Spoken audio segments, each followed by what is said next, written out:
Ivan, Vanakkam, and very warm welcome to everyone joining us today. I am Madhusha Gunawardena, a council member of Sri Lankan Engineers in South Australia, and I am honored to be your host for this exciting final pitch, Session 1, the SLESA Future Founder Bootcamp 2025. Today, we celebrate the entrepreneurial spirit and innovation of our next generation of leaders. After months of learning, teamwork, and mentorship, for shortlisted student teams will now pitch their ideas to panel of industry experts. On behalf of SLESA, I would like to extend a special welcome to our official partner, SLIT, whose continuous support has been instrumental in empowering these young minds. A warm welcome also goes to our investment panel, our SLESA evaluation panel, the teachers and mentors, and most importantly, to our students who have worked incredibly hard to reach this stage. We are excited to witness your ideas and hear how you plan to shape the future. Let's begin this sparring event together. Next slide, please, Kavina. Here's a quick look at today's agenda. We'll begin with an overview of the Future Founder Bootcamp by Dr. Kalana Vitanage, where he will share the purpose, journey, and learning behind these initiatives. At the end of the session, I will deliver the closing remarks, including details about the SLESA Future Founder Award ceremony. To officially open the session, I now invite the leader of the Future Founder Bootcamp, Dr. Kalana Vitanage, to give us an overview of the program, its objectives, and the journey so far. Kalana, over to you. Thank you, Madhusha. So, just to give you some idea about how we started, how the journey was so far, this program is mainly targeted at inspiring the younger generation, especially the Sri Lankan high school, that community, and also the overall community as well. So this program we had two rounds. In the first we had In the first round, we had around 55 school teams joining, and now we shortlisted 14 teams for the round two, where each of the team was provided the guidance by one of the members from SLESA and one member from SLIT throughout the 12 weeks period to get their product ideas developed and get their presentations ready. So today is the first session of the final pitch day. There will be four teams presenting their project work today, and other teams will be presenting tomorrow.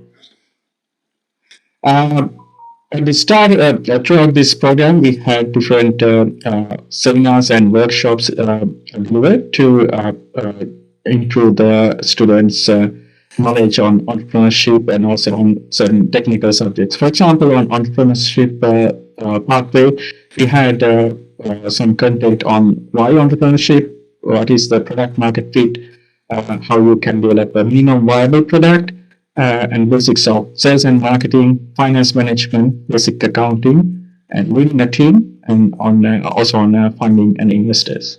So all these all these knowledge pieces are quite important when these young budding entrepreneurs are developing their journey. So hopefully this has provided them a good insight into what's included.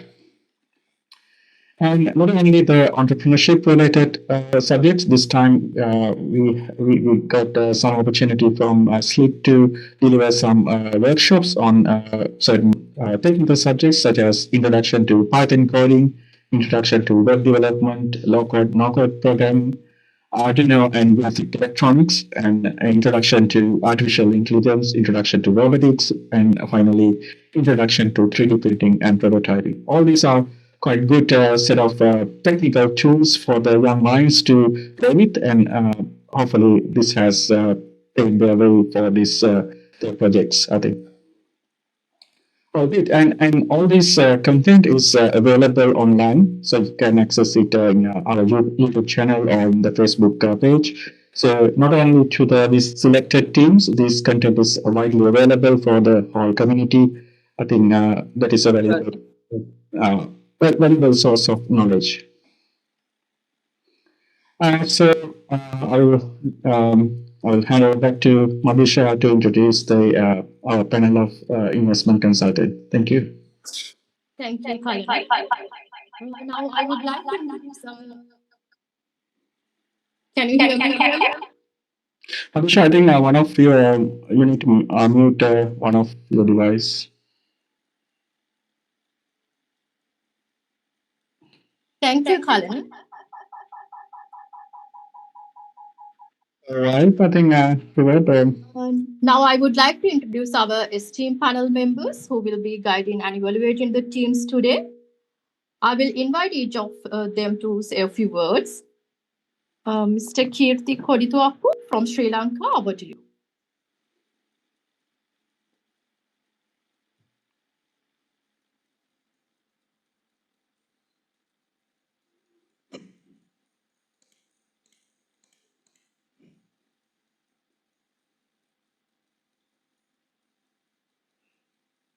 Hmm, it seems Keith is running late. I can't see him in the list. Yeah, I'll follow up with him, and in the meantime, we can talk to Yashas, I think. Yashas Malvarachi from New Zealand, over to you. Hi. Let me give a bit of an introduction about me. I come from a background on engineering. I did my bachelor's at University of Molatua and also my MBA in IT. And then I joined SLI in 1999 and was involved in software development, project management, and then I joined teaching faculty as well. And I've been teaching there for quite some time. And then came to New Zealand during my sabbatical leave, actually. So I'm not from New Zealand, even though I'm currently located in New Zealand. So at the moment, here in Auckland, I'm working for a manufacturing company who is producing mattresses for the New Zealand market. So that is basically my brief introduction. Over to you, Madhusha.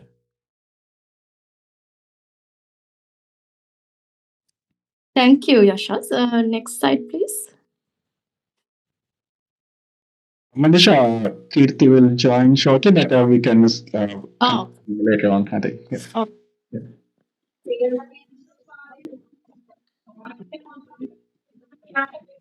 Next, I would like to introduce our SLASA evaluation panel.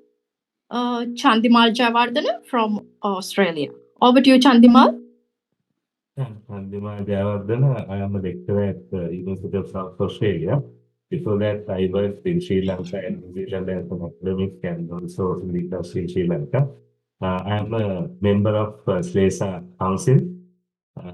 Thanks everyone. We look forward to hear a set of wonderful presentations. Thanks. Thank you, Chandimal. Kalana, over to you. Thank you, Manisha.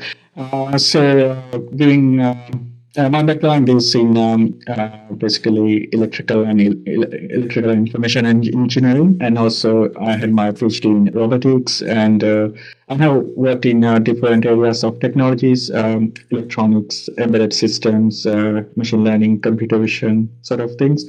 And currently, I'm quite passionate about building the next generation of entrepreneurs. And I'm looking forward to hear from you all. Thank you. Thank you, Kalana. Next, we have our council member Subhashini Velhavage from Australia. Subhashini, over to you.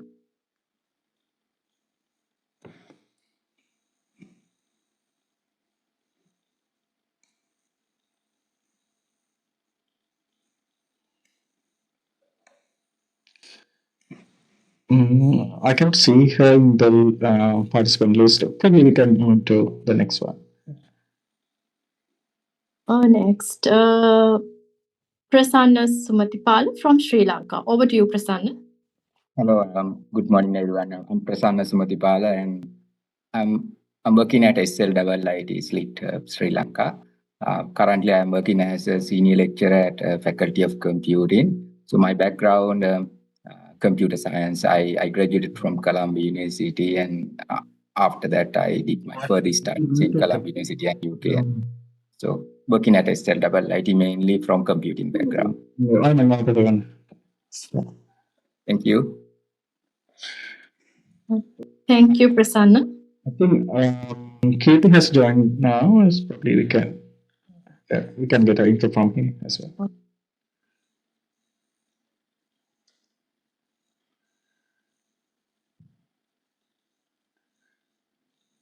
Kirti. Katie, if you could please introduce yourself for the audience. Thank you. Sure. I hope you can hear me, right? Yeah, we can hear you well. Thank you. I'm Kirti Kodtoku, currently the chairman and CEO of Gender Innovation. It's a health tech company, and also I'm directing the Neo Ventures Startup Accelerator. So I'm based in Trace Expert City in Colombo, and I'm a graduate from University of Moratuwa, Faculty of Engineering. Electronics and Telecommunication is my major. Yeah. Thank you, Kirti. Subhashini Vellahevake.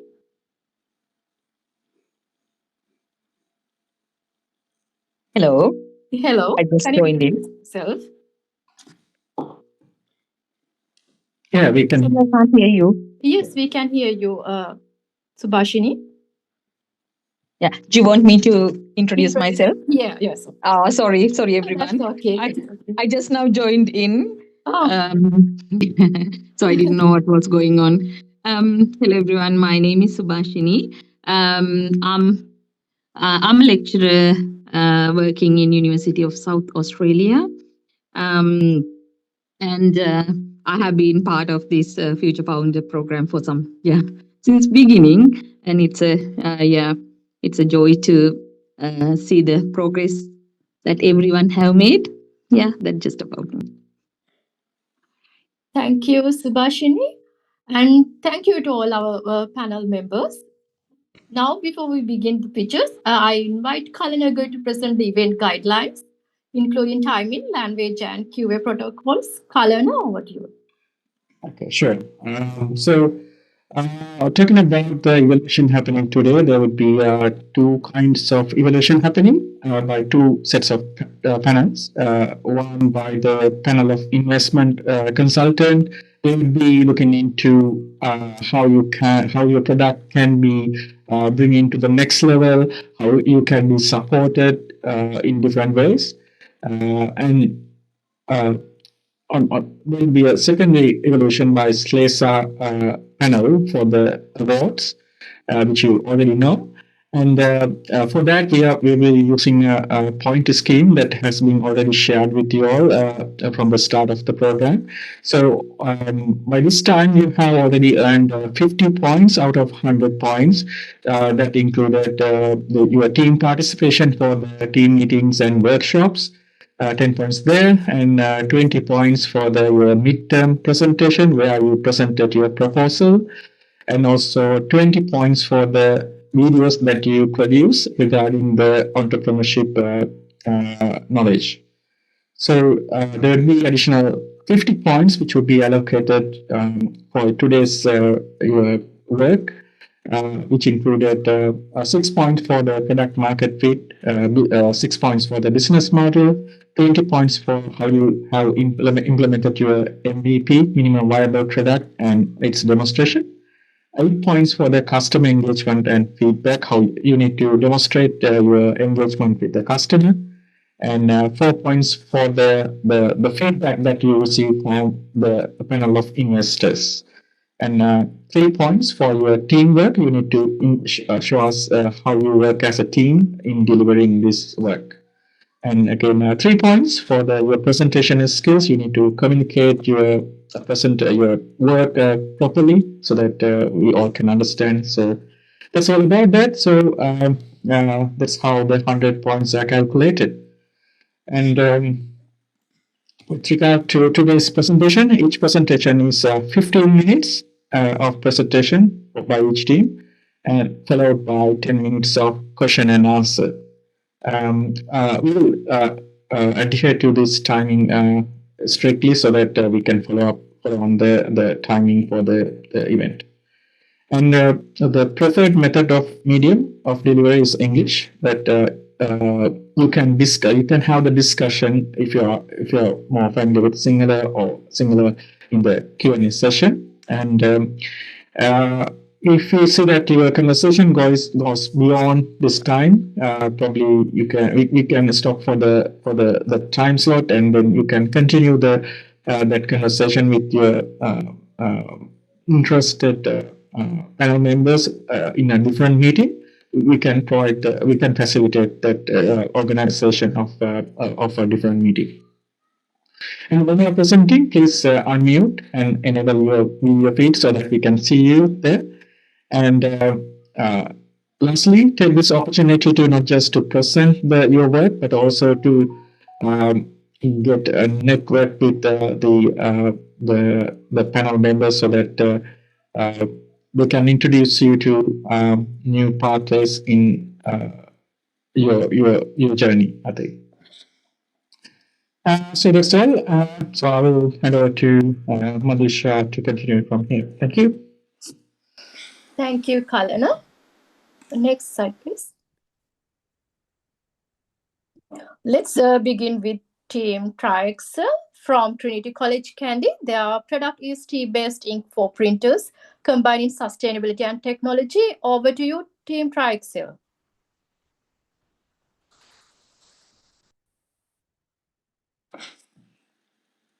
Okay, so good evening. We are Team TriExcel, and team is myself, Shaniru Senhas, and my two colleagues, Rehan Anandakumar and Chirag Jaisinghe. And unfortunately, Master Chirag Jaisinghe is at the hospital, so he's unable to join us today.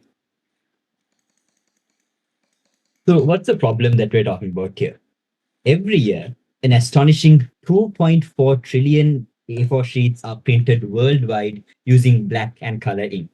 And that's over 102 million liters of printer ink consumed annually. And most of it is petroleum-based and loaded with harmful chemicals. And the environmental toll, a staggering 24.48 trillion grams of carbon dioxide released into the atmosphere each year. And just to put that into perspective, that's the carbon equivalent of driving a car around the Earth 2.7 million times. And it doesn't end there. Printer ink has quietly grown into one of the world's most overpriced liquids, costing far more per liter than fine wine, luxury perfumes, or even human blood. So, naturally, the world has tried to come up with alternatives.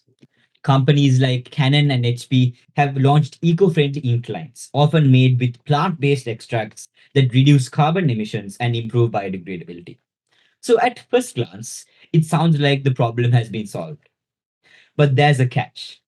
These inks are usually expensive.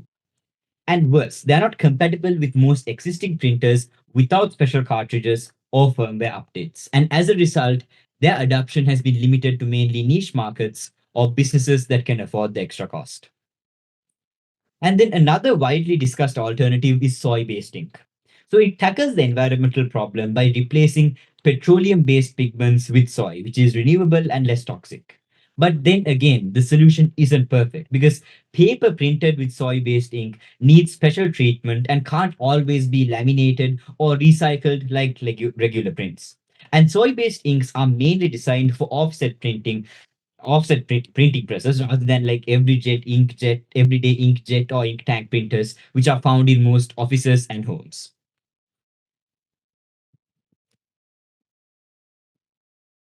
But what if all of this, the carbon emission, the chemical waste, and the absurd cost could be solved with something simple as a cup of tea that you have every morning? Ladies and gentlemen, introducing T-Tint, the world's first ever tea-based printer ink and toner powder. Ladies and gentlemen, this isn't just an idea or a lab prototype. It's a fully functioning tested product that we have developed to help printing become truly sustainable and affordable. At the core of T-Tin's formula, the power of natural ingredients, right? Our black ink is crafted using raw tea powder, distilled water, and natural food grade preservatives. For color, we turn the natures into own palette, right? Cyan comes from the vibrant blue pea flower, magenta from beetroot, and yellow from turmeric. These aren't just safer ingredients, right? They make tea tint 100% biodegradable, and chemical free. Most importantly, our ink is fully compatible with existing inkjet and ink tank printers. No special hardware, no software hacks, you just refill and print.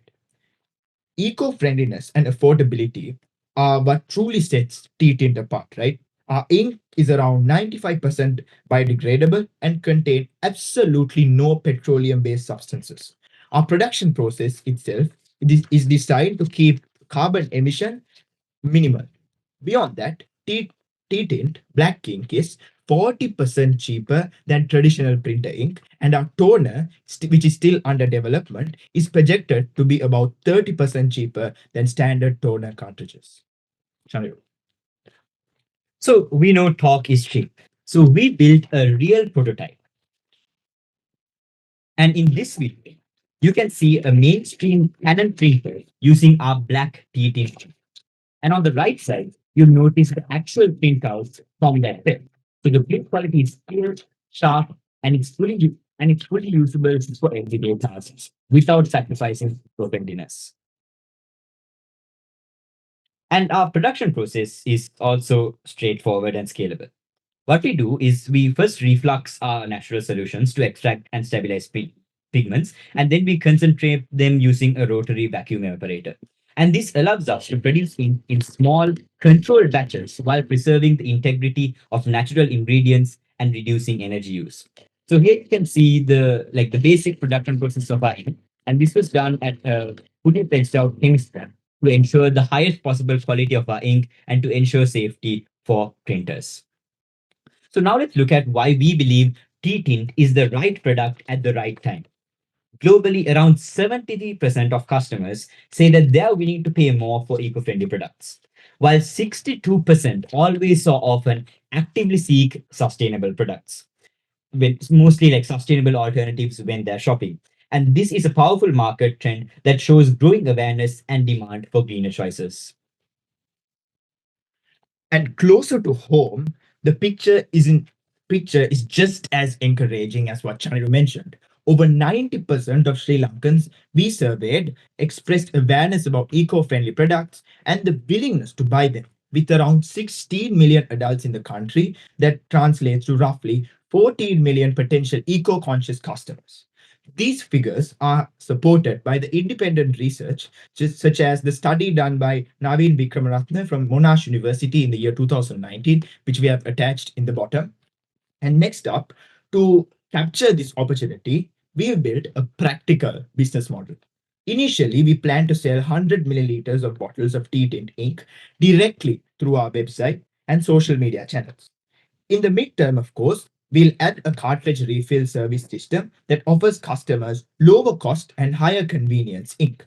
In the long run, we aim to secure bulk supply contracts with institutions and introduce a subscription model to develop monthly ink packages. One innovative idea we are exploring as T4Ink system is where the customer can return used cartridges or even dried tea leaves that they use in a day-to-day basis to help us cut raw material costs. Okay, and on the sales channel side, our strategy combines direct to client and business to business models. So for individuals, we'll market T-Tint on our website, on our Instagram store, and platforms like TikTok to target a younger audience. And for larger customers like schools, tuition centers, and print shops, we'll offer discounted bulk orders and subscriptions. And over time, we also plan to expand into retail, selling through eco-friendly stores and refill stations to reach a much wider audience. So our product development has been cost-effective yet robust. We invested around 300,000 Sri Lankan rupees to create and test our minimum viable product. And our current production cost for a 100 milliliter bottle of black or color ink ranges between 500 and 700 rupees. And all we need are basic lab tools, refluxing equipment, and a rotary evaporator to maintain our high quality. So our small but dedicated team consists of the three of us, the three student founders, and two advisors specializing in chemistry and business, making our model both lean and scalable.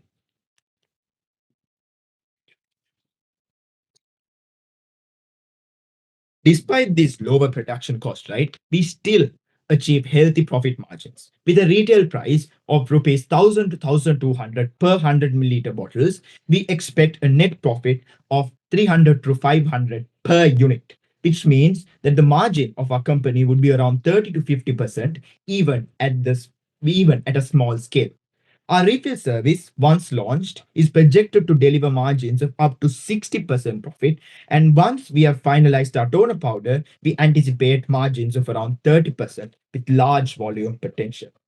Looking at the wider opportunity, Sri Lanka's annual ink and toner market is estimated at around rupees 4.2 billion. The refill ink segment alone is worth around rupees 1 billion. For year one, we are setting a realistic target, right? We have to be real with this, capturing just 0.2% of the entire market in Sri Lanka, which is equal to roughly around 2 million Sri Lankan rupees in revenue. By year two, we aim for 0.75 to 1% of the market, bringing in around 8 to 10 million Sri Lankan rupees. Beyond Sri Lanka, T-Tint is an export-ready eco product, right, with potential across the Asia Pacific region and niche markets worldwide. To validate that, to validate the demand, we are not just stopping at service, right? We are planning a pilot sales through our website, pop-up stalls, and to directly measure buying interest. We will distribute free trial kits to schools for live testing and feedback, right? And each bottle will carry a QR code so customers can easily share their comments. We also leverage video demos, testimonials, and engagement metrics from Instagram and TikTok, like things like saves and likes and direct messages to refine our product and marketing as a whole. Okay, so speaking of testimonials, here you'll see a short video from a law student who tested T-Tint in everyday academic printing and how satisfied he is with it. And their positive experience highlights the ink's usability and affordability for students, which is a key target group for us.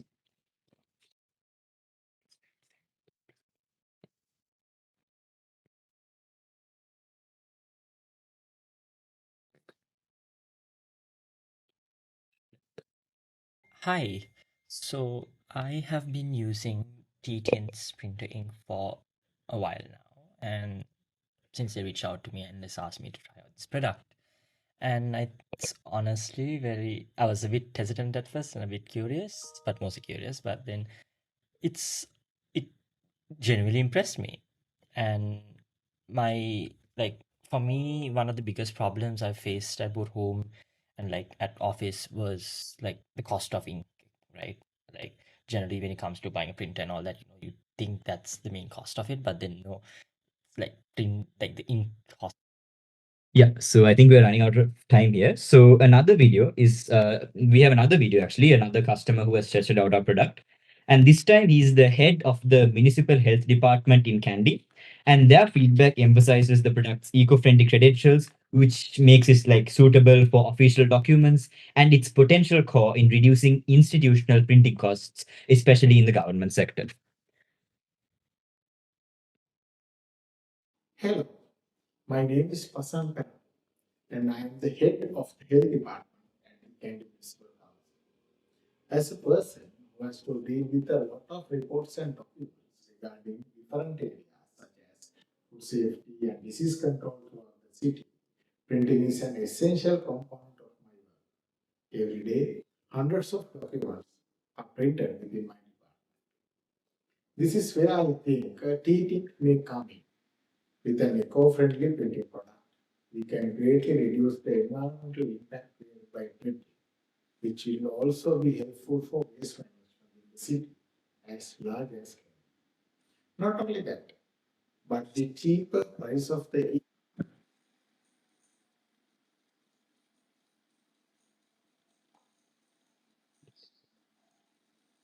Yeah. So on the customer engagement side, our surveys show a lot of very compelling numbers. Around 90% of people believe that printer ink is too expensive, and 60% of them think that printer ink has a very negative environmental impact. And a staggering 83% said that they'd switch to a cheaper and a more eco-friendly alternative of ink if it were available. And since February, our roadmap has moved quickly. We started product development and finalized our MVP by mid-June and began the patent application process in July. And from July to October, we are conducting thorough product testing. After July to December, we'll roll out our initial marketing. And by November, we plan a limited deployment to early adopters. And to make the next leap, we are asking for 500,000 Sri Lankan rupees in funding. And in return, investors receive a 15% stake in T-Tint. But beyond the money, what we truly value is your guidance, and is your guidance in the development of our product, access to expertise, and testing support to accelerate our market entry. We're also open to offering additional optional shares if deeper collaboration makes a lot of sense. So thank you very much for your time, and we'd love to answer any questions you might have.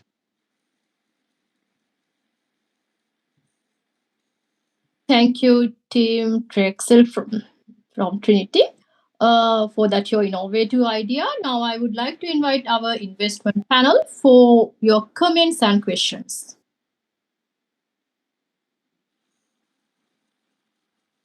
I think it's a good team. So I congratulate your team effort. So I think you have to revisit your pricing. So that's pricing and the investment. So that is my feedback. And I want to have a deeper understanding about the scalability and the production capability of this product. So that's that is my feedback on this.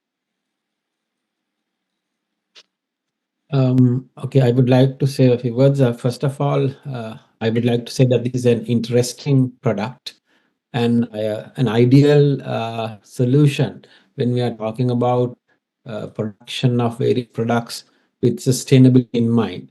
So credit goes to team for coming up with this idea in the first place.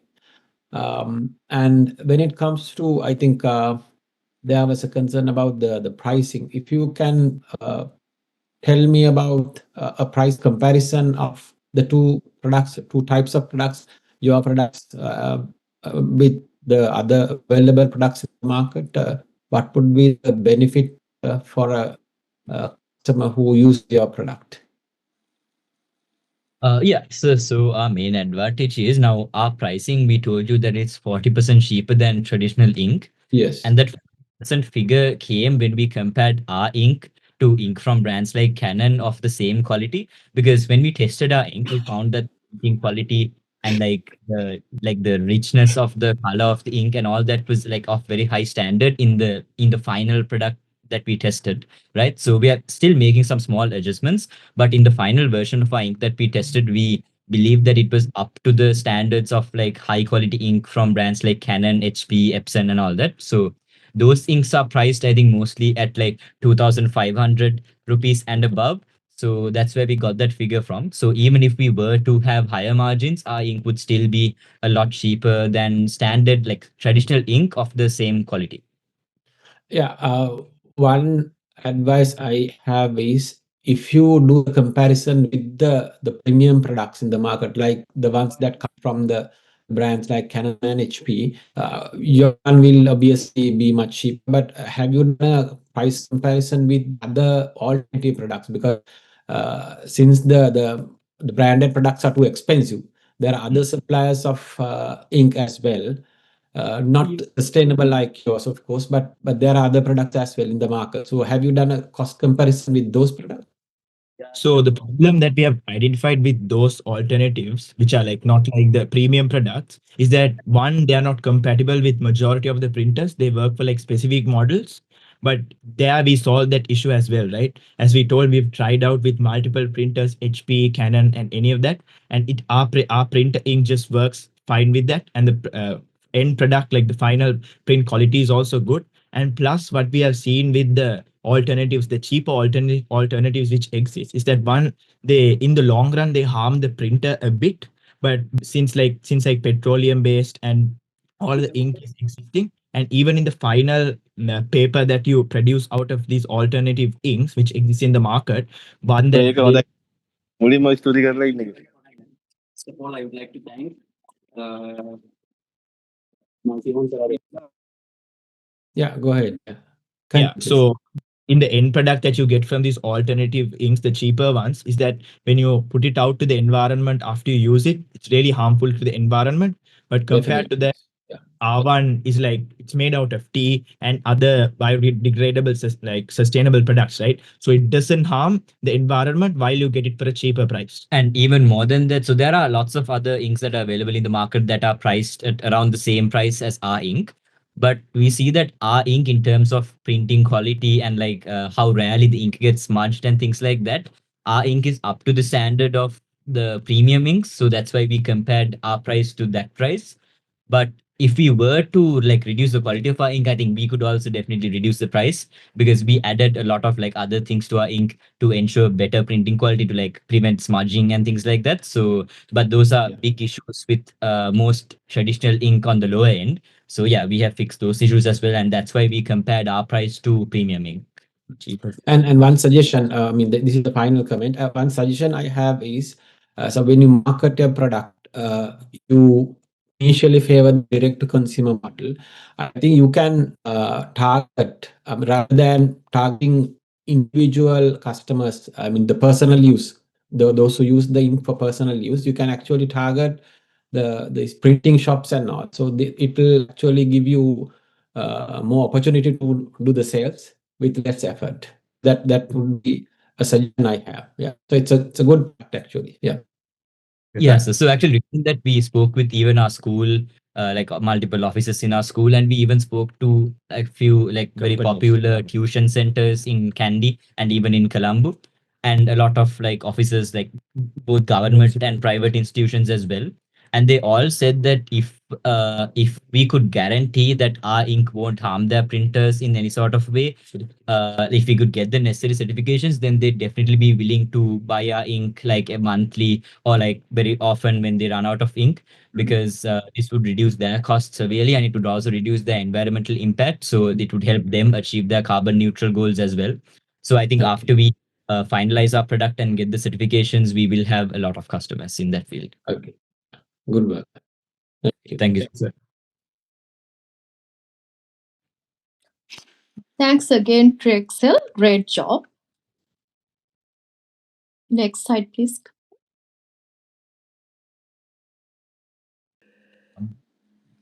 Thank you, ma'am. Thank you. Team, I have a question. I'm not sure that I missed that in your presentation.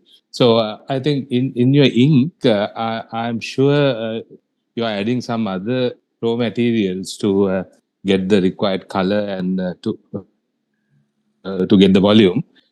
So roughly, what percentage comes from tea extracts?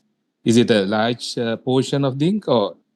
Yeah, 90% is from tea extract. It's From only tea. small amounts that we add. So I think so as preservatives, right now we up to now we've experimented with salt and vinegar as natural preservatives. And for the black ink to like get a deeper black color, we added ferrous sulfate as well. So before that, I think we experimented with henna powder, but we had a small viscosity issue adding henna powder. So then we added ferrous sulfate, and I think that worked. So as of right now, that's our formula. But as we test with more and more like printer technologies and different printer brands, we might have to change it up a little bit to make it compatible with everything. So. Yeah, that's very good if 90% comes from tea extracts. And the other question I had was, now it seems that you are primarily relying on this refilled ink cartridge market. I don't know whether it's a big market. Is it a big market in Sri Lanka, the refilled ink cartridge market? So we are planning on going for the ink tank printers where you can refill the ink. And this is the refill system is one part of our business, of course. Yes. So we'll be doing two things. Firstly, we'll be selling ink bottles, as you saw in our presentation. Yeah. So those are bottles that they can purchase from our website and even from retail stores. And can refill their ink tank printed with the ink in those bottles. So we have the bottles right here. Right. The other system is where they can come and give their ink cartridges to us, and then we'll refill those cartridges with our ink. Right. Okay. Yeah. Thanks. It was a very good presentation. Yeah. Thanks. Thank you.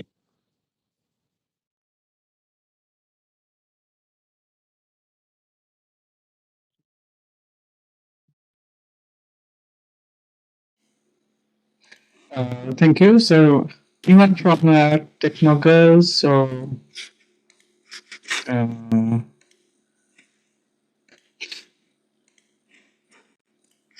Technogirls, girls or Phoenix, name Phoenix?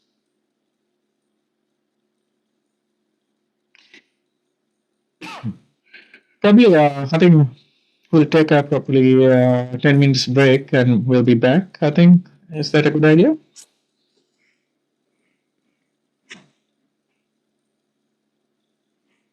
I think that should be all right if they are not ready. Meanwhile, the teams can let us know when they would be back. Yes. So that we can, we can, we can have 10-minute break, or we can extend it to 20 minutes if everyone needs more time. Yeah. Please let us know which time you can join. We all be online, but we'll be muted and video, so that's all. Good evening, panel of judges and innovators.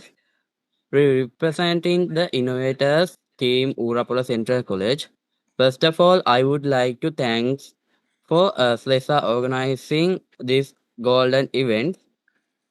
So now I am going to explain our project, fully automated greenhouse. It is an IoT-based greenhouse system. Automatically control temperature, humidity, watering, and nutrition.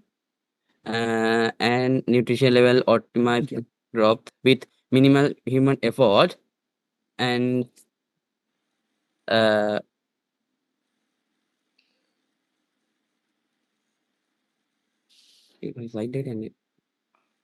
now introduce our team members. First member is Maya Navinda, is me. And next member Kavidu Netsara. And then next member Manuli Litumila, Ganidu Sasmita, Risat Randinu. And our supervisor, Associate Professor Gunaheva.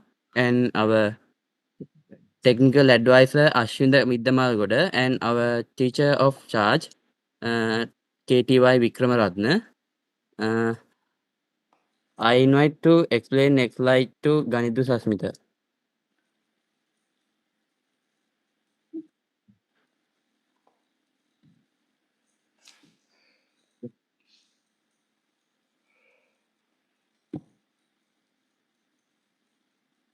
Let me start by explaining the real problem Agrinova is solving.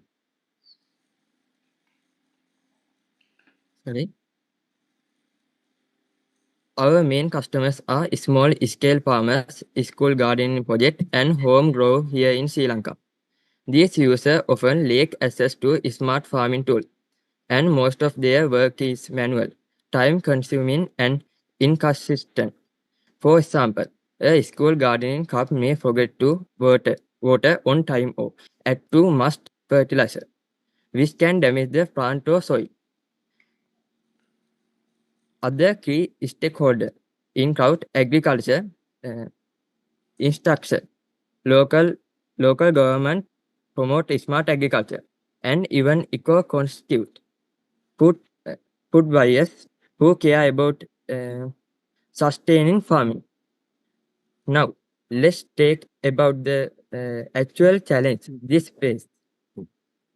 Inconsistent plant care. Manual watering, misting, and fertilizing lead to poor plant growth. Time-consuming routines. Farmers and teachers spend hours checking condition without any automation. Lack of data. They have no access to temperature, humidity, or soil condition reading to mark information decisions. Environment waste. Overuse of water of fertilizer harms both the plant and the environment. So to put this simply, they need a low-cost automate and intelligent system that handles these tasks for the team, and that is exactly what Agrinova provides.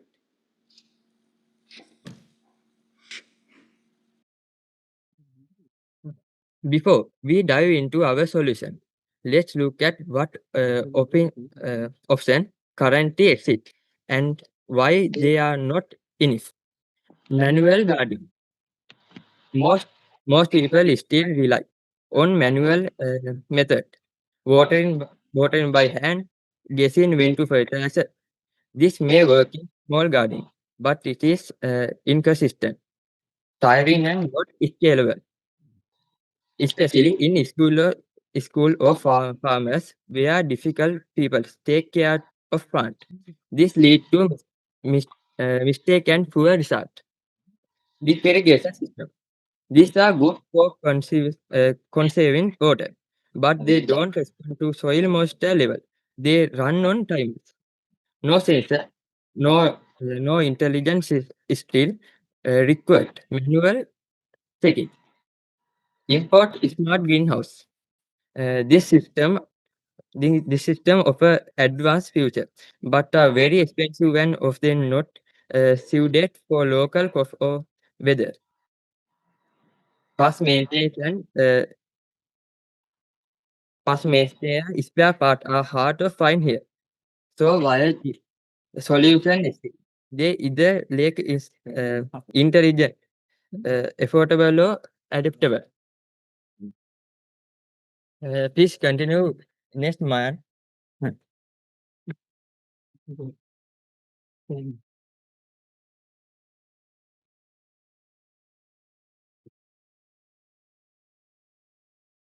Thank you. Let me introduce our solution Agrinova, a smart sensor-based greenhouse automation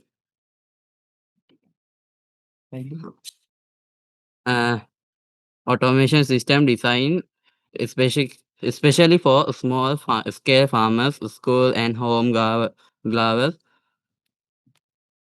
in Sri Lanka. How now it works?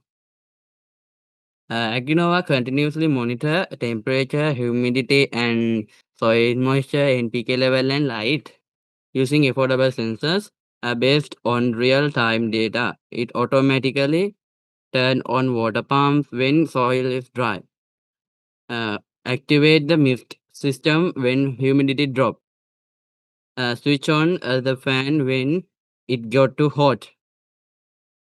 Control fertilizer release based on NPK sensor data. So farmer doesn't have the guest or manual checking anything. The system take care of it all. What makes Agrinova different?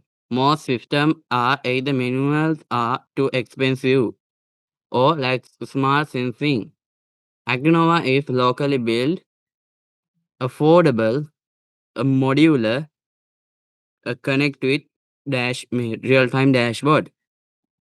Now let's see our demonstration.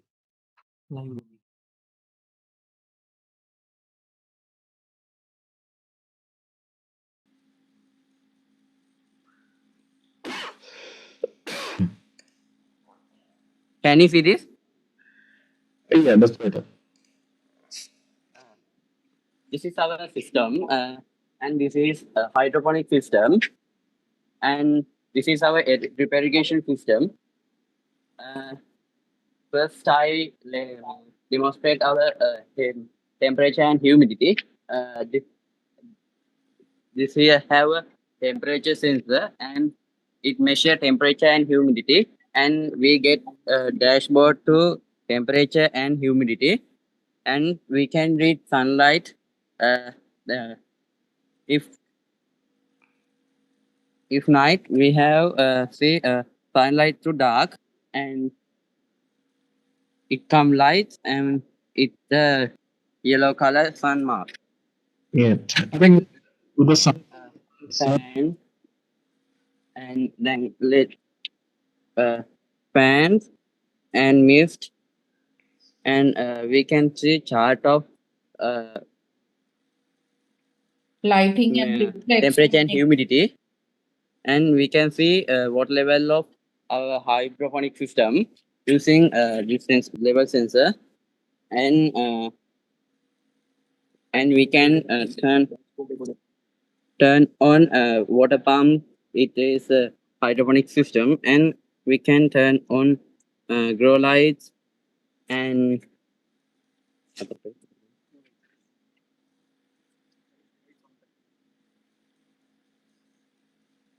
uh,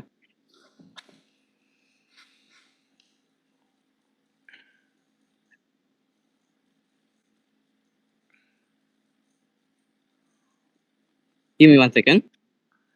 I think with the direct sunlight, we can't see your screen properly. If you can shade it, that would be better. Or increase the brightness of the screen. I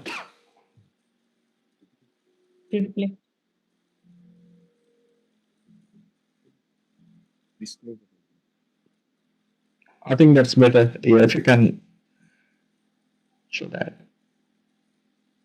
And we can see our circuit.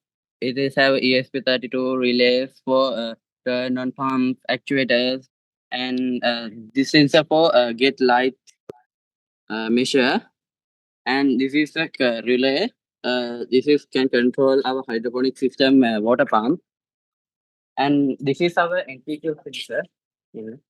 This is our NPK sensor, and we can see drip irrigation plant NPK level of it, and we can see it soil moisture sensor in our the web dashboard, and we can control grow lights and it turn off, and I will turn on it, and we can see turn on the light.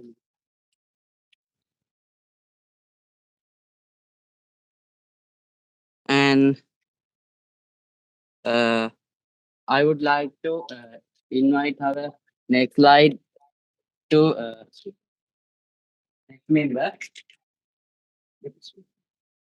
Dashboard. Ah.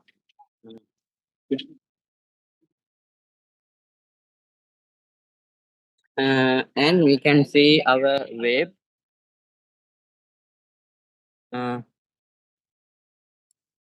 Sure.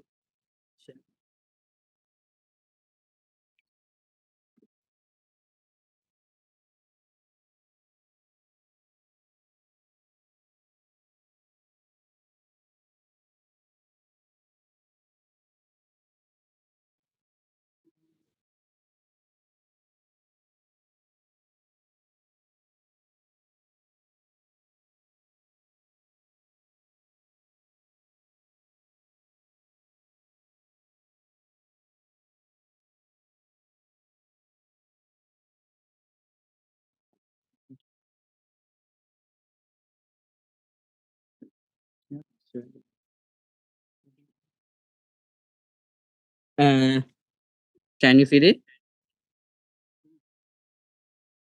Yeah, we can see that.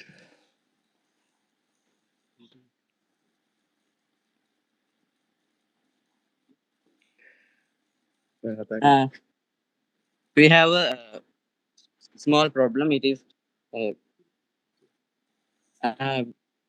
give me a second for I will share a video of our web dashboard. Yeah, probably. Yeah, we have 1 more minute. So if you can complete rest of the presentation, that will be good. Thank you.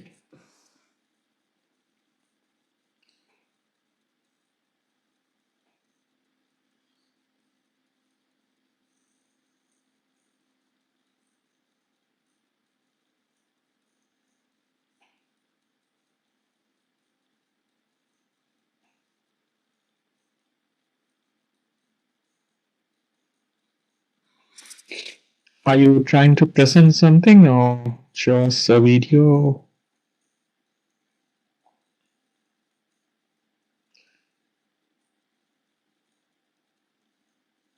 Website of Agrinova. Our Smart Greenhouse Innovative Project, our aim is revolutionize agriculture using technology.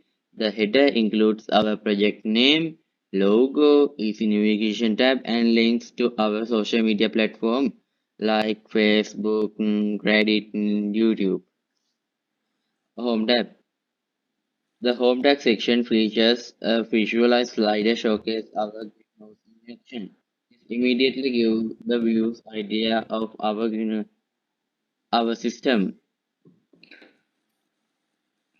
and we can see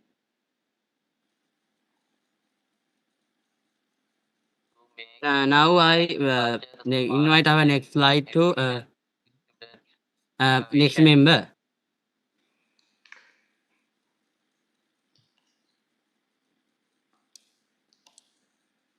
intelligent, eco-friendly, and automated.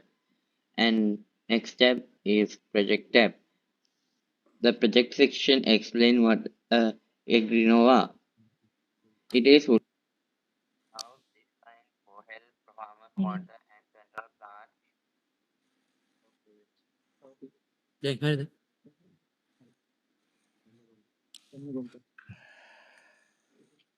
Okay, hello my dear sir. Let me begin by introducing our innovative product Agrinova. This smart device is designed to support modern agriculture practices by providing data-driven insight. It automates the monitoring of soil and water needs, saving time and reducing manual labor. Farmers can access the system remotely, making it especially useful for those who doesn't have time and multiple fields.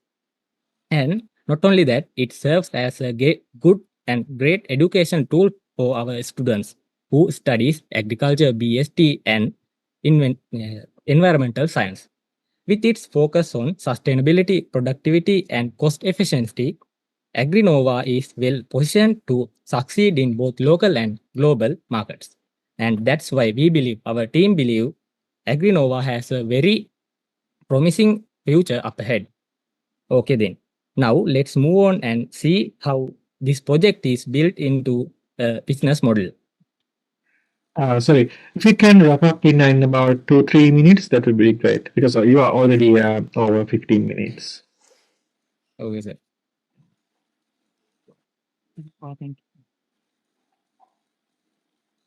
Okay, now I'm going to hand over this presentation to my friend. Yeah, you can show those screen. I think those are important slides. Yeah. Before I conclude our presentation, especially our project supervisor Guna Heva madam and technical supervisor Mr. Aswinda Iddamalgoda, and I must thank Lisa for give this golden opportunity. Thank you. Yeah, Tim, you can show the slides that you flipped through. I think that had something to show us. Even if not you are talking, maybe you can show us the slides. Yeah.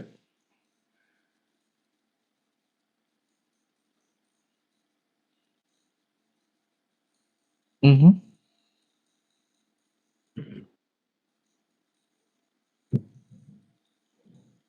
The next one, please.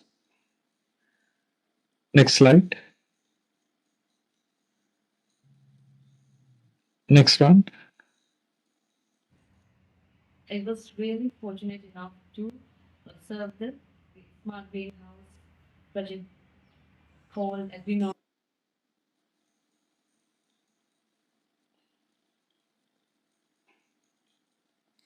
Next one. Okay, sir. Our financial projection outlined a gradual and stable expansion over 2 years. In the first year, the focus is on build a user base and driving initial sales. The phase includes higher expansion which are crucial for product development and market entry. And our team has decided to sell this one unit for 80,000 rupees, and in the first year we can sell it to 30 or 35 people and make a small profit. But by the second year, we expect a strong increase in our both users and revenue, resulting clear profit. So our team has decided to multiply our user by 3 times, and by doing that we can regain our loss. So if everything goes as planned, AgriNova has a potential not only to be a successful business, but to play a key role in technical field and sustainable development in agriculture. Okay, now I'm going to hand over my presentation for my friend. And that's all. Thank you.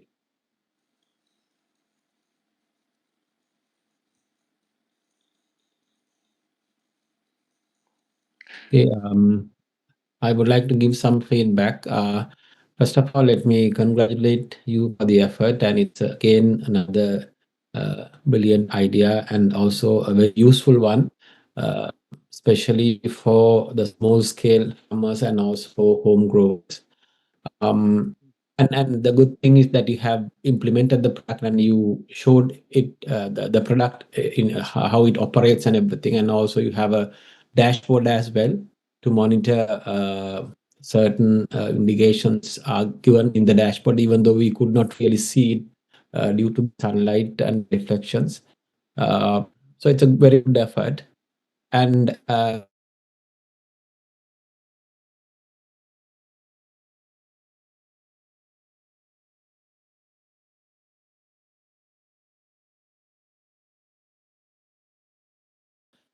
because I believe the cost depends on the size of the greenhouse, right?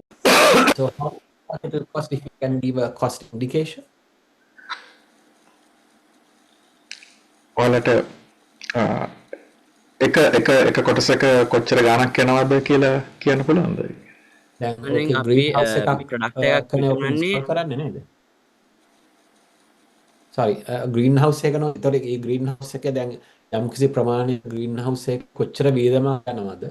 ඊට පස්සේ දැන් ඔය වෙන commercially available product එකක් කරොත් එහෙම යන වියදම සහ ඔයගොල්ලන්ගේ product එක install කරොත් යන වියදම අතර comparison එකක් කරා නම් හොඳයි. ඇත්තටම අපි ගත්තොත් වෙන තැන්වල ග්‍රීන් හවුස් එකක සිස්ටම් එකක් ගහන්න ගත්තාම ලොකු වියදමක් යනවා. මොකද ඒ වල සාමාන්‍යයෙන් ඔය ෆර්ටිලයිසර් වල මෙෂර්මන්ට් ගන්න කිසි දෙයක් නැහැ. ඒකට අපි NPK මෙෂර්මන්ට්ස් අරගෙන ඊට පස්සේ ඒවට ගැලපෙන්න ෆර්ටිලයිසර් යොදන්න සිස්ටම් දාලා තියෙන්නේ. සිස්ටම් තියෙන්නේ. ඒකත් එක මානසිකයක් වගේම ඒ වගේම අපේ ප්‍රොඩක්ට් එකේ තියෙන මුදල, ඒ කියන්නේ වැය වෙන මුදල කොස්ට් එක අඩුයි.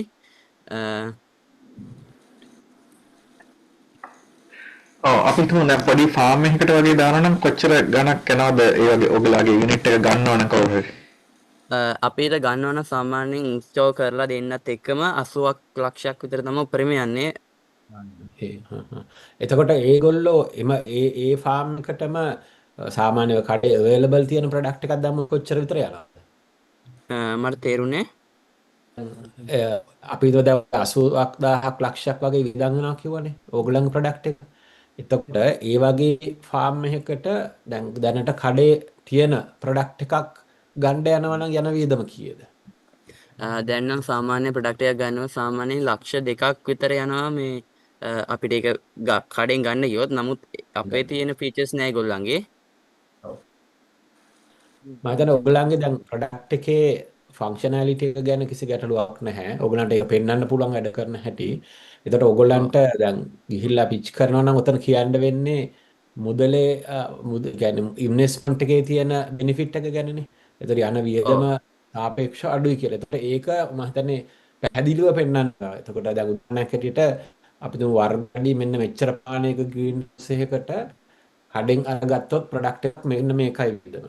නමුත් අපේ ප්‍රොඩක්ට් එකට යන වියදම මෙච්චරයි. හරි. එතකොට ඒ වගේ කම්පැරිසන් එකක් මම හිතන්නේ කරා නම් වඩා හොඳයි කියලා හිතෙනවා. විශේෂයෙන්ම ඔයගොල්ලෝ ප්‍රොඩක්ට් එක කාට හරි දෙන්න බලාපොරොත්තු වෙන අවස්ථාවකදී මොකද ඕනම කෙනෙක් අහන්නේ ඒකනේ කොච්චරද වෙන්නේ ඒක මොකද්ද මට තියෙන විශේෂ බෙනිෆිට් එක කියලා ඕගොල්ලන්ගේ ප්‍රොඩක්ට් එක ගන්නකොට ඇත්තරම කිව්වොත් අපේ ප්‍රොඩක්ට් එකේ ගන්න කෙනෙක්ට වාසිය තියෙන්නේ ඒගොල්ලන්ගේ තියෙන පරදාව ඉහළ මට්ටමකට ගන්න පුළුවන් සාමාන්‍ය ග්‍රීන් හවුස් එකකට වඩා ඒ වගේම අපි සාමාන්‍ය එඩියුකේෂන් ෆීල්ඩ් එකට පාවිච්චි කරනවා දැන් ඉස්කෝලේක වගේ දෙයකට ගත්තොත් ඒගොල්ලන්ට උගන්වන්න දැන් විෂයන් තියෙනවා BSc කියලා එකක් ඊට පස්සේ ඇග්‍රිකල්චර් ඒ වගේ විෂයන් වලට උගන්වන්න අපිට පාවිච්චි කරන්න පුළුවන්. එතකොට ඕගොල්ලෝ දැන් මම දැක්කා ඕගොල්ලෝ අර ස්ලයිඩ්ස් වල තිබුණා සර්වේ එකක් කරලා බැලුවා බොහොම ඒ කියන්නේ ඕගොල්ලන්ගේ සර්වේ එක රිසර්ච් අනුව සමහරව ඒගොල්ලන් කැමැත්ත දැක්වා කියලා ඔක ගන්න නේද ඔය වගේ ප්‍රොඩක්ට් එකක්. එතකොට ඕගොල්ලෝ මේක දැන් මාකට් කරනවා නම් එහෙම පොටෙන්ෂල් බයර් හොයා ගන්නවා නම් කොහොමද කරන්න බලාපොරොත්තු වෙන්නේ? මේක අපි අර මේ ගොඩක්ම එඩියුකේෂනල් ඉන්ස්ටිටියුෂන්ස් වලටත් ඉන්ට්‍රොඩියුස් කරනවා.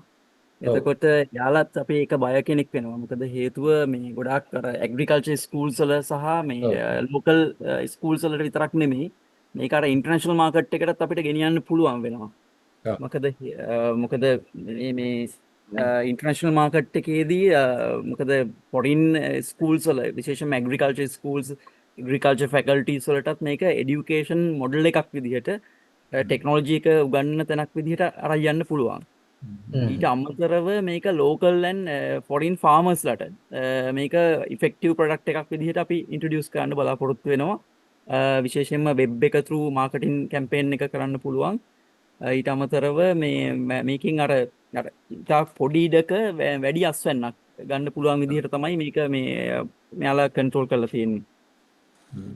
දැන් ඊට පස්සේ දැන් ඕගොල්ලන්ගේ පැත්තෙන් බැලුවහම දැන් ඔක බිස්නස් එකක් විදිහට කරනවා නම් ඕක විකුණන ගාන සහ ඔයගොල්ලෝ නිෂ්පාදන වියදම අතර බැලුවා මම දැක්කා ඔයගොල්ලෝ අර කොස්ට් කම්පැරිසන් එකක් දාලා තිබුණ පළවෙනි අවුරුද්දේ ලාභයක් තියෙනවා නවවෙනි අවුරුද්දේ ලාභයක් තියෙනවා කියලා. ඒක වෙන්නේ විකුණන ප්‍රමාණය අනුව නමුත් සාමාන්‍යයෙන් ගත්තාම ප්‍රොඩක්ෂන් කොස්ට් එකයි විකුණන මිලයි අතර ගත්තාම ලාභය 100ට කීයක් වගේ තියෙනවද ඔකේ? අපිට يعني 135ක වගේ 135ක වගේ. ඔව්. මොකද දැන් ඉන්වෙස්ටර් කෙනෙක් ආවොත් එimhe බලාපොරොත්තු වෙන ඒ වගේ දෙයක් නේද? ඕකේ කොච්චරද ඉන්වෙස්ට්මන්ට් කොච්චරක් මේ එකක් රිටර්න් එකක් තියෙනවද කියන එක ඉන්වෙස්ටර් කෙනෙක් බලාපොරොත්තු වෙන්නේ. ඔව්. හොඳයි. And I don't have any further questions. Yeah, thank you very much for that. Thank you, sir.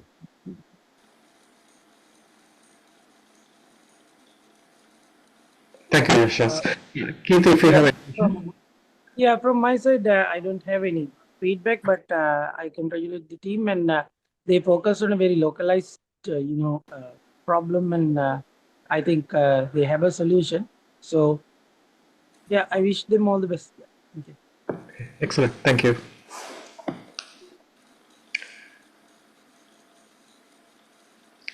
Any other question from Slesa panel, Chandimal, or anyone else? No, I don't have a question, Karana. Yeah, I think they did a very good presentation. Absolutely. Yeah. Cool.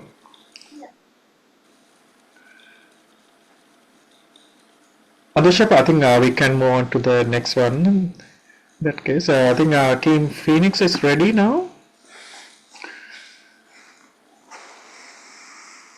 Team Phoenix, are you ready now? Yes, ma'am.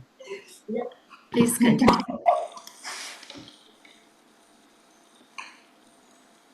Yeah, Team Phoenix is from St. Joseph College, Trincomalee. Yeah, we can present it.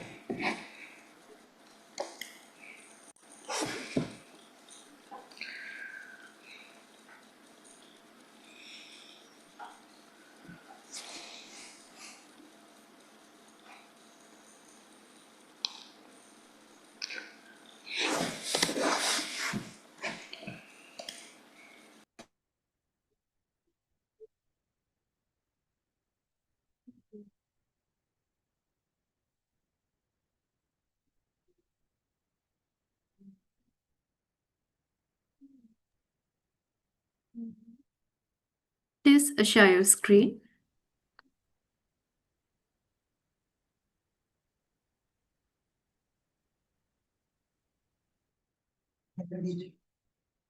Good afternoon, everyone. We are the Team Phoenix from St. Joseph's College, Trincomalee. This is our product, auto-safe, affordable, automatic fire extinguisher. Let's move on to our team. Our Team Phoenix consists of 6 members: Renuxian, Rohit, Akash, Abhishek, Jasip, and Krishan. Our teacher in charge is Mrs. Armali teacher. Our team advisors are Dr. Asanga sir and Dr. Mr. Karaniya Verma sir. We are guided by them through this journey. Let's see our problem. Our target customers are households, small business owners, and institutions such as schools or clinics, especially in low-income and rural areas that are vulnerable to fire hazards, including wildfires. These groups often lack access to reliable fire safety systems due to high costs, lack of awareness, or poor infrastructure. Other stakeholders, local governments and fire departments, NGOs working in disaster risk reduction, building owners and property managers, insurance companies promoting fire safety compliance. Pain points are traditional fire extinguishers are expensive and not always available or maintained. And also, people often do not know how to operate fire extinguishers during emergencies. Fire spread rapidly when no one is present, especially at night or in unattended buildings. Other fire safety systems are often expensive and technically complex, making them unsuitable for low-income households and small businesses, especially when buildings are unattended. Over to you, Abhishek. Thank you, August. Good afternoon, all of you. Everyone, let's discuss about the alternative and completing solution. Regarding this stress, I am going to tell about the problems we face when we using the fire extinguisher yearly and how it solves the problem. Alternative and completing solution. First one, traditional extinguishers, manual, not effective for unattended fires. How it solves the problem? It solves the problem by using sensor to detect fire yearly. Why it is not doing well? They require manual activation and operation, which can be difficult or impossible if the fire has spread. Second one, sprinkler system, expensive, risk of water damage. How it solves the problem? They solve the fire problem by automatically detecting and containing fire quickly, protecting life and property, minimizing damage. Why it is not doing well? While beneficial for fire suppression and potential law can be expensive to install and maintain, and they also carry a risk of water damage. Third one, smart alarms, only alert, do not extinguish fires. How it solves the problem? They solve the problem by detecting fire yearly, sending remote alerts instantly. Why it is not doing well? Smart alarms primarily serve as an alert system, notifying homeowners of potential fire or carbon monoxide situation rather than actively extinguish fires. Our proposed solution. How it solved the problem? Small unit focused on the fire source only, using dry chemicals, clean agents, or mist. How is it different to other alternatives? The autosave compact sensor-based extinguisher is a next-gen smart solution that combines yearly detection and fast suppression, working without human input and output. The drawbacks of water damage. Large systems or delayed manual response. When a fire-related change is detected, the sensor sends a signal to activate the extinguisher, act as the brain, interpreting sensor input and activating the suppression system. The stored agent is released automatically via a solenoid valve when it's triggered.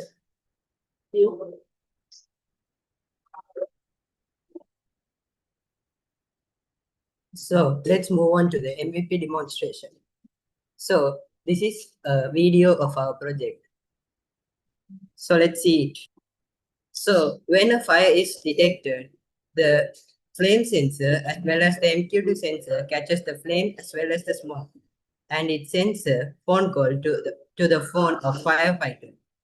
Here you can see that when two are detected, a phone call is K.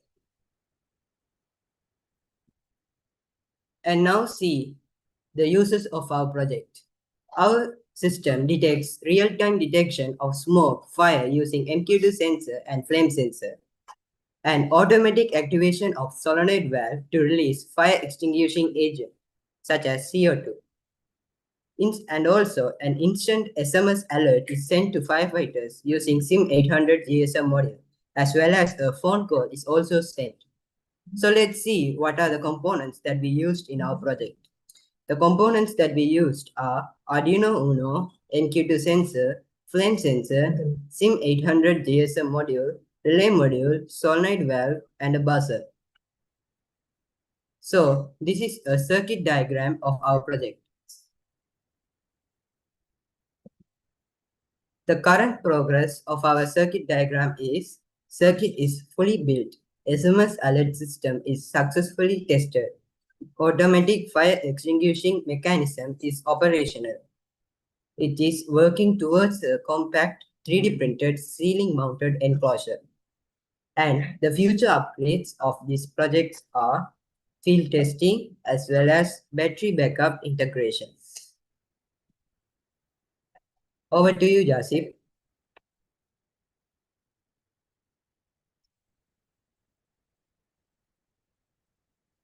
Thank you, Nikshan. Based on product market fit. Achieving BMF means fire alarm system meets real safety needs and is trusted by users. It's crucial because it ensures reliability, drives customers' retention, aligns with safety regulations, and attracts investors' confidence. To ensure product market fit, deeply understand target segments such as homes, schools, etc. Conduct user interviews and build a minimum valuable product. Gather real-world feedback, iterate quickly, and track key metrics like retentions and NPS. Ensure full compliance with safe standards. For example, graphical user interface, NFPA, and monitor competitors to stay ahead with unique features like smart alerts or easy maintenance. With strong product market fit, your product gains traction, trust, and market growth. According to market research, this type of fire alarm system is uncommon in Sri Lanka, and it can be used in essential places inside the buildings. How we tested the market and verified the demand. We conducted a meeting with distributing flyers among staff in our school, housewives, fuel station owner, firefighters, and hotel owner regarding the need of this fire alarm and importance in our environment. Over to you, Rohit. Thank you, Jasip. These are the flyers we used to conduct the meeting among our school staffs and different customers to test the market fit of our products. These are the photos of our meeting in order to conduct meetings to analyze our market fit. The expected market growth. This is the graph which shows the market of the fire extinguisher globally. Increasing fire safety regulations across residential, commercial, and industrial sectors are prior in driving the portable fire extinguisher market. Now, let's move on to the business model. Business model. To get profit, we are using different methods. They are direct selling method, advertising with using social media. First of all, direct selling method. By selling these products directly to the customers, such as fuel stations, firefighters, and households. Advertising with using social media. Facebook, Instagram, YouTube, and etc. System installation. These are the other three types of business models. System installation. Supplying our product and installing in commercial and residential building. Retail, selling our product through physical stores or platforms. Wholesale, supplying our safety equipment to businesses such as construction companies or retailers.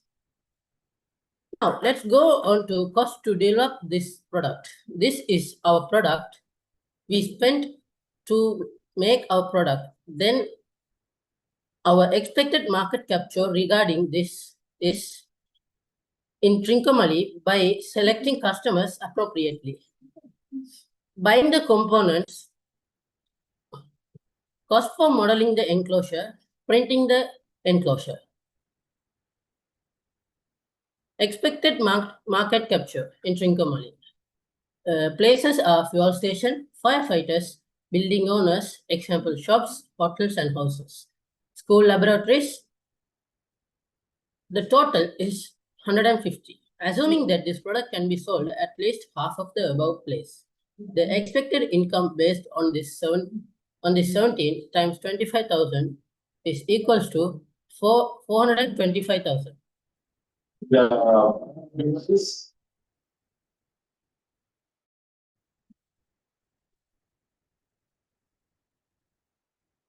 Now let's go on to the customer engagement and the feedback of the customers, which is given by a owner of the hotel in Trincomalee.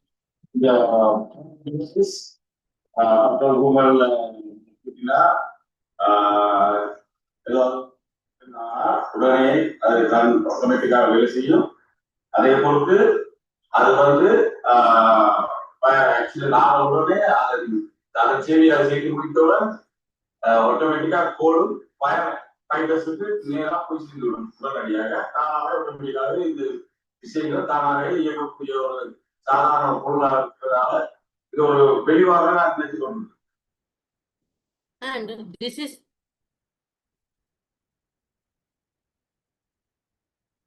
this is the feedback which is given by the employee of a fire department in Trincomalee. எங்களை என்விரான்மெண்ட்டை பொறுத்த வரைக்கும் heat cooling ஒரு area. நான் உண்மையிலேயே ஒரு heat cooling area தான் இருக்கேன். அதே மாதிரி ஃபயர் வந்தால் டக்குனு ஸ்ப்ரெட் ஆகக்கூடிய இந்த ஏரியா. இருக்கிற பொருட்களை வீடுகளை பொறுத்து ஃபயர் வந்தால் ஏற்கனவே வீடு வீட்டாரோ ஃபயர் வந்தால் டக்குனு போயிடும். சரியா இது ஏற்பட்டு போகும். அப்படியான டைம்ல automatic. And these are the photos which was taken during the distribution of flyers. Analysis of feedback among our staffs and other customers. Overall rating is good. Most like feature about the product is that fire extinguishing immediately and sending the message to firefighters quickly. Extinguishers can be changed based on the type of the places which it is being used. Example, carbon dioxide and water. User experience is an easy experience for everyone. Additional features preferred by people. It is better to rotate the fire extinguisher and spray all directions. Over to Krishan.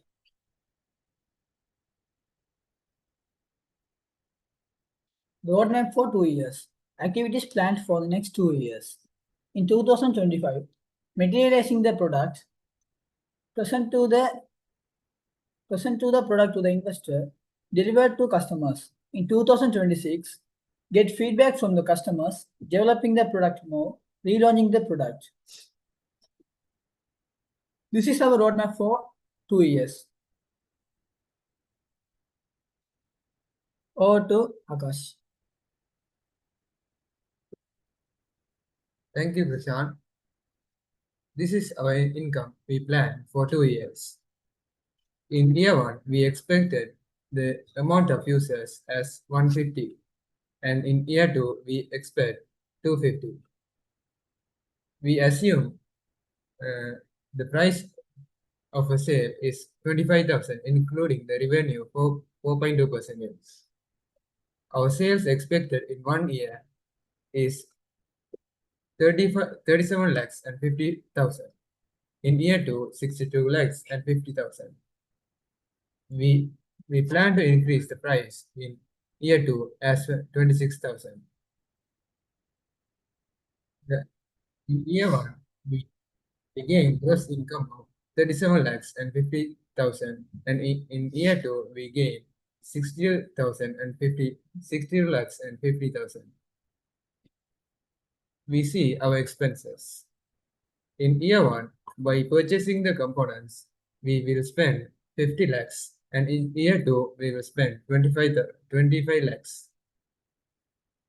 We need cost of modeling to enclosure.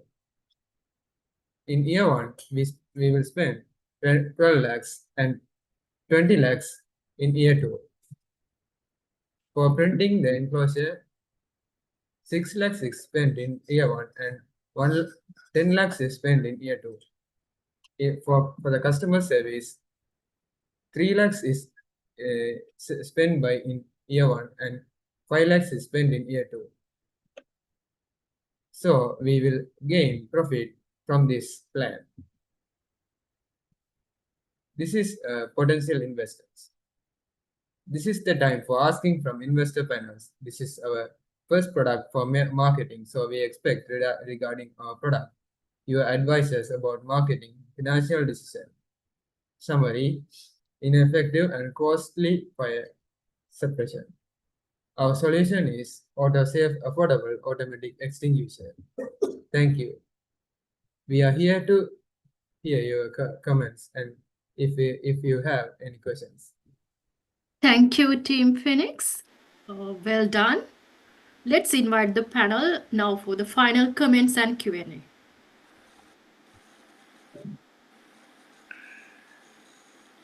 Another interesting presentation. So you have come up with a product that combines the capability of an system, also the fire extinguish function, and also it basically addresses the problems of a normal sprinkler system as well.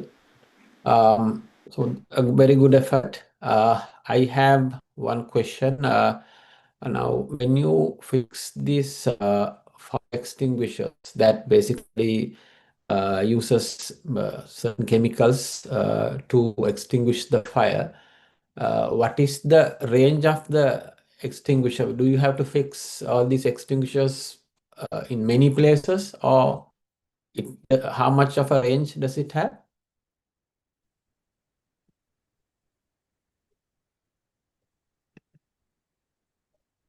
Yeah, sir. The extinguisher is made for 10-meter range.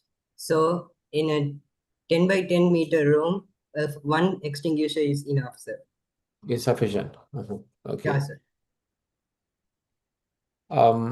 And now when you have said that you plan to market the product through online platform as well. So is this a product that something like a DIY, do it yourself kind of product that a particular user can fix it by themselves, or do you need technical expertise to fix the product?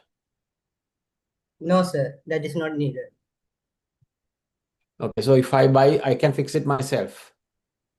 Yeah, sir. The only work you had to do is to fit the valve to the CO2 cylinder, as well as to screw it in a ceiling. That's only what you have to do if you try it. Okay, so you have shared a lot of details about your market plan. So, how do you plan to identify customers? Are you planning to directly approach customers, or are you planning to look for an investor and then get the investor to market the product for you? How do you plan to do that? So actually we plan to do it as we post the thing in internet through Instagram, YouTube, such things. So if any customers is interested in it, they will call us. We also prepared a leaflet so we could give it away in Trincomalee, in local areas. Okay. Right. Interesting product. Yeah. Thank you very much. That's all from me. Thank you. Any other comments or questions from panel?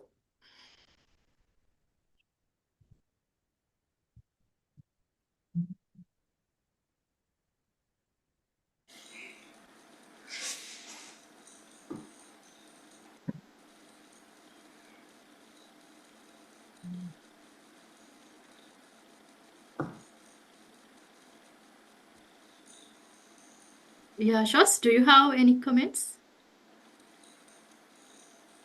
I do not have any other feedback. Well, I encourage you to come up with a stronger marketing plan.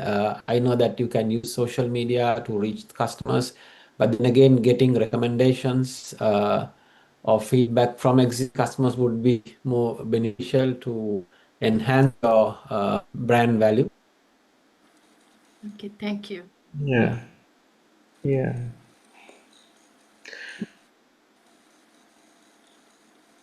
I agree with that, and also probably the for any of the product, I think the key challenge is acquiring the first few customers and trying to get the initial first traction. If you can get like first 10 customers, get them to buy your product and try your product and get some feedback, that would be the first step, I think. These customers could be from your neighborhood or from your school. You have already done some, but I mean, rather than getting instant feedback, probably let them to try the product for a while and get some feedback, because things like fire, that doesn't happen always, but when it happens, your device has to reliably working. So you have to do a bit of production reliability testing as well. Like if there's like 100 times, how many times, what sort of accuracy and robustness in your product, those are the things probably you need to put some effort into, I think.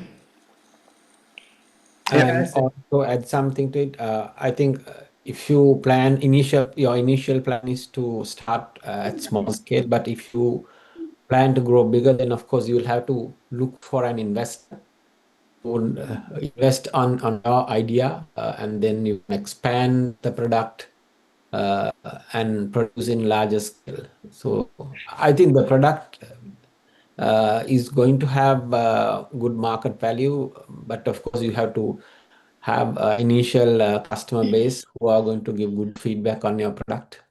So this is a very critical product, but it has to work. It has to be very accurate and has to have very good quality as well, because it cannot just malfunction and it would create a disastrous situation for the user. So that the quality of the product is going to be really important. Yes, sir. We already have about 15 customers from petrol station as well as the fire brigade, sir. Has it been used in any of their fires? It was an unfortunate scenario, but has that happened? No, sir. They just ordered it. We didn't give them. Yeah. I think you have to do a lot of testing because it may happen, say, once in a 10 years fire, but when it happens, it has to start. It has to work. Yeah, sir. Yeah.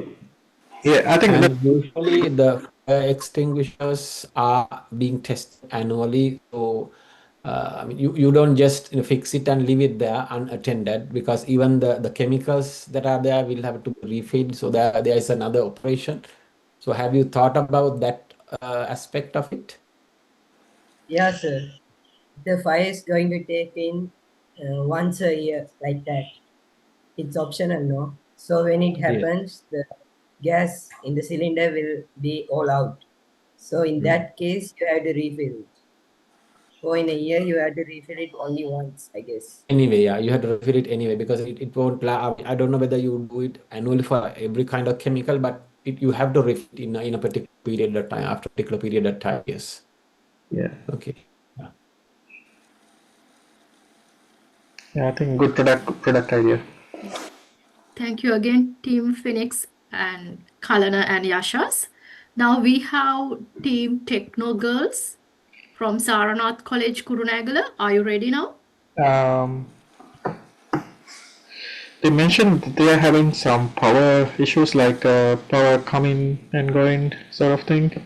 Unfortunately, a couple of teams today had the same issue. Something is going in the country, I think, in terms of power. Anyone from Team Techno Girls?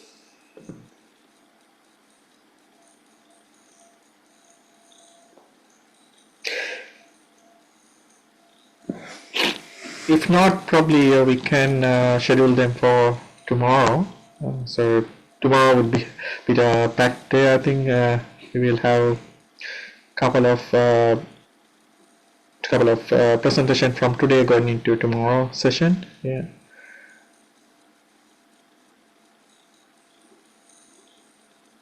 Yeah, probably that's the case. Sorry. Yeah. I think I can't see anyone joining from them at the moment. So the last message was they're having power failures in the area.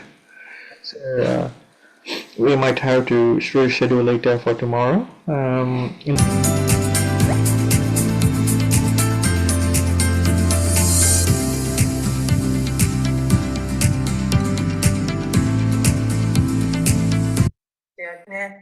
Hello everyone, Ayubowan, Vanakkam, and very warm welcome to everyone joining us today again. I am Madhusha, Council Member of Sri Lankan Engineers in South Australia, and I am honored to host session 2 of the final pitch of the SLESA Future Founder Young Entrepreneurship Bootcamp 2025. Today is a continuation of an exciting journey where our young minds showcase practical, thoughtful, and innovative solutions to real-world problems. We are thrilled to see the remaining teams present their projects to a global panel of experts. A heartfelt thank you to our official partner SLEET, our panel members, teachers, and supporters for your valuable presence and encouragement. Let's begin today's Let me give you a quick overview of today's session. We have 8 items and begin it with program overview and close with final remarks and important details about the upcoming SLESA Future Founder Award ceremony. Next slide, please, Kalan. I now invite Dr. Kalana Vithanage, the program lead of the Future Founder Bootcamp, to present a brief overview of the initiative and the journey that brought us here. Kalana, over to you. Thank you, Madhusha. Hello, everyone. It's great to see you all here, and I will give a quick intro into the program. We started the program in March this year in a two-stage program. In the first round, we were providing some quiz to the students all around the country, and out of that, we down-selected set of teams for the round 2, and those were given guidance from 2 advisors, one from SLESA and one from SLEET, and they were developing their product idea and polishing their presentations throughout these 12 weeks. So here we are on the final pitch deck today. Talking about number of teams for the round 1, we had around 55 teams joining, and out of that 14 teams were selected for round 2. That is across the country, and you are one of them. And we provided some knowledge contents on entrepreneurship related topics, starting from why entrepreneurship, product market fit, how you develop a minimum viable product, some introduction into sales and marketing, also the finance management aspects, some basic accounting, leading a team, and finally funding and investment. All these are quite important topics in building a successful entrepreneurship journey.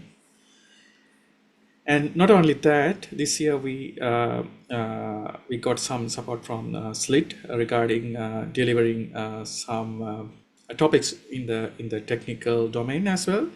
This year we had a number of topics on, for example, on introduction to Python coding, introduction to web development, low-code, no-code programming, Arduino and basic electronics, introduction to artificial intelligence, introduction to robotics, introduction to 3D printing. So all these subjects are quite handy because in developing their minimum viable product, the teams could leverage these skills for building what they are wishing for. All good. And also, not all those content were delivered not only to this selected team, but also this is widely available for anyone who is interested.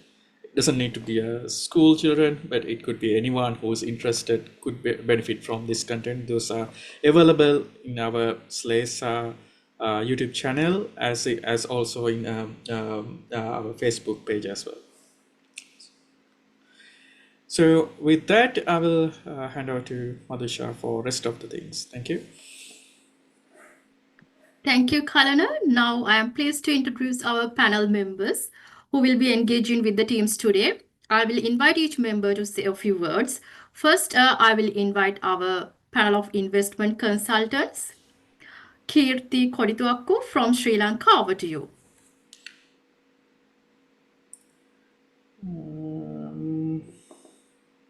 Doesn't seem Kirti joining at the joined at right at the moment, but probably we can move into the next one. And yeah, Yashas Mallavarachi, over to you. Yeah, thanks, Madhusha. Hello, everyone. I'm Sasman Lavarachi. I am actually with an engineering background from University of Moratu, and I also have an MBA from Moratu as well as Massey University. And I was working at SLIT for quite some time, and currently I'm on sabbatical leave, and I'm in New Zealand and working for a New Zealand company here. So I would like to, I'm looking forward to see some interesting presentations from our young school children. Thank you, Yashas. Next, Sanath Abegunasekara joining us from Australia. Sanath, over to you. Yeah, hi, thank you. Hopefully you can hear me. Yes, as mentioned, I'm Sanath Abegunasekara. I'm currently based here in Adelaide. I've been an engineer for a long time now. Currently working as an engineering manager for a defense company. Throughout my career, I've been my interest has been electronics engineering and communication systems. I worked as a software engineer, systems engineer, and now managing a defense project as an engineering manager. So really looking forward to hear what the young entrepreneur has to offer today and provide some good feedback. Thank you for the opportunity. Thank you, Sanath. Next slide, please, Kalana. Now I would like to invite our SLASA evaluation panel. First, I would like to invite Chandimal Jayawardena from Australia. Thanks, Madhusha. Hi, everyone. I'm Chandimal Jayawardena. I'm a lecturer at the University of South Australia and also a panel member, council member of SLASA. Before that, I have worked in Sri Lanka, New Zealand, and a few other places. I look forward to seeing good presentations from all these groups. Yeah, thanks, Madhusha. Thank you, Chandimal. Next, Kalana, over to you. Thank you, Madhusha. My background is in electrical and information engineering, and my research background in robotics and computer vision side. Over the years that I have worked across different R&D projects in electronics, then machine learning, computer vision, robotics, so on. And here I am. I'm quite interested to support the new generation of entrepreneurs and support them in any way I can, and looking forward to your presentations. Thank you. Thank you, Kalana. Next, Subhashini Vellahevage from Australia. Subhashini, over to you.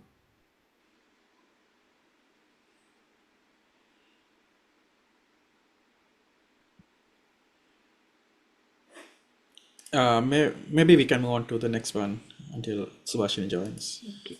Next, Prasanna Sumatipala from Sri Lanka. Prasanna, over to you.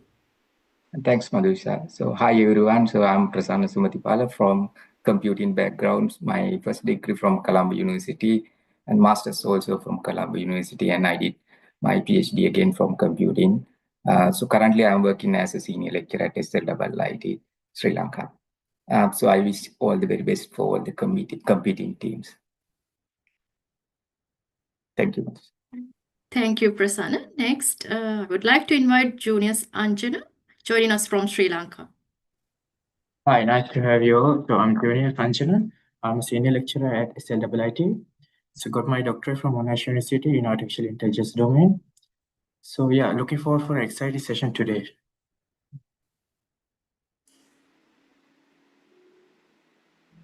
Thank you, Juniors.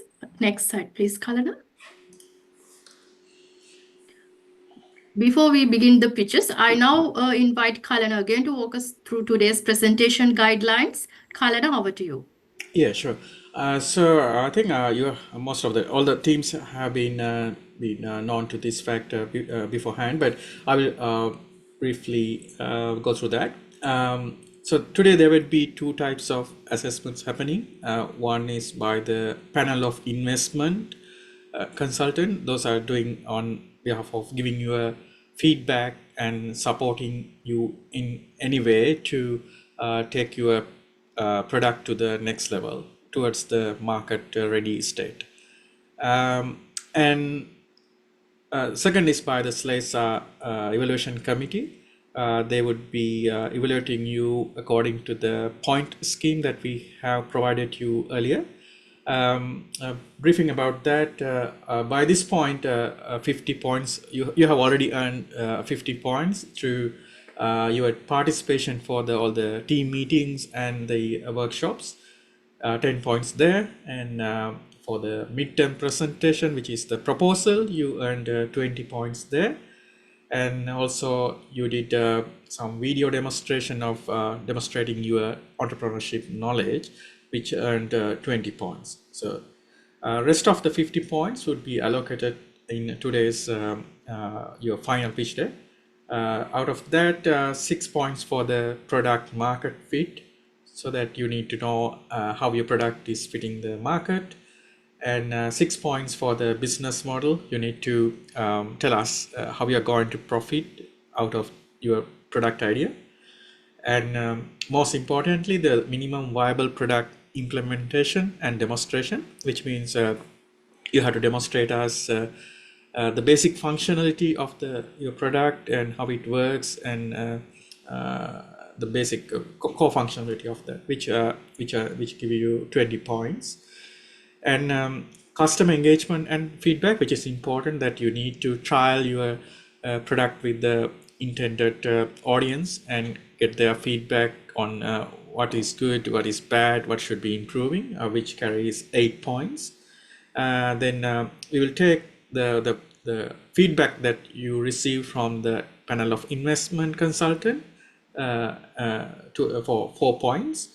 And in this work, you need to work as a team. So when you demonstrate that, you can earn 3 points. And presentation skills, you need to communicate us your idea and how we are doing that, which carries another 3 points. That's how the 50 points being allocated. And wish you all the best with all your final pitch decks. And sorry, one more thing regarding today's pitch deck, few guidelines. Each presentation would be should be completed within 15 minutes and followed by 10 minutes question and answer. The preferred language for the presentation is English, and discussions can be done in English or Sinhala. And if we find out that your conversation with the panel is taking over that allocated 10 minutes, probably we can have an offline meeting with the team. We can facilitate organizing a meeting. And when you are presenting, please unmute and enable your video feed so we can see you well clearly. And you can take this opportunity not only as a way to present your idea, but also to engage with your panel and try to make some connections for your future journey. I think that's pretty much, and so I think we can start. Thank you, Kalana. Let's now begin the final pitches. Each team has 15 minutes for their presentation, as Kalana mentioned, and followed by 10 minutes of Q&A session. with the panel. After each pitch, I will invite the investment panel to ask questions and provide comments. Let's begin today's session with Team Trinity Syntax from Trinity College, Kandy. Over to you, Trinity College.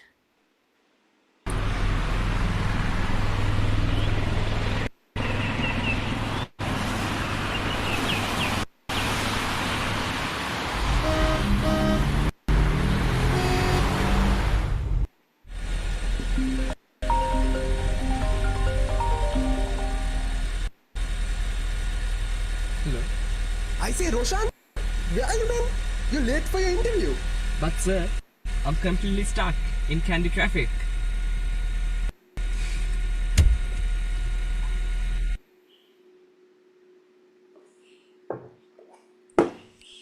This isn't just Rohan's story.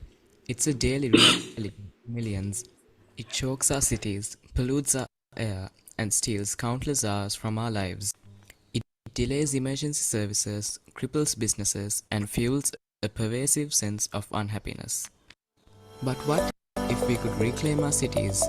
What if traffic could flow intelligently, proactively, and safely? The solution is here. Meet Traffic's AI.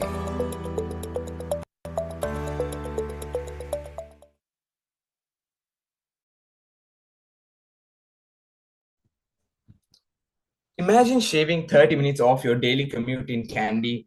Imagine emergency vehicles reaching their destination 50% faster. Good morning, judges, and we know there had to be a system, a smarter way to deal with this problem. That smarter system was brought to you by Team Trinity Syntax. Shahrukh Fairuz, Nilesh Sirivardhana, Yasa Senanayake, and myself, Disarana Jayasuriya, were supported by our dedicated mentors and MIC. Kandy and many cities like it face a critical issue: outdated static traffic lights. This leads to severe congestion, constant delays, and poor pedestrian safety. Our customers are everyday people driving around. They lose time, their trips are unpredictable, and they get stressed. Delivery companies face direct financial losses from delays.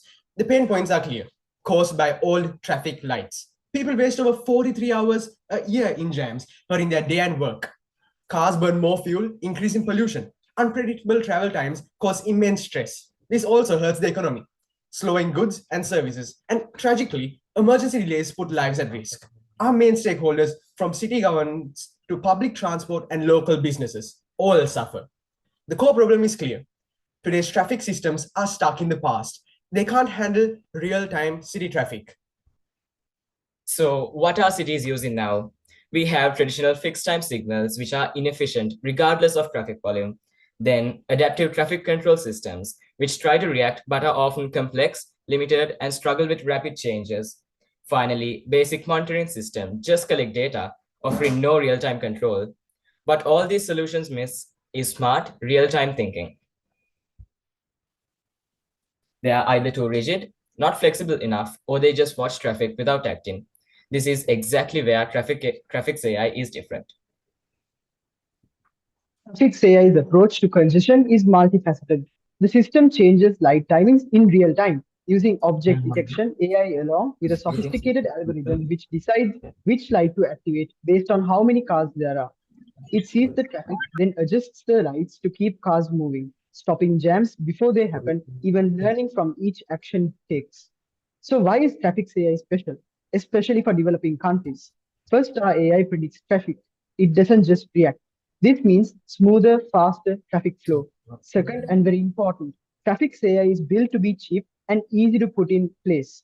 Our system is designed to work with cost-effective standard cameras with the flexibility to integrate more sophisticated camera systems as needed or desired. Similarly, our sensors are modular and can be customized to meet specific client needs. This makes it possible for cities with small budgets, common in developing countries, to get this advanced system without high costs.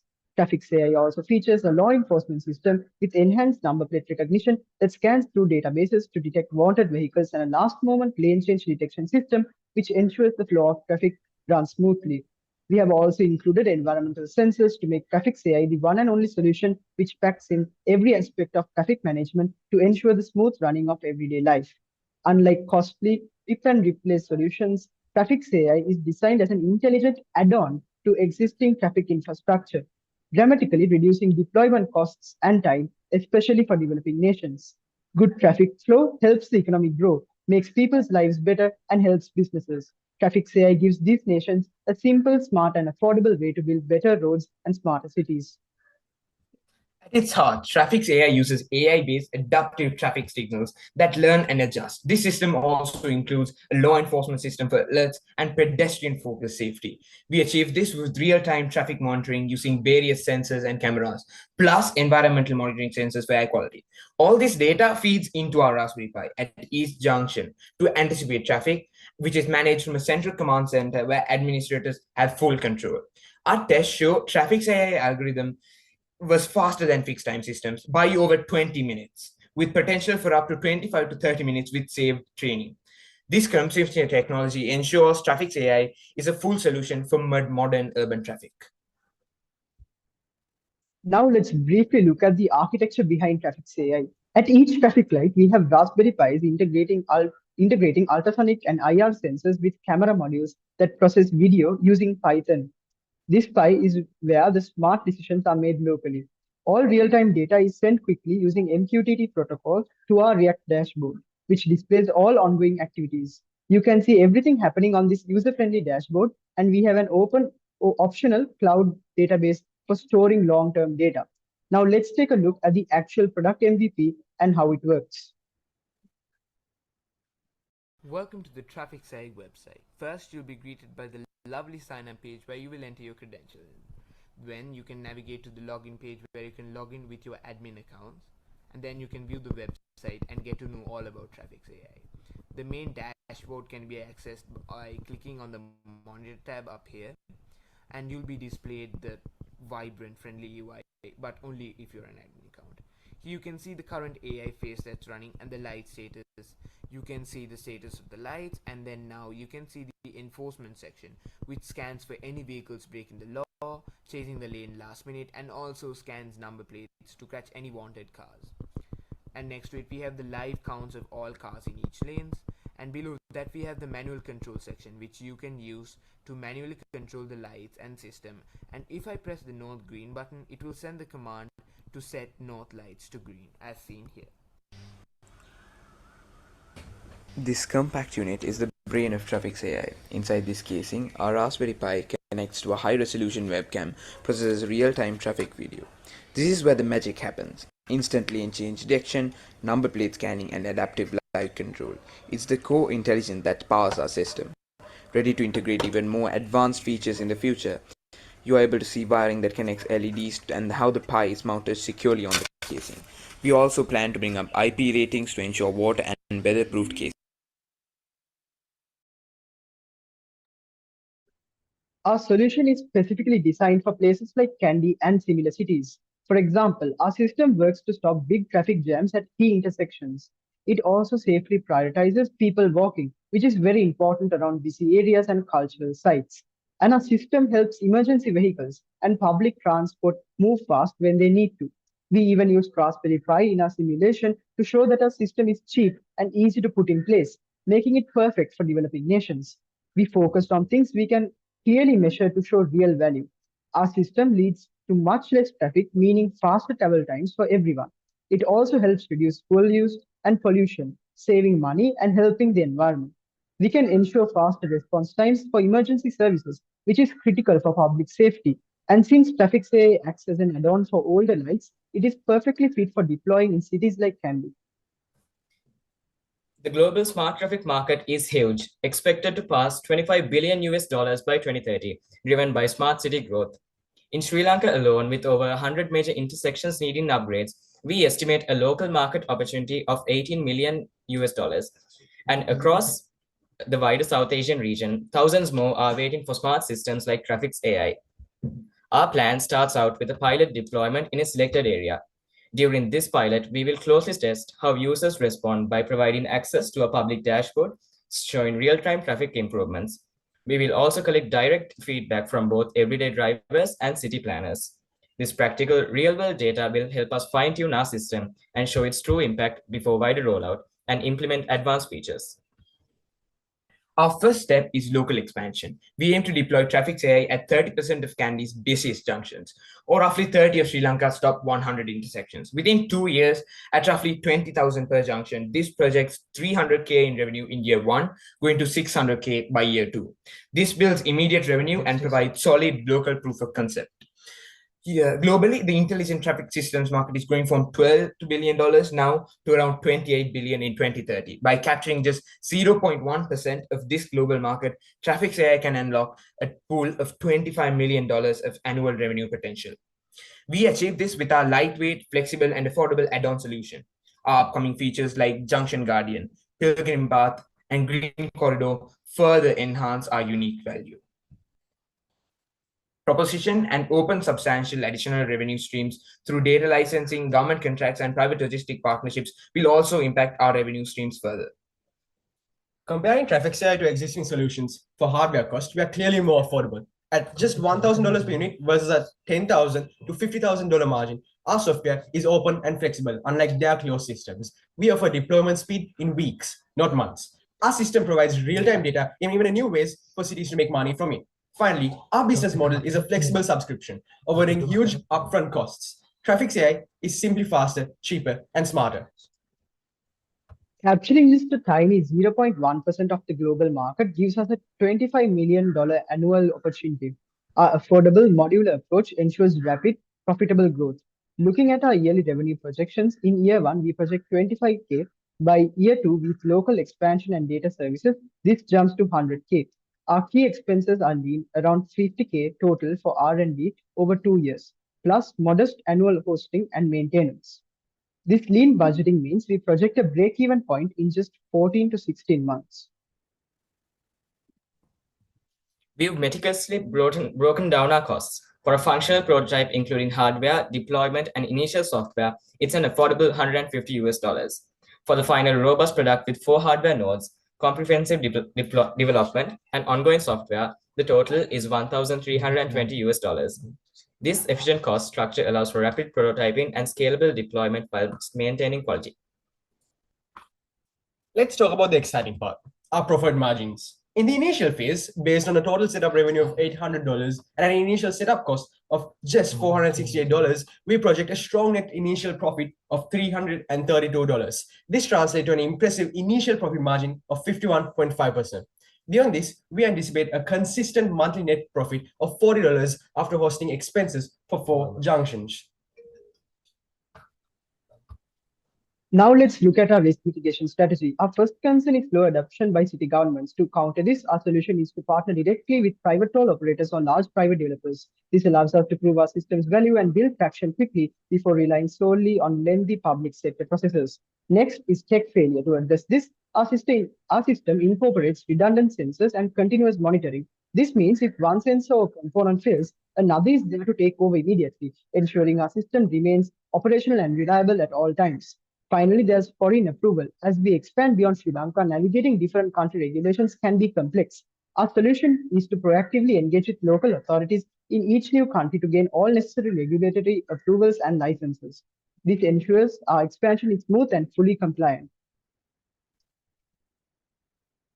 Now let's take a look at what customers think of Traffics AI.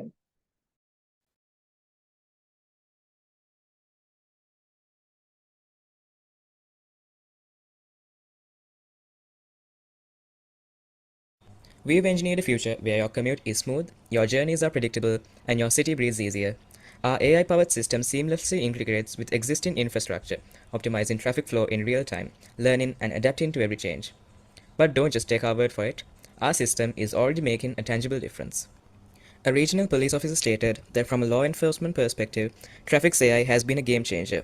Its ability to recognize license plates and identify road offenses makes their job of cracking violations significantly easier. More importantly, it helps manage traffic flow with unprecedented efficiency, freeing up their officers to focus on. Our vision for Traffics AI is clear, and this 2-year roadmap outlines our strategic path to success. We begin with planning in months 1 to 2, then launch our pilot phase in months 3 to 6, deploying to 3 to 5 junctions. From months 7 to 9, we optimize and launch data subscriptions. Months 10 to 18 see local scale expanding to 15 junctions and building partnerships. Finally, months 19 to 24 mark our push for regional and global expansion. All of this drives towards our key metric, a 51.5% profit margin. We're addressing a massive underserved market, a global crisis costing billions, with the ITMS market projected to exceed 47 billion by 2034. Our business model is built on clear and diversified revenue streams, initial government contracts, highly profitable recurring software subscriptions. Our finances are compelling, a healthy 51.5% profit margin, and anticipated breakdown within just 14 months of break-even timelines. We project significant revenue acceleration scaling from an initial pilot with a 25 million annual global potential. We seek a specified amount in seed funding to fuel product refinement, pilot expansion, and team growth.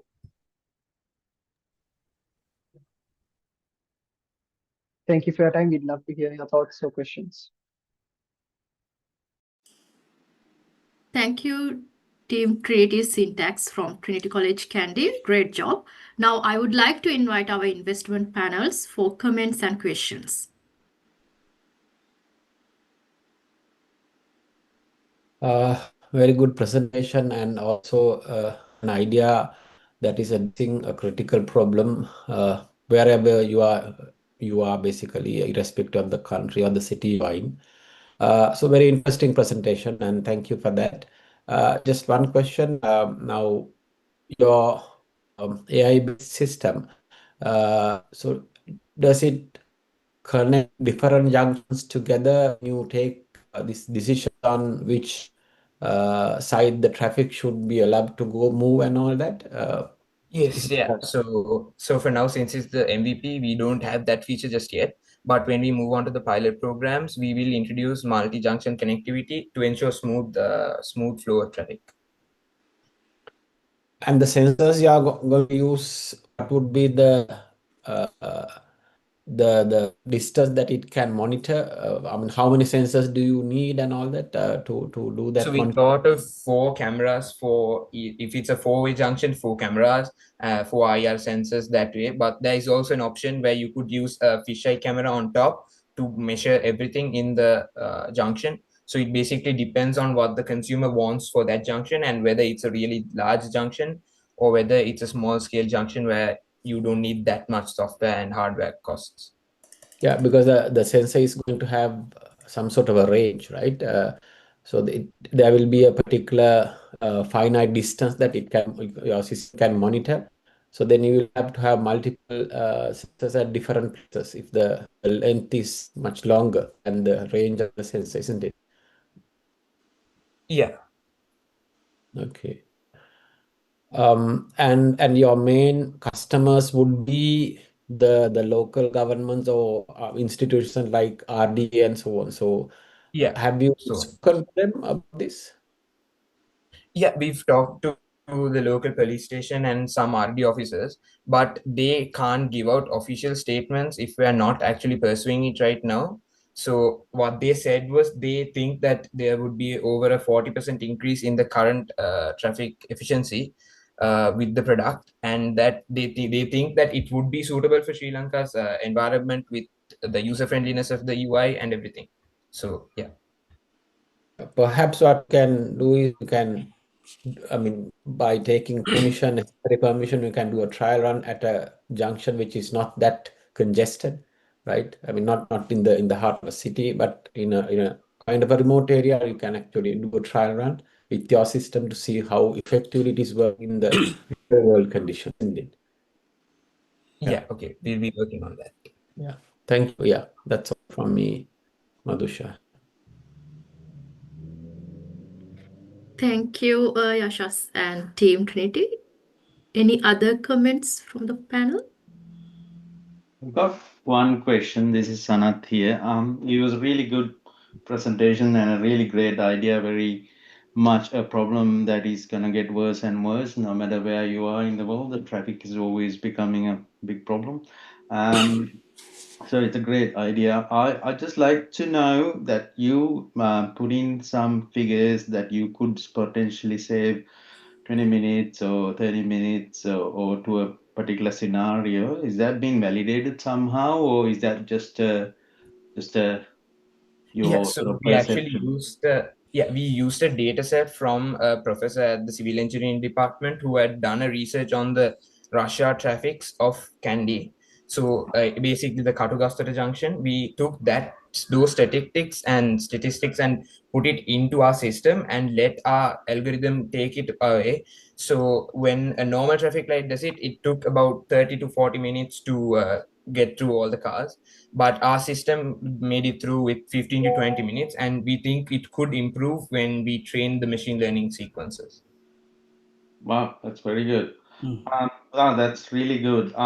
There is so many, obviously, navigation apps already account for traffic conditions, monitoring traffic conditions in various streets, and in fact reroute you based on the traffic conditions to get you faster to your destination. Is integration of existing tools like that is going to be an advantage for you, or you're purely looking at intersection by intersection rather than from start to end? How do I get? We How do look I? at covering everything intersection by intersection, but hopefully in the future we could merge with Google Maps with their traffic features. Google Maps is a feature where it shows density of traffic. Maybe we could implement their systems along with ours to ensure smoother flow, maybe in the future. Yeah, it's a good idea. It's good ideas. There's certainly so many so much interest in obviously making up the travel time shorter. So personally, I think we should get rid of the traffic lights if you don't need them. But that's not gonna be the solution. So Australia, for example, try to spend money and do overpasses and that sort of stuff, but they're expensive solution to a real problem. Very good. You have a lot of. I hope. I wish you all the best. Yes, thank you.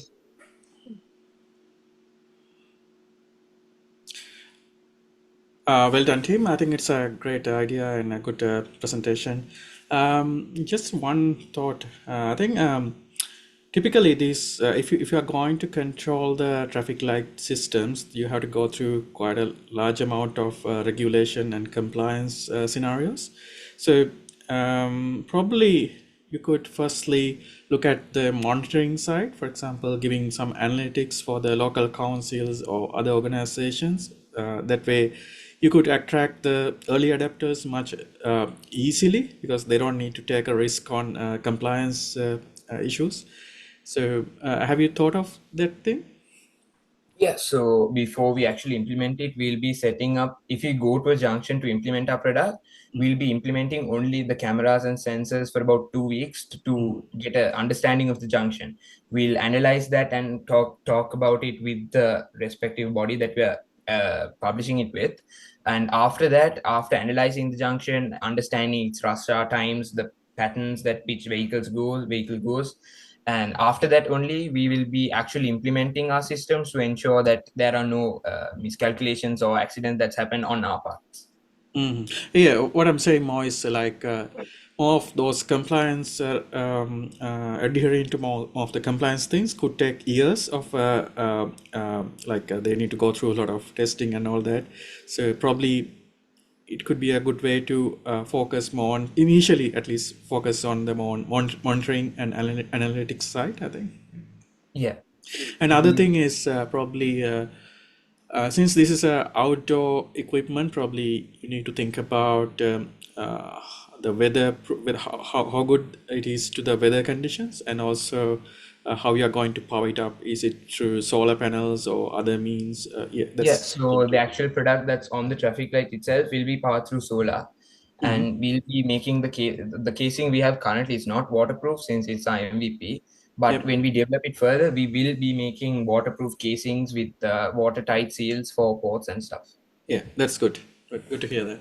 And so since like governments will be taking a long time, like the problem you mentioned, actually we did think of this as well, but like to counter this, our idea was to partner directly with like private toll operators or large private developers, like to avoid the lengthy like public sector process.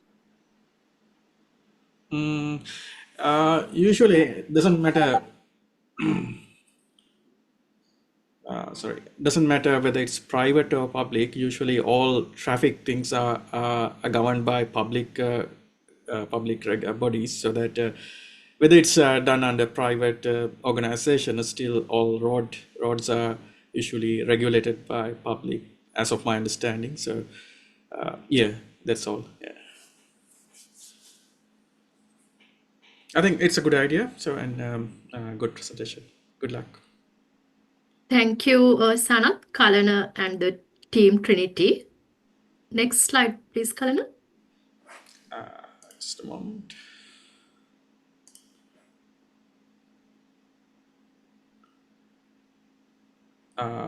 Team, can you unshare your? Yeah, thank you.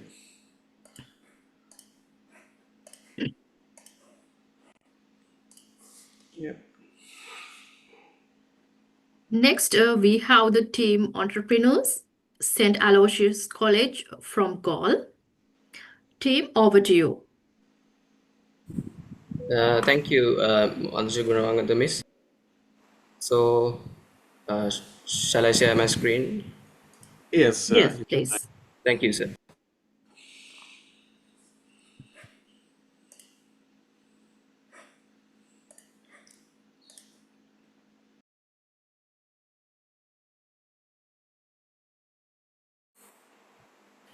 Okay, so good morning, everyone, the esteemed guests, fellow innovators, and the esteemed judges. We are the team, the entrepreneurs from St. Aloysius College. We are thrilled to introduce Minute Mind at this Future Founder Young Entrepreneurship Bootcamp 2025. In today's fast-paced world, personal organization can be a significant challenge. Minute Mind is a versatile solution designed to enhance how individuals manage their tasks and objectives.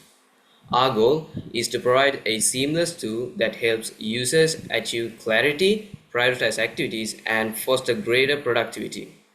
We believe Minute Mind will empower individuals to transform their organization habits and realize their full potential. So now, let's move on with introducing our team members.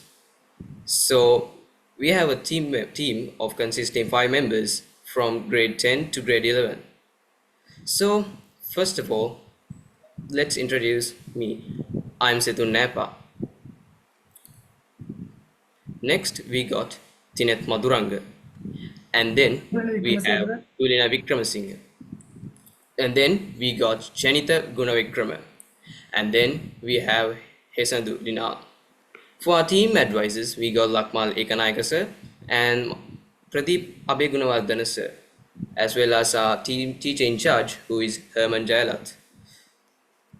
So before we move on, let's take a look at a cool introspection video that we made about our project.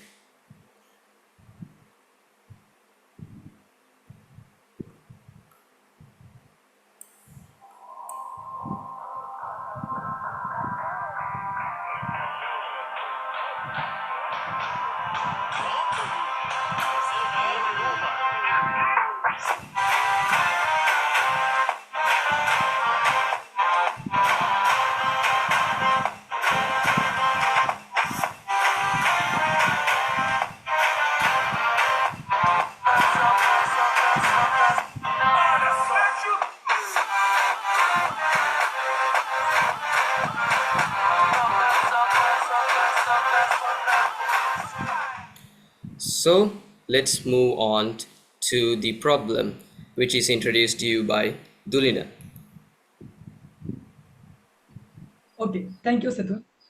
So first and foremost, we need to consider about the customer. So customer description. Individuals who are looking to seriously level up their organization, struggling to keep their day-to-day lives planned. So we have the potential for other stakeholders.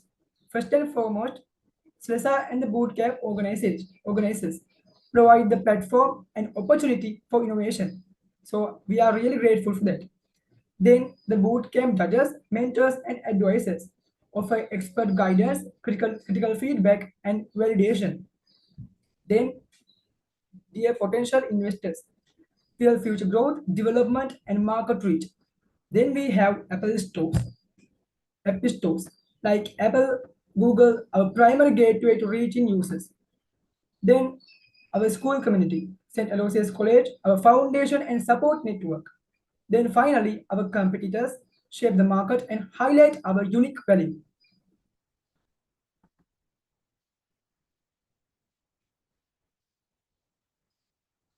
Satul, can you move to the next slide? Okay. So there are few pain points. The first one is users struggle with productivity apps that lack useful time spent report of the ability to track estimated versus actual time, particularly those with ADHD. Actually, you might think, what's ADHD? ADHD is a mental disorder. So after having ADHD, people won't able to focus on single thing. They always get distracted by many things.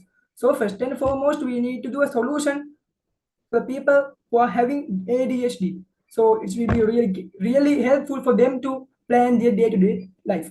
So the second one is missing features like habit building and ADHD friendly onboarding, as I said, and are pain points in productivity tools. So the third one is lack of gamification, such as achievements or leaderboards, makes productivity tools feel like a core and boring. Then the fourth one is productivity apps can be overwhelming or too complicated to set up and maintain. So the fifth one, issues include limited cross-platform compatibility or web versions. Then the sixth one is support pain points, involve difficulty getting help, unresponsive support, limited channels, and insufficient information. So the last one and the seventh one is time tracking systems themselves can be painful to use due to the slowness, complexity, execution, and documentation requirements or poor interfaces. So thank you.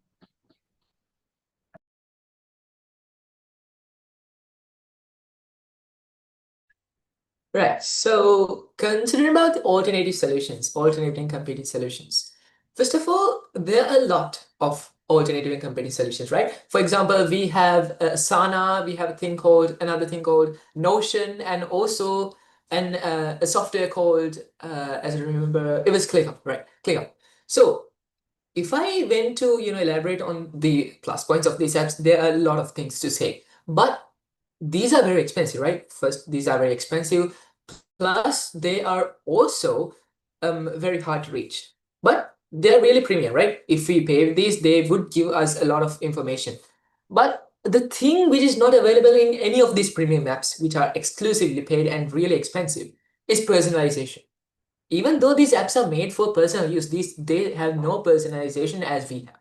We in our system use Gemini 2.5 Pro as the API, and we use them to personalize for each and every individual. So let's say one is a sportman, and one is a student who works hard, one is a student who can't work hard, or let's say one is drug addicted. We humans are very different from each other. So what our app prioritizes is the individuality and differentiation between those individuals. Our app prioritizes the differentiation, right? So our app is unique to each and every individual who purchased our app. So that's the place where our app stands out compared to all of these solutions. Yeah. And Setul, can you move on to the next slides, please? Right. So even same goes for Asana, right? Asana is also a very premium app, but any of these, even Setul, go to the next slide where we have the third one.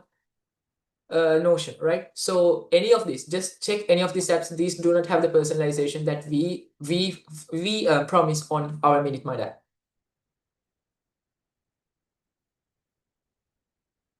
And now for the proposed solution, I invite our esteemed member to propose it. Yeah, thank you, Hasan. Our proposed solution. Let's talk about what is Minute Mind. Minute Mind is more than just a productivity app. It's an intelligent life coach designed specifically for the neurodivergent community. It helps users manage their time, build habits, and reach goals without feeling overwhelmed. So here's how it solves problems. It reduces overwhelm with clean, simple interface and ADHD friendly onboarding. It boosts engagement through gamification and positive habit building loops. It improves time awareness by helping users compare estimated versus actual time spent. So, what makes MiniteMind different from other tools? It's truly ADHD centric, designed from the ground up from neurodivergent users. It emphasizes positive reinforcements to help build sustainable habits, not just tick off tasks. And it's simple and supportive, not other rigid or overwhelming productive tool. On the tech side, it's web application built with Next.js and React for smooth user experience. It includes an intelligent AI core that helps with smart scheduling, and it's backed by a scalable cloud backend for performance and reliability. To sum up, MiniteMind is here to fill the gap that traditional tools leave behind. It's not just about getting things done. It's about doing it in a way that supports how people actually function, especially those with ADHD or other neurodivergent needs. So, thank you. Thank you, Shanita. So adding on to that, Shanita, if you know, right, for the entertainers, Gemini 2.5 Pro, the language model that we are using here, beats ChatGPT version 4.0, 3.0, maximum, ultra, any model in this world. Gemini 2.4 Pro is the best model that you can get as an AI model. So that's also a fact that we should keep in mind when using our models. And next to the MPV demonstration by Tinex Madhuranga. Thank you.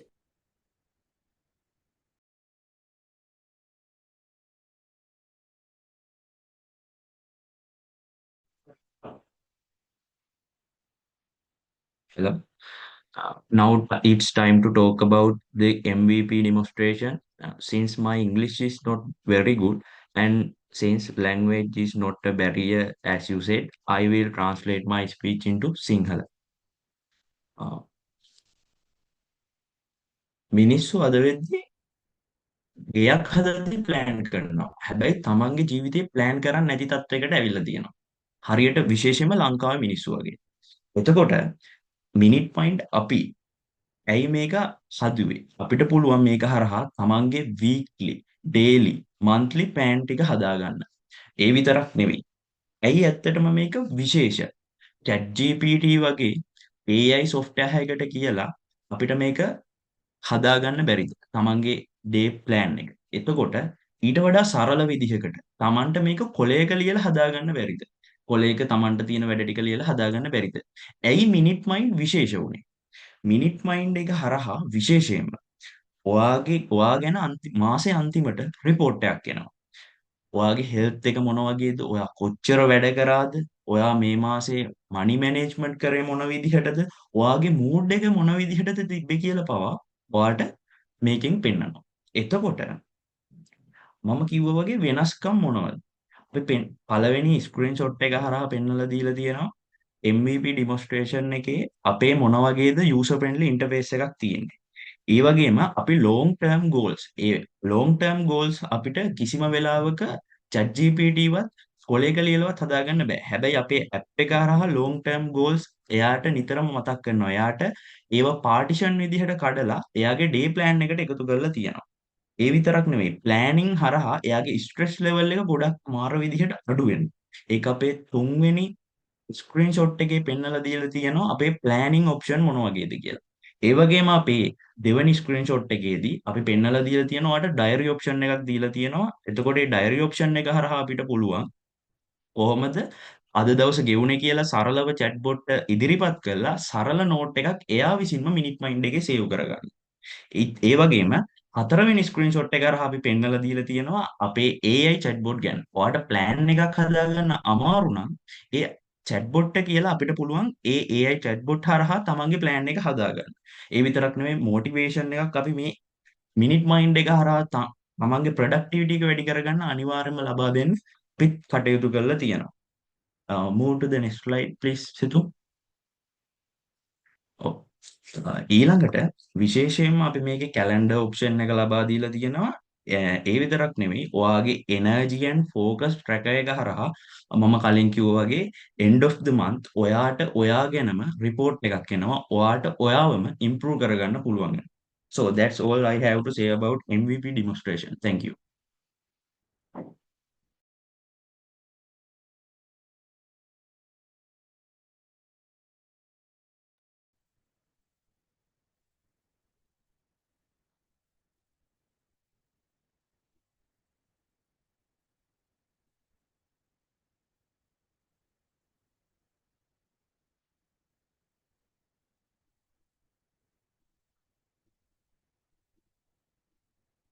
Right. So now moving on to the product market fit. So what we get from this is, first of all, we all know now that Gemini 2.5 Pro is the most capable language model that we could get right now, right? Plus, our market, right? Our market reaches a whopping $2.79 billion in annual revenue, and it is also expected to reach 11 billion in uprise in 2033, right? So what we prioritize here is that our product here, the MVP, even it's the MVP, it can be used by anyone right now at last, and it can also be done in any time, right? It can be done anytime. So what we basically highlight here is that our product can grow year by year, because the market for the MVP and personalized apps is growing a lot, as you can see in the charts presented in the presentation. So what we highlight here is that productivity apps is being used widely in this world, and if the MinuteMind can catch up all to this world for each and every individual of this world who needs these personalization apps, then our MinuteMind app is the perfect app for them, because ours prioritize the person itself rather than any of those apps, right? We prioritize on the individual. So that's why we say that our MinuteMind app is very suitable for every individual, and it also fits the product market. And yes, moving on to the business model. So team, what we basically sorry. highlight here. Oh, sorry. Sorry, team. I think you have exceeded 15 minutes. If you can wrap it up soon, that would be good. Thank you. Of course. So, Setan, if you can please move on to the investor slide, please. 24.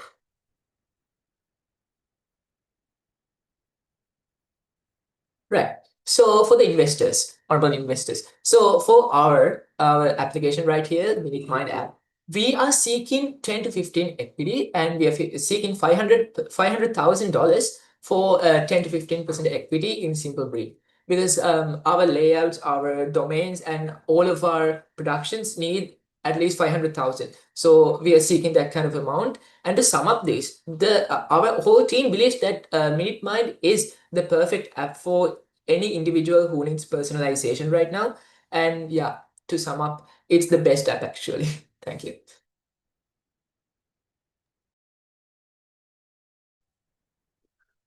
Thank you.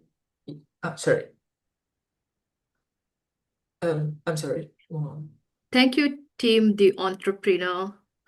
Now I would like to invite our panel of consultant for questions and feedback.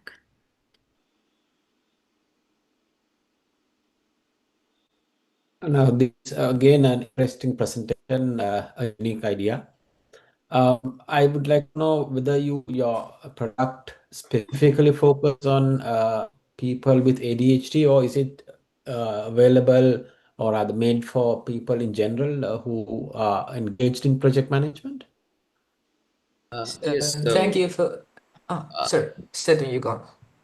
So basically, this app, as we said, is going to be personalized for like everyone. Like this app, like it's unique to every person who uses this app. So we have a ADHD friendly onboarding, which can be also used by normal people as well.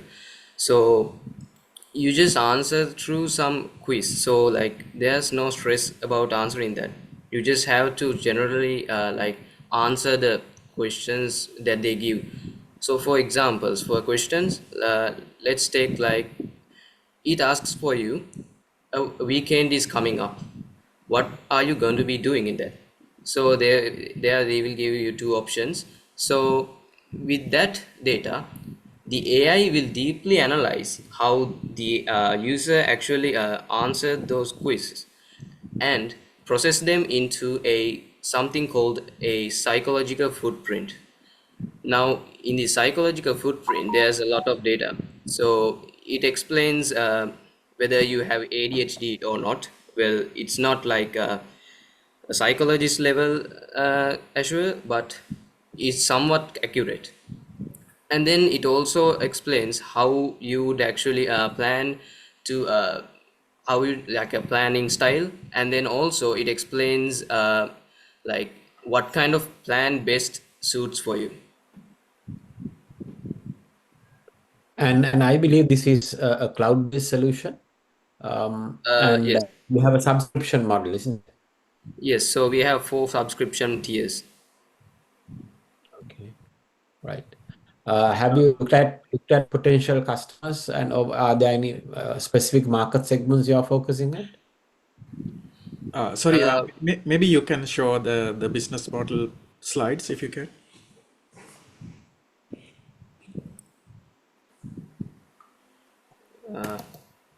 Give me a sec, sir.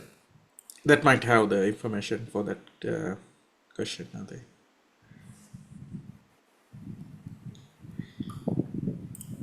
Yeah, okay, sir.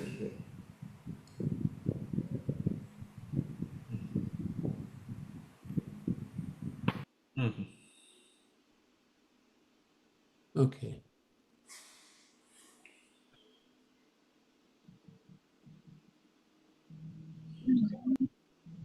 Yeah. So have you sort of found customers already, or are you targeting a specific group of customers? Yes, it's not that specific for our customers. Anyone who needs personalization in their life can use our app. It's not limited to ADHD people. Yeah. What is your target market at the moment? I mean, are you targeting, say, for example, maybe software companies or individuals who need some sort of project management tool? What sort of? Right now, thank you for the question, sir. Right now, we are focused on individuals. Okay. Right. Thanks. Thank you. Okay. Thank you very much. That's all from me. Thank you, Yashas and team. Any other comments from the panel? It's a quick question for the team. You can hear me? Yes. All right. So since your target is personalization, like that's your main approach, like, but since you said you'll be using Gemini 2.5, like what will be the privacy aspect? Like, so since you are targeting personalization and then Gemini 2.5 and all the models will be self-training on the data itself. So these are personal data. So how you, like, what do you think about that aspect? Like, how you like defend, or like how you come up with a solution for this privacy aspect? Models training on personal data, since you're using Gemini 2.5. So I'll answer that. So basically, since we are using the Gemini 2.5 Pro model from Google, we are an API which is optimized for businesses. So they won't be using that data for training their models. Only their own apps, like Google's own software, will be used for their models training. And for privacy against the model always has a protection feature where even though it gets, let's say, somehow it got leaked to them, but it won't get through the model to the user or anyone else like that. It would be stored there and no one will be able to access it.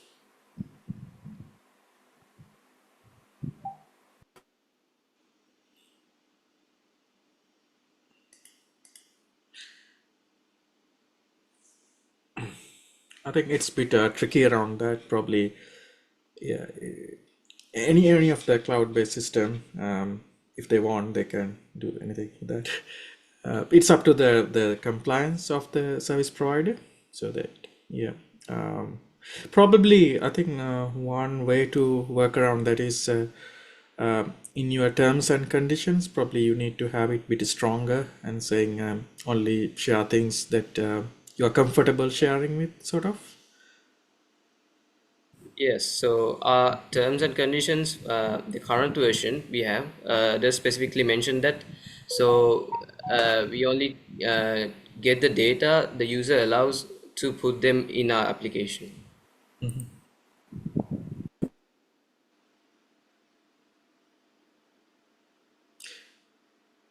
Yeah. Have you tried your application with any trial group? Well, not a big audience, but some amount of friends and families we had. So we asked them to try our apps. So they did have some positive feedback, some errors as well, but mostly positive feedbacks. Do you have a slide on that? Yes, let me If show you you. can show that quickly, yeah.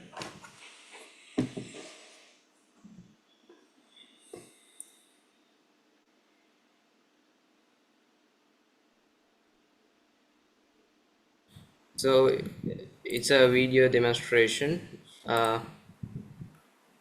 So yes, so let me show you this. For about a week now, and this is my experience to mine. So as a student, the biggest educational challenge that I had to face through was that I didn't have an educational plan, and also I didn't know what to focus on.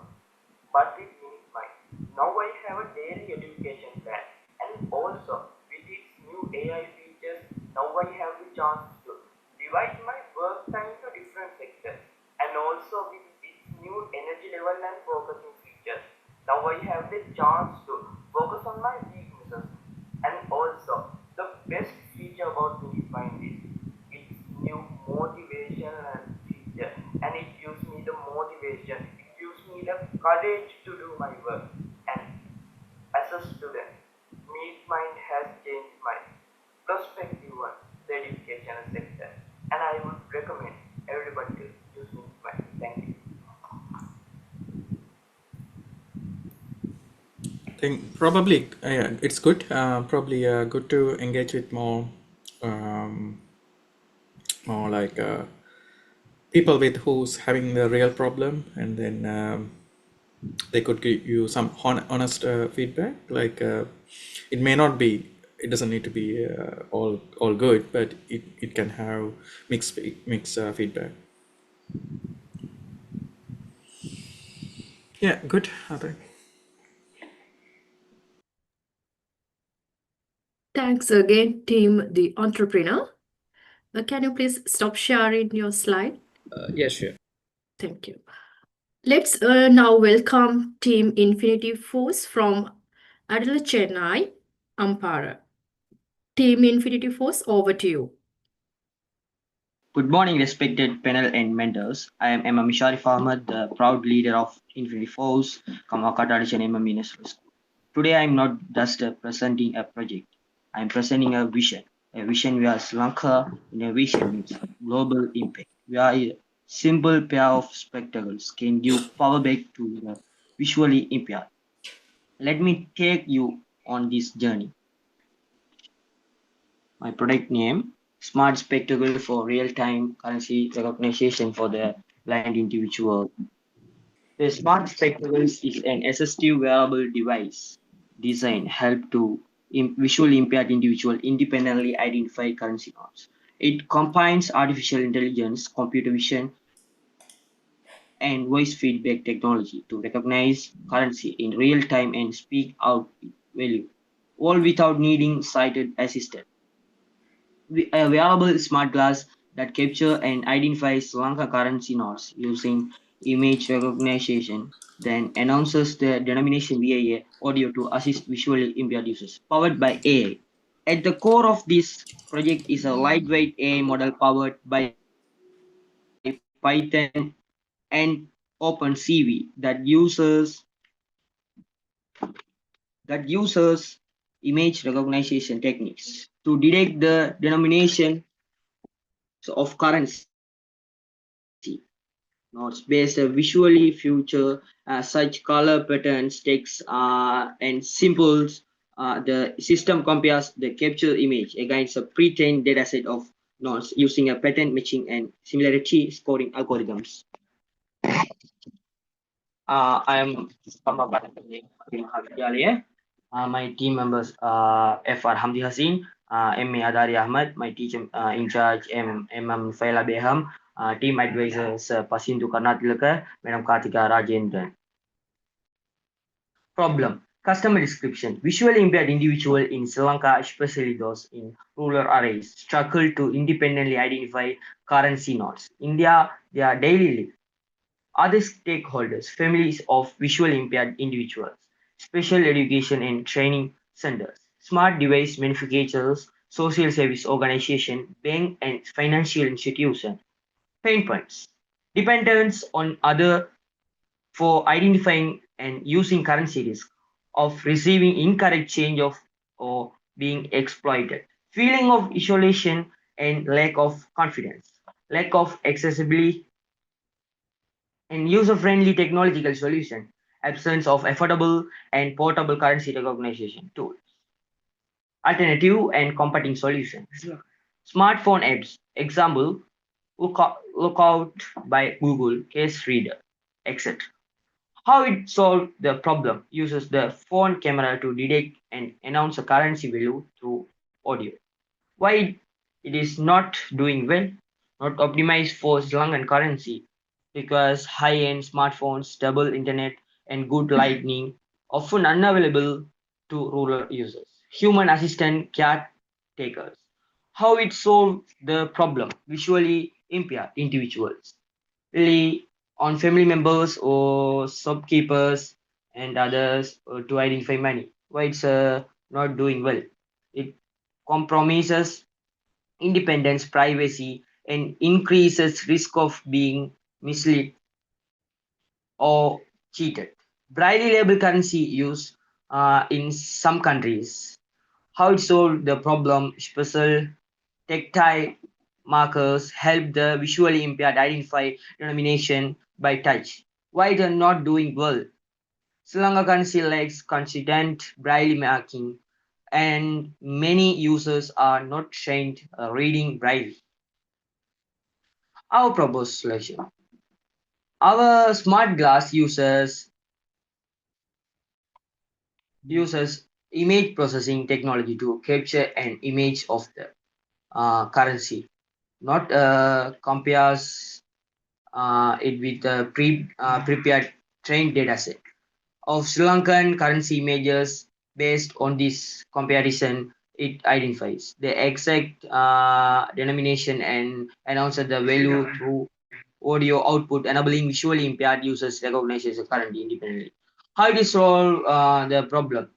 The ESP32 camera embedded in the glass capture the currency images as the user looks at the node. The system process the image and matches as comparisons with images stored in the trained data set. Use YOLO V8 model, F1 score, F2 score to recognize the denomination accurately. Where it is analyzed using AI-based image processing and the YOLO V8 deep learning model. Once identified, the denomination is instantly announced via a voice output through connected wireless earbuds. This allows visually impaired individuals to handle money transaction confidently, independently. How it is different from other alternatives? Uses a custom-built dataset specially designed for recognizing Sri Lankan currency. Hence, free wearable design makes it user-friendly for everyday use.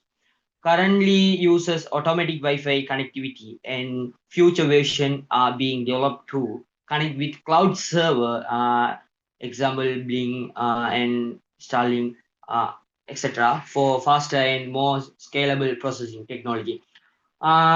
Technology ESP32 microcontroller, image processing and pattern recognition algorithm, Python, OpenCV, YOLO V8 model use, bounding box. Preloaded Sri Lankan currency image train dataset, audio output module, DF player module, and earbuds. Low power consumption and portable design. Architecture, image capture, ESP32 camera takes a photo of the currency node. The image processing, the system compares the capture image with trained dataset. Currency recognizes the correct denomination identified, audio output. Denomination value announce the VA audio module, earbuds, DF player module. X. Power supply, the devices run efficiently with low power consumption. This is a hardware diagram. ESP32 camera, DF player, speaker, MT booster, and DP charge adapter, and lithium-ion battery. This is a timeline. First of week team formatting, problem identification, finalized. This is my project timeline. Next off, this is I train dataset and I practical the consumer.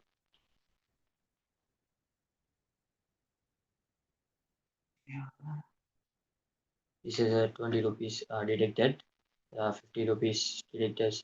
Security accurately is threshold confidence and percentage of threshold accuracy done for accuracy.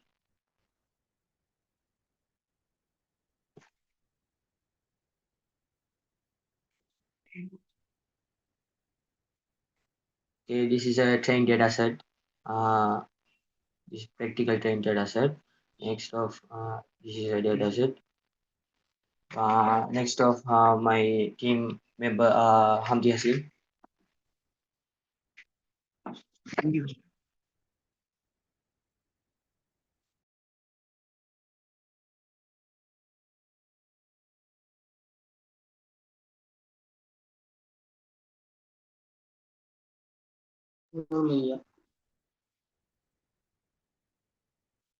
Okay, Ms. Arif.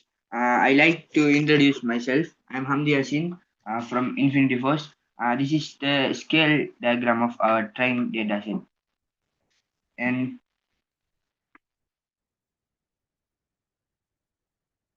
these also the train data scale data set. Okay.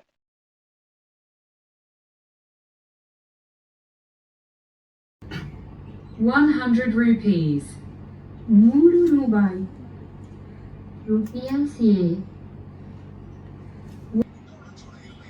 5,000 rupees. ₹5000. Rupiah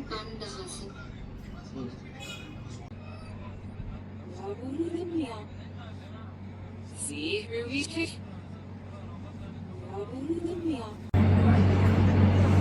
Done. A new start.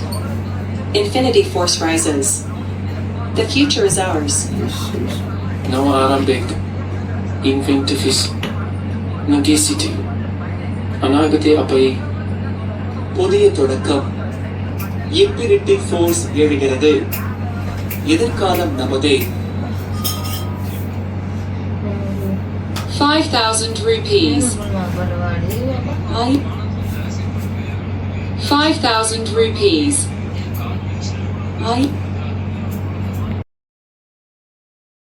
This is the product market fit. Market research and studies. We focused on visually impaired individuals in Sri Lanka, particularly in rural areas, and their challenges in financial transactions. Key insights. According to the World Health Organization, Sri Lanka has over 150,000 people with visual impaired with large portion depending on physical case. Many of them cannot identify currency note independently. Studies show most assistive devices are either unavailable, too expensive, or not localized for Sri Lankan currency. Visits and conversation with teachers and students at school for the blind revealed that handling money without help is a daily default. Conclusion: there is a major need for a low-cost, offline, and local currency-specific assistive device. Then, how did you validate the product fits the market? We validated the product through direct feedback from potential users and educated or visually impaired students. Validation steps.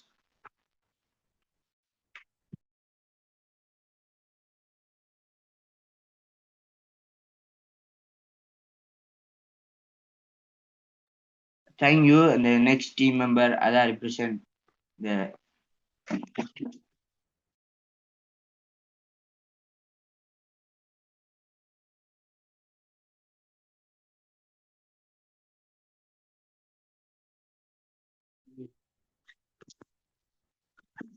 Good morning. I'm Adari Ahmed from Infinity Force. Okay. How did you validate the product fits the market fit? We validate the product through direct feedback from potential users and educators of visually impaired students. Validate steps. We demonstrated the prototype to visually impaired individuals and teachers, and we collected feedback on ease of use, clarity of voice output, comfort of wearing. Over 90% of users say the device would greatly increase their independence. Educators confirm it could train students to handle real-life situations like shops and banks. Result: the target users expressed excitement and need for this exact solution.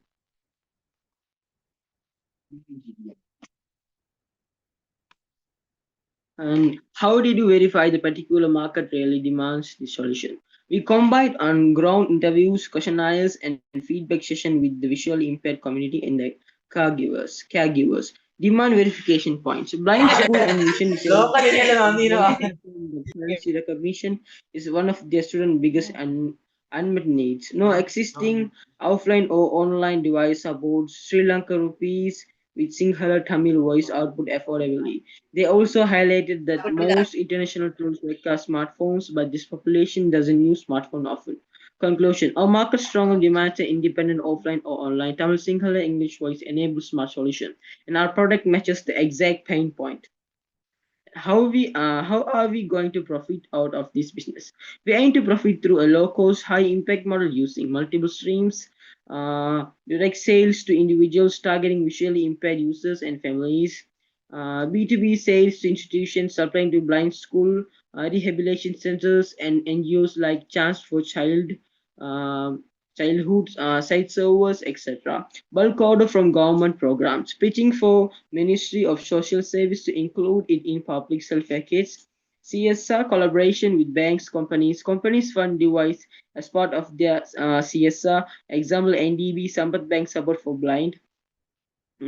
Future subscription service, AA upgrades. Offer AA update service, voice pack customization or maintenance plans. These are plans we use. And how much cost and effort to develop a produce this solution? Total 24,635 rupees. These are the products we use. Efficient productization strategy. After finalizing the design and AA model, we restructured everything to fit within just one ESP32 chip and minimal components. Through our prototype cost 24,635 to build, we have now finalized a version that can be produced for just 6,000 per unit. Thanks to optimization and AA model refinement, we are ready to sell the customers at 6,700 to 9,985, making this one of the most affordable AA powered assistive tools in the region. How large is the expected market capture? Sri Lanka has 150,000 visually impaired person. Only 3% of have access to touch, targeting just 10% in 2 years in realistic. We also plan to expand the South India, where Tamil speaking regions share similar problems. So market capture year 1 to 3. This is it. So how much margin can we make? Production cost 6,000, selling price 6,700 to 9,985. So margin can improve further with bulk import from components, local 3D printing partnership, assembly, outsourcing to disability groups, Chinese production company partnership, abroad ministry to contact export my product. This is the customer engagement interactions. Can you please wrap up in about 1 minute? You can show the video, but yeah. Okay.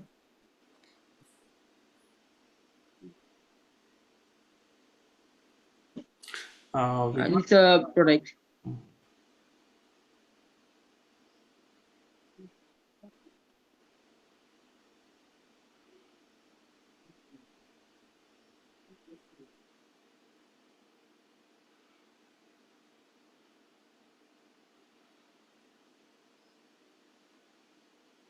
So this is the advertisement of our product, and this feedback of the doctor from Adala Chennai.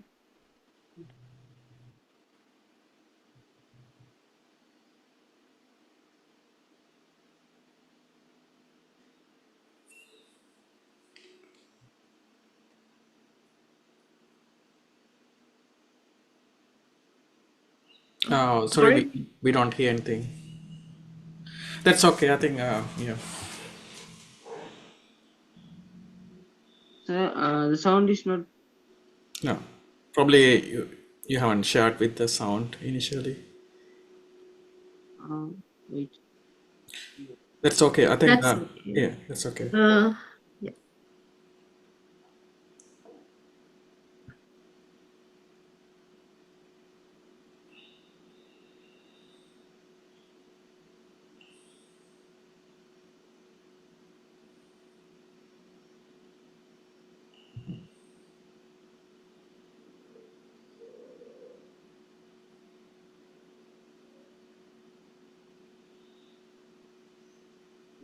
So ask for the potential investor. Sir, can you give 2 minutes, please?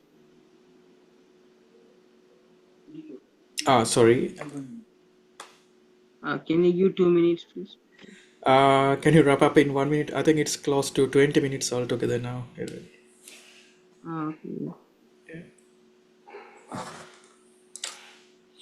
And this is summary.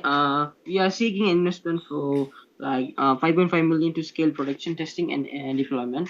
We offer 7% equity to return. We also welcome advisory support in AI engineering, market access, financial modeling, and international partnership. And thank you. Thank you, Team Infinity Force. Good job. Let's invite our investment consultants for feedback and questions. Again, another idea, and especially targeting the differently able community. And also, even though we see a lot of products for differently able people around the world, getting the localized products is difficult, and therefore this is, I believe, is a timely product and also effort that is dedicated towards the different legal community in Sri Lanka. So thank you for this presentation. One question I have is, in order to sell your product, I see that you have spoken with individuals. Have you spoken to associations like Sri Lanka Blind Council and so on? Because those are the places where they have a lot of connections with the community who would need this sort of a tool. Have you spoken to places like that? Sir,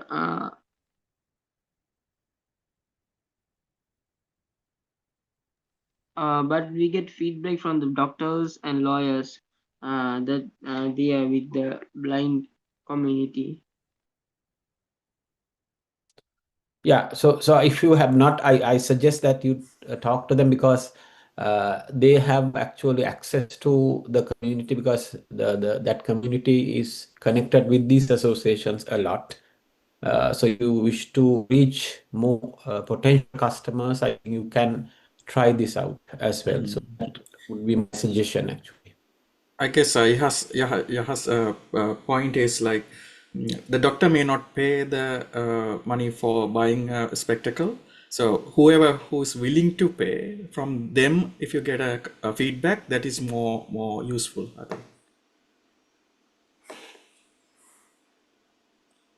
Well done, I think. Yeah, that's all from me. But we get the feedback from the blind person. Mhm. The sound is not. You can hear the sound from the video. Yeah, I we think he's saw the talking. video. We did not hear the sound though, but we saw the video. So obviously it is required feedback from blind people because they should use it and give you feedback. It's very important in your pilot run.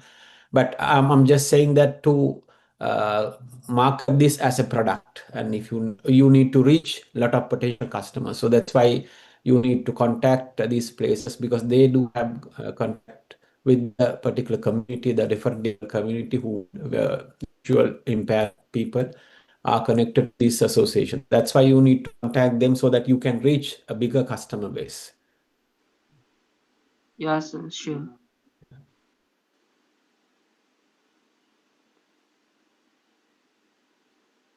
Thank you, Yashas and Team Infinity.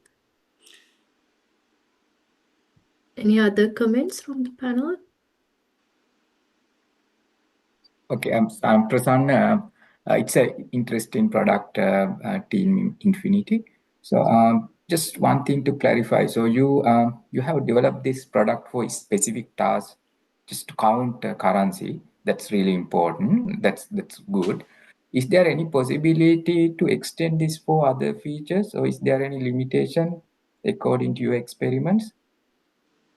So that's are the future plans of the product version 2. Is there any hardware limitations or Sorry, sir. is there any hardware limitations when you extend into other features? Yes, sir. Okay, right. Okay, thank you. It's a good product. Thanks. Yeah. Thank you. Thank you, Prasanna and And team. and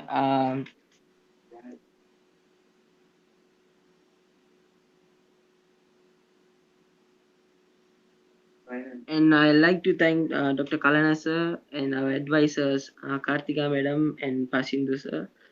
They are very helpful to us to finish this product and other team investors. Sure.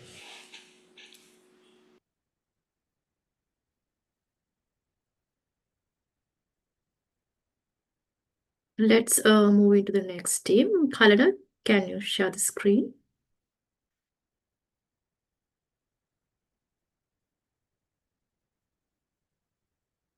Now we have Team Alpha, Saranath College from Kurunagala. Team Alpha, over to you. They message that they're having power outage today as well. Let's Okay. see whether anyone from them here.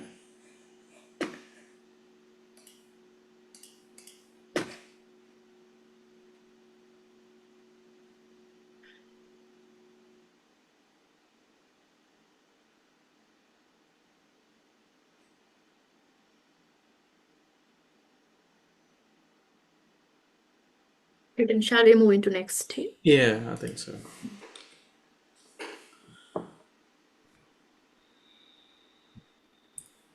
Next, I would like to invite Team Sahira, G10SD, Sahira College from Colombo.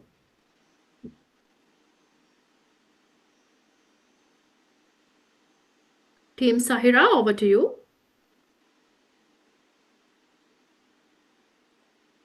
Is anyone here from Team Sahira?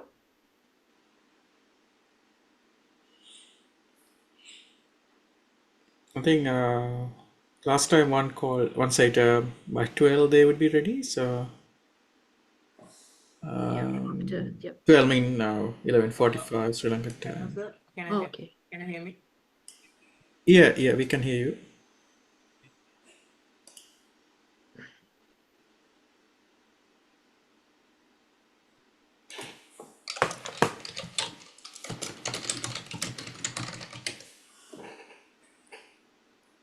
Hello, anyone from team Sahira G10? Sir, we're going to share the screen, sir.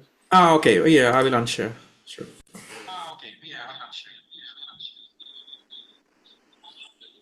I think you have two devices there, two microphones.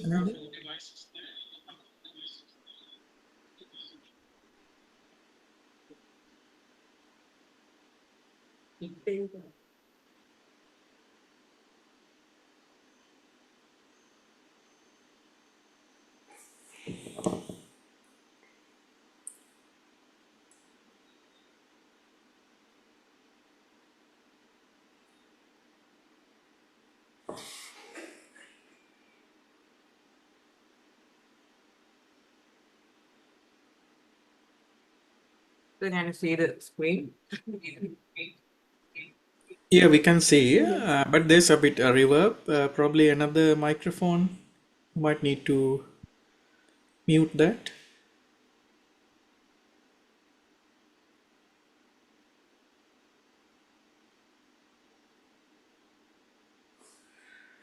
Sir, can you hear me now? I think that's better now. Yeah, you can start.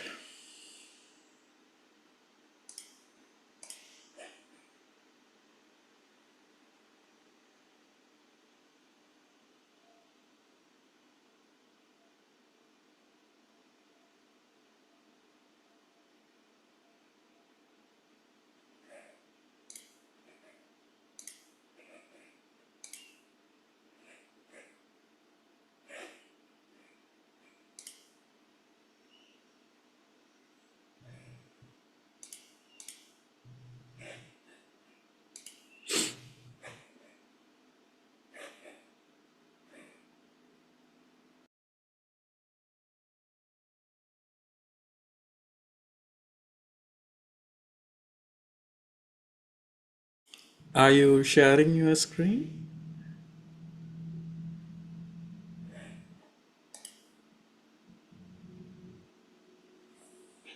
Hello, sir. We are having a network issue, sir.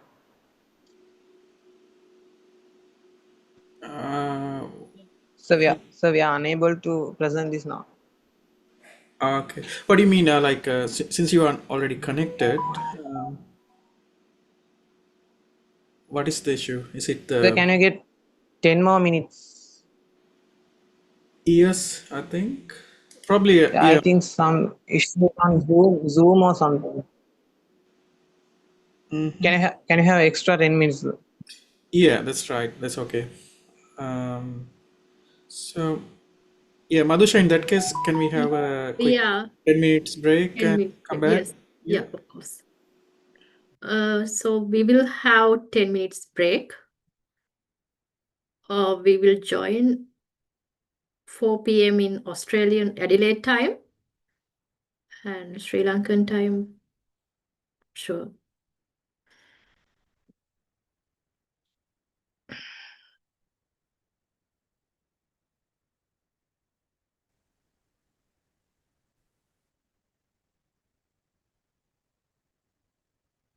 Good afternoon to all the judges, advisors, and fellow innovators.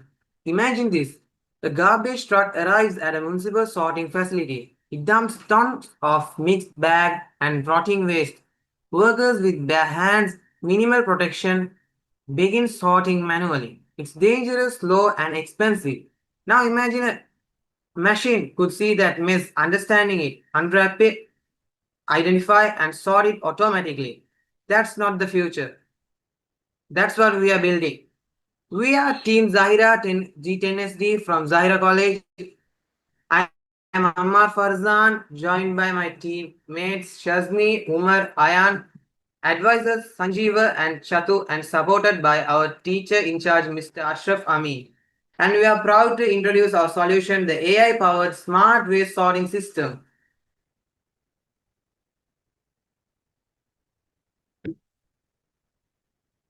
The world generates billions of tons of waste per year.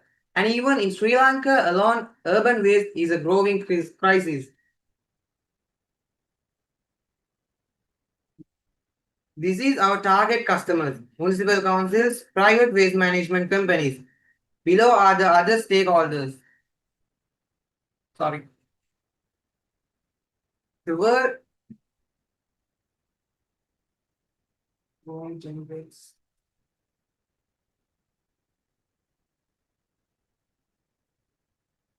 Now let's enter the alternatives. AMP Robotics. They have an AI robotic sorting arms, but it is bit expensive and can't handle bag waste. Next, waste robotics. They might have sort the organic waste, but it can't sort a bag waste. And the final one is Zen Robotics. Even though they can handle a construction waste, it's more expensive than comparing to other alternatives. The highlighted weakness of this product is financial bankruptcy in 2022 due to commercialization challenges.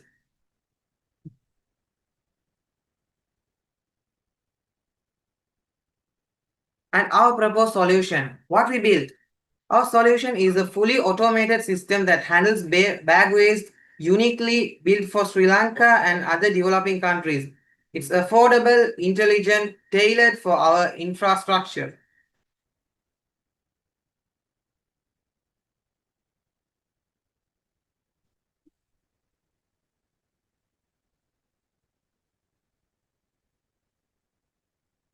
And these are the key differentiators of our product. Competitive pricing. Our product is offered at significantly lower price point, approximately 1,80,000 US dollars compared to the others whose typically starts at US dollars $300,000. Local presence in Sri Lanka. With a strong local presence, we are well positioned to serve the Sri Lankan market, a primary target customer base with localized support and faster response time.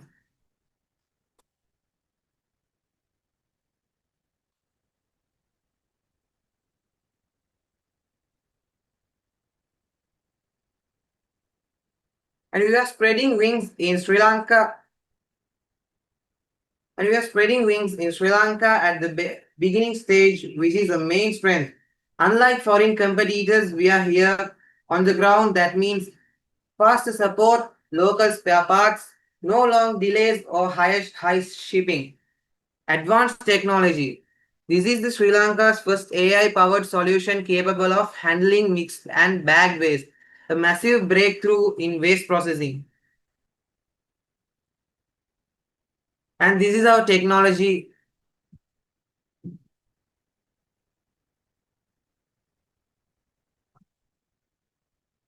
And for the waste sorting dimension, we use conveyor system, includes AC motors and robotic arms, typically SCARA robotic arms with 6 axes and air ejectors, magnetic arms, and sorting chambers.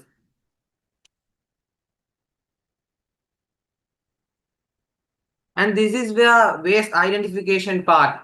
The AI models, usually RoboFlow, TensorLite, and YOLO V8 are used to detect the waste type. And the cameras. For the MVP use, we use the Pi camera. For the actual product, we are hoping to use RGB 360 cameras. We are running on this system on a hardware platform of Raspberry Pi 5 and Jetson Xavier. And this is our architecture. The wastage are input in the drum hopper with the help of vibrating feeder. The wastages are led to the conveyor. We have separated our conveyor into 2 sectors, the conveyor A and conveyor B. At the conveyor A, the AI, the cameras, and the sensor detection identifies the waste. Then we sort different kind of wastages such as plastics for air ejectors for plastics, robo-arms for food waste, and magnetic arm sorts the metals and separate into different chambers. And next, the bag waste located beneath the conveyor. It moves different sector. The cutters and spikes will cut the polythene bag with the help of air busters, trommel, and vibrating tray together. The wastages which are stuck in the bag easily removed. And it moved to the conveyor B, which is done the same job as conveyor A, and it's typically sit on and separate it into the relevant chambers. These are the visual 3D images on our actual product.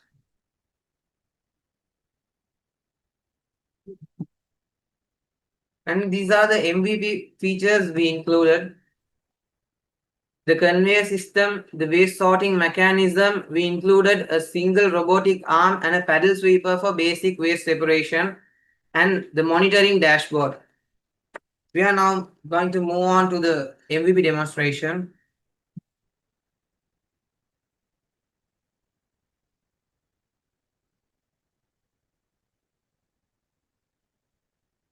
This is the Pi camera, and these are the sensors, and that's the paddle sweeper. And this is AI detection.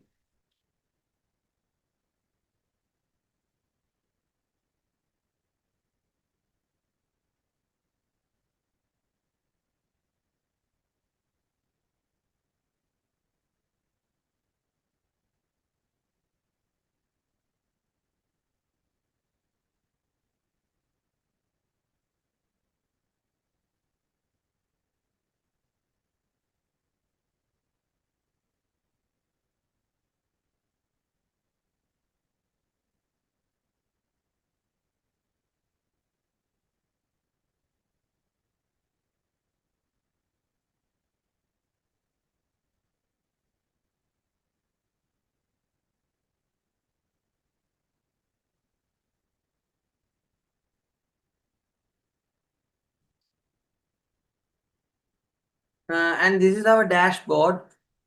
So here we can control the system by using this app, and this is an analysis of the waste type. Because we are running out of time, I'm gonna move on to the next slide. And this is the global market snapshot.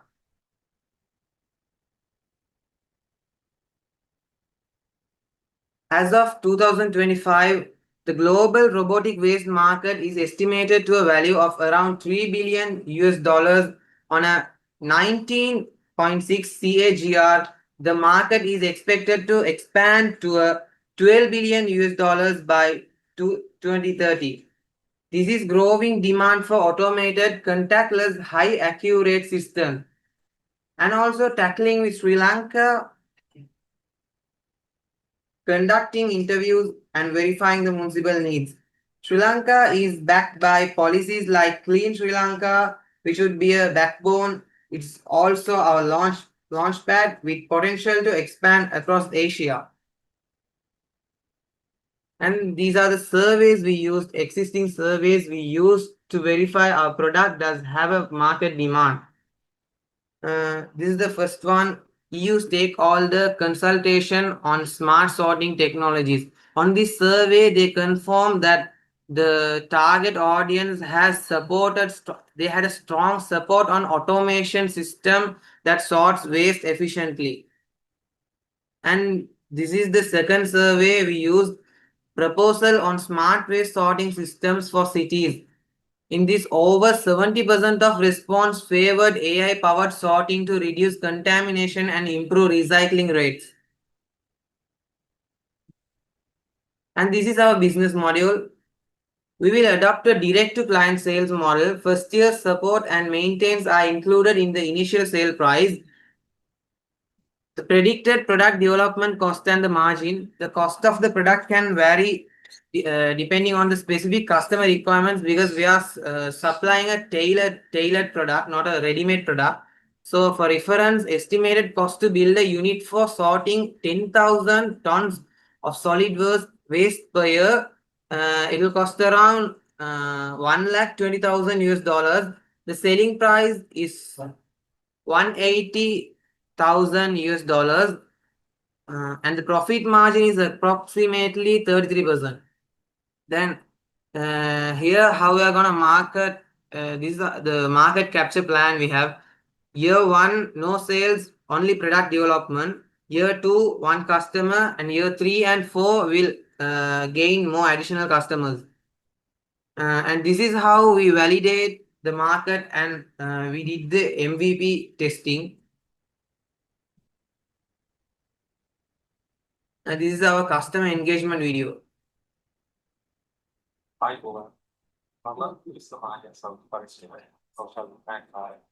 We are running out of time there, so we have to skip this one.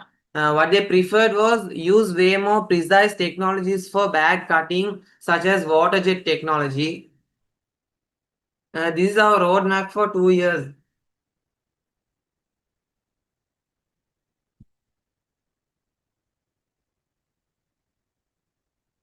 For the first year, 2026.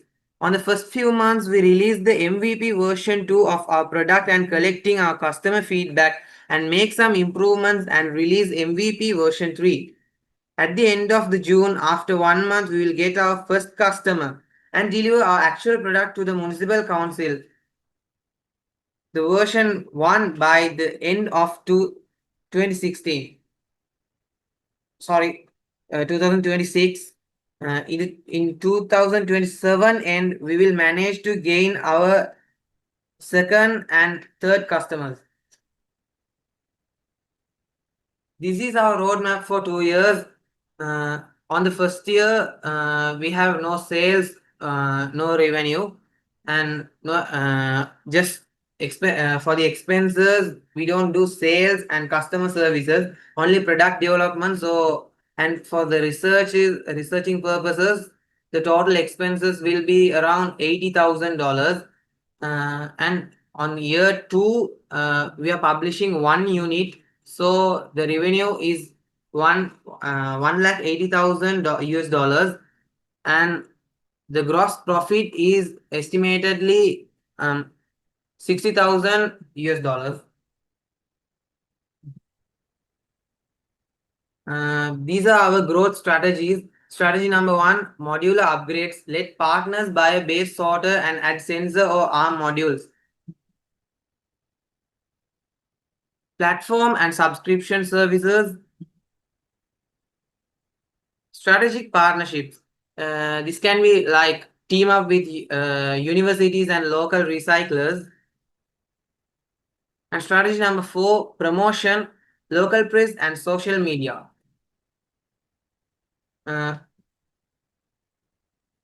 We are at this stage, we are seeking around $90,000, and what we like to give is 49% of company shares. What are we looking for? Investor guidance and expertise in technical scaling, go-to-market strategy, financial planning.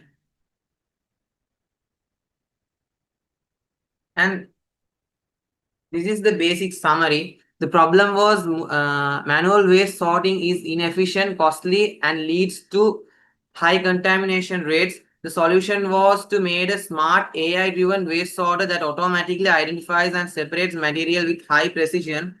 The traction was prototype, roadmap completed, budgeting validated. We are like to give, as we previously mentioned, we are likely to give 49% of company shares, and we are seeking around $80,000 to $90,000. And thank you.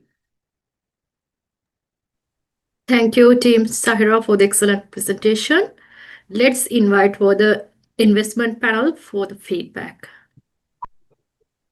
Okay, another very interesting presentation, a timely solution for a problem that everyone experiences, and also very critical issue in Sri Lanka.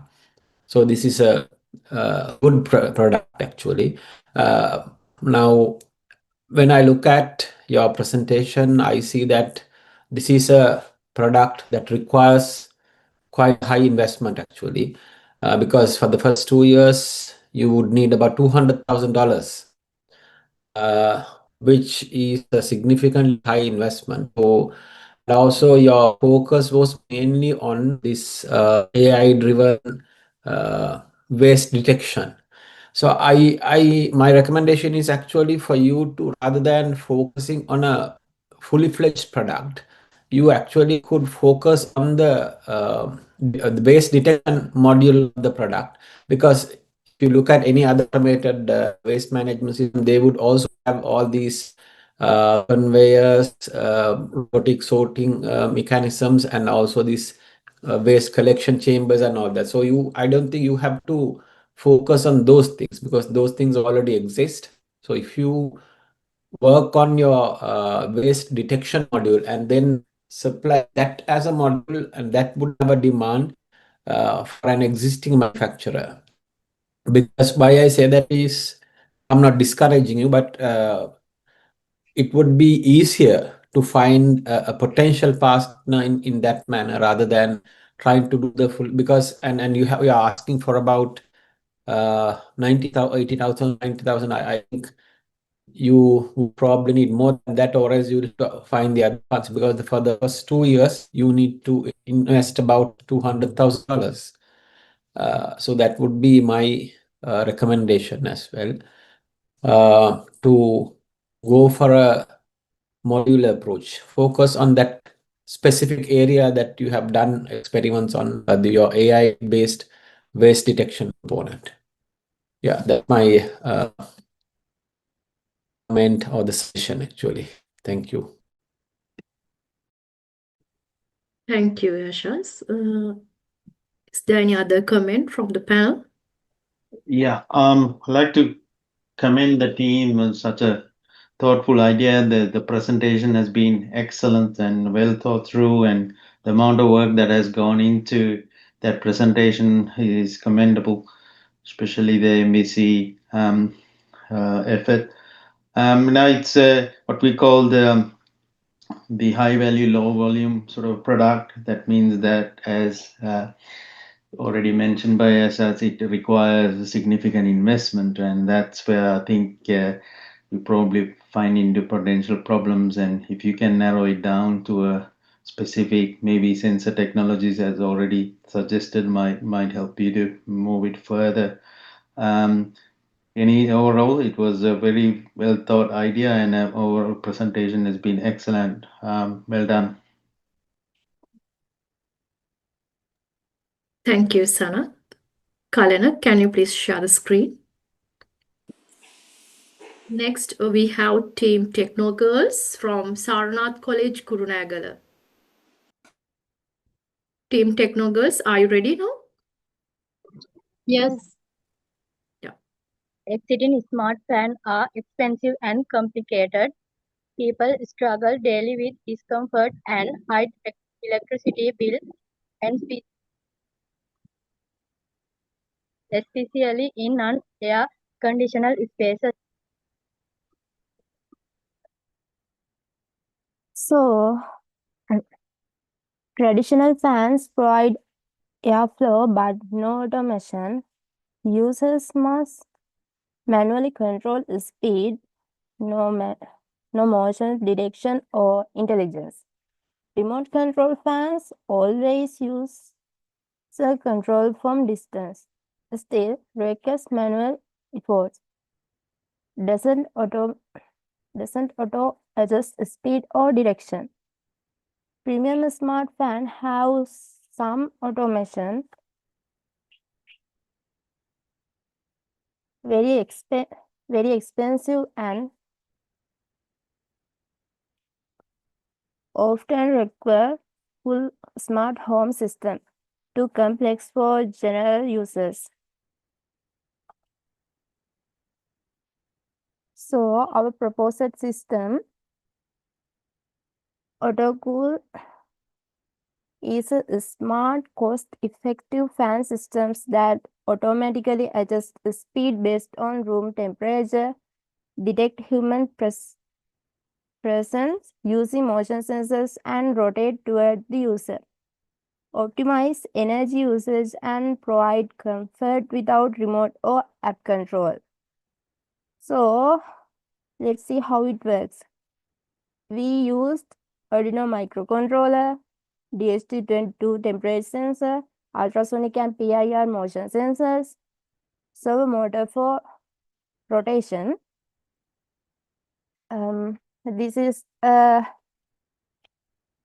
basic prototype for our product, as you can see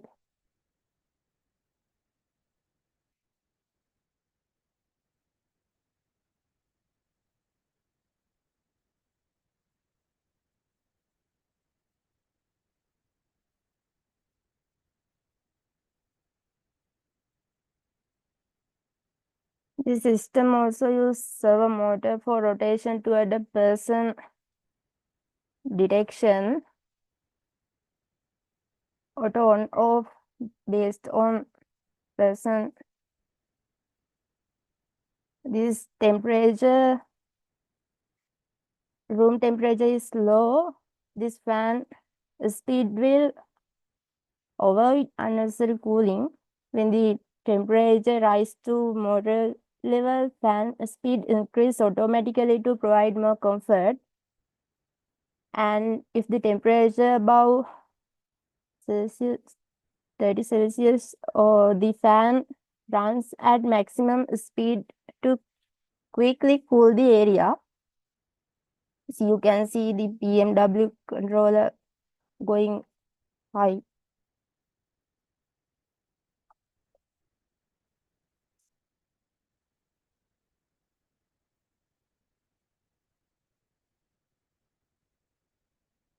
Sadini, you can speak Product now. market fit. 100% sure student and her 80% admitted they forgot to adjust the fan. 90% showed interested into smart energy saving fan. Received positive feedback from polite testing. High interest from hotels, small homes, and office looking for low cost calling. Uh, Second is business model. First one is target market.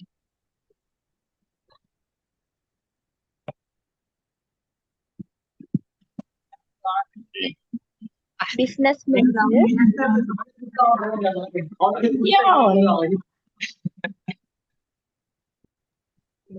Business model. First one is target market. Urban household, hotels, small office. Second is production cost.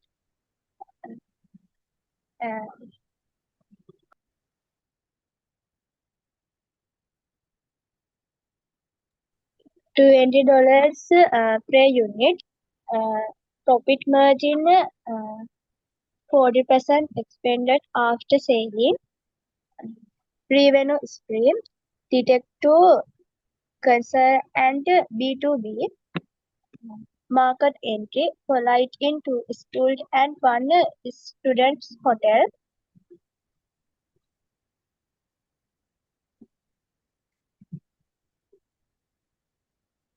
Customer feedback and impression.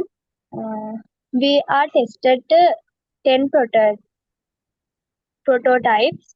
First user loved the simplicity, so we'll show you our customers' comment for our product.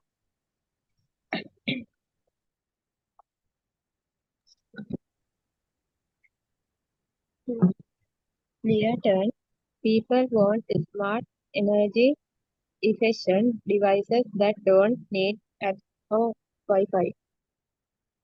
Oh, sorry, we don't hear the voice.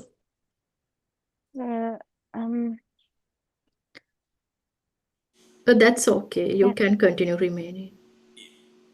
Okay.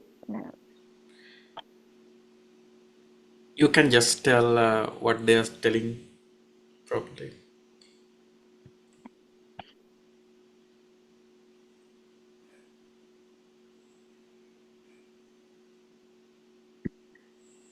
This is our roadmap for 2 years.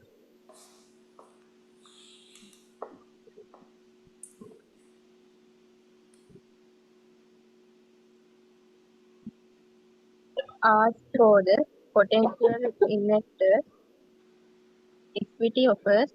We are willing to offer 10% equity for speed stake investment. So we are seeking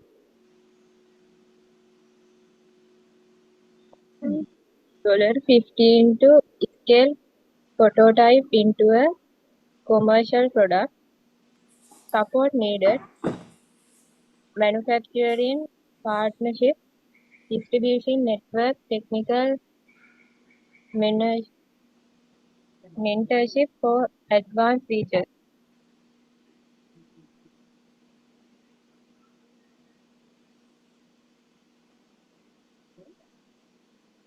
Our summary: problem: people waste energy and suffer from discomfort due to outdated fan technology. Solution: Autocool is an operable, intelligent fan that adjusts speed based on temperature and focuses airflow toward deeper traction. Tested with 10 plus early users with strong positive feedback. Asked $15 in finding mentorship to bring product to market.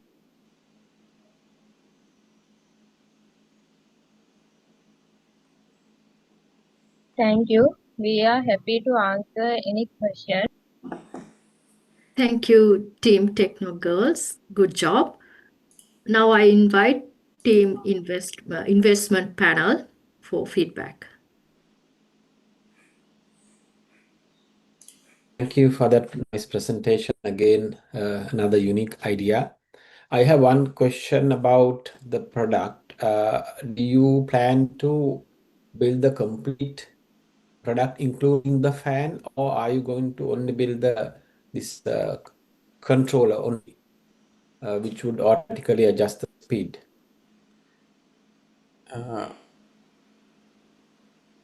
අපි ඉස්සර සම්පූර්ණයෙන්ම fan එක build කරන්න තමයි fan එකම හදනවා ඔයගොල්ලෝ. ඔව්.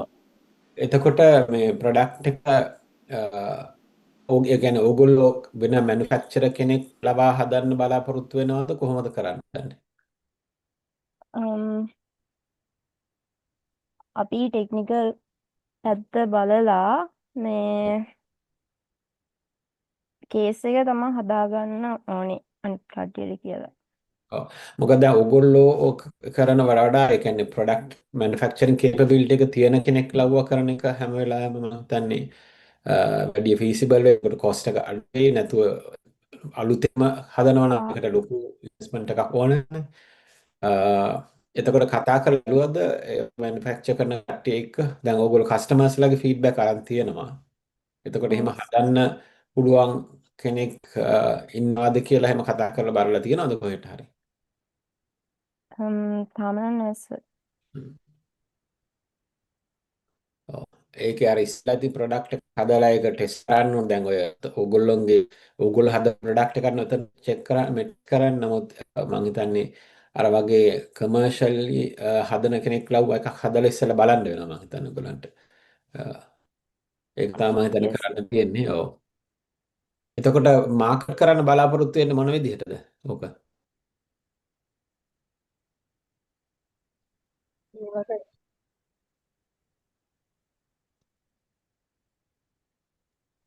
තියෙන ෆෑන් එකක්ම වැඩි දියුණු කරලා තමයි සර් මාකට් කරන්න බලන්නේ. ඒක තමයි ඒක තමයි මම ඇත්තටම ඇහුවේ මුලින් ඕක තියෙන ෆෑන් එකකට යුනිට් එක ෆික්ස් කරන මොකද ඒක කරන එක වඩා පහසු නැත්නම් විදමක් කරනවනේ මුලින් නේද? එතකොට ඕගොල්ලන්ගේ කස්ටමර්ස් ලැබෙනවා ෆෑන් ඔල්රෙඩි තියෙන කට්ටියක්. නැත්නම් අලුතෙන් හොයන්න එකක් ගන්නවනේ ඕකත් එක්ක ඕගොල්ලෝ විකුණන්නේ කියලා. ඔව් සර්. ඔව් හොඳයි. හරි. Thank you. That's all from me, Madhusha. Yeah, no, I think this is Sanath හොඳ idea එකක්. And ඒකේ මට වැඩියත්ම හොඳම idea එක උනේ අර detect කරලා මිනිස්සු يعني කට්ටිය කවුරු හරි කාමරේට එනකොට යනකොට වගේ adaptability is what is very useful. ඒකෙන් තමයි energy saving. මම දැකලා තියෙන already fans exist today that අර ඒක temperature එක අනුව variable speed fans already used in various other cooling systems.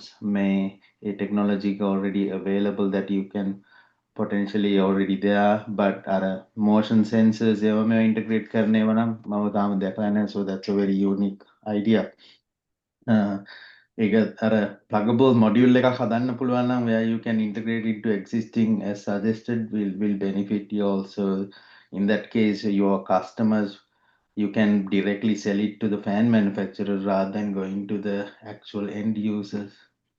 That might be an option. Thank you. Very well done. Very good. Okay, Thank sir. you, Thank sir. you. Thank you, Sanath and Yashas, for your valuable feedback. හොඳ product එකක් ඒ මට අර කීපයකටම add කරන්න තියෙන්නේ මේ ඔයගලට පුළුවන් නම් උදාහරණයක් විදිහට ලංකාවේ ෆෑන් හදන මොකක් හරි කම්පැනියක් තියෙනවා මම දන්නේ අබාන්ස් වගේ හදනවාද කියලා ඒගොල්ලත් එක්ක මොකක් හරි පාර්ට්නර්ෂිප් එකකට යන්න පුළුවන් නම් ඔයාලට එතකොට ඔයාලට ඕකේ තියෙන සෙන්ස් කරන ඒ පාර්ට් එකට ඔයගලට ගාණක් එන විදිහට එතකොට රොයල්ටි තියාගෙන ඔයාලට ඔයාලගේ අයිඩියා එක දෙන්න පුළුවන් නම් ඒකත් එක ක්‍රමයක් මම හිතන්නේ. Okay, sir. Thank you, sir.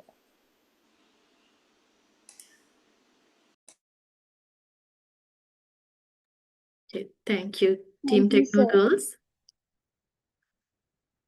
Kalina, can you please share the screen?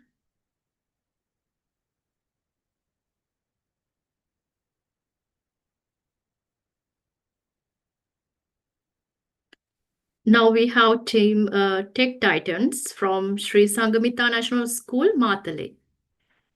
Team Tech Titans, over to you. Yes.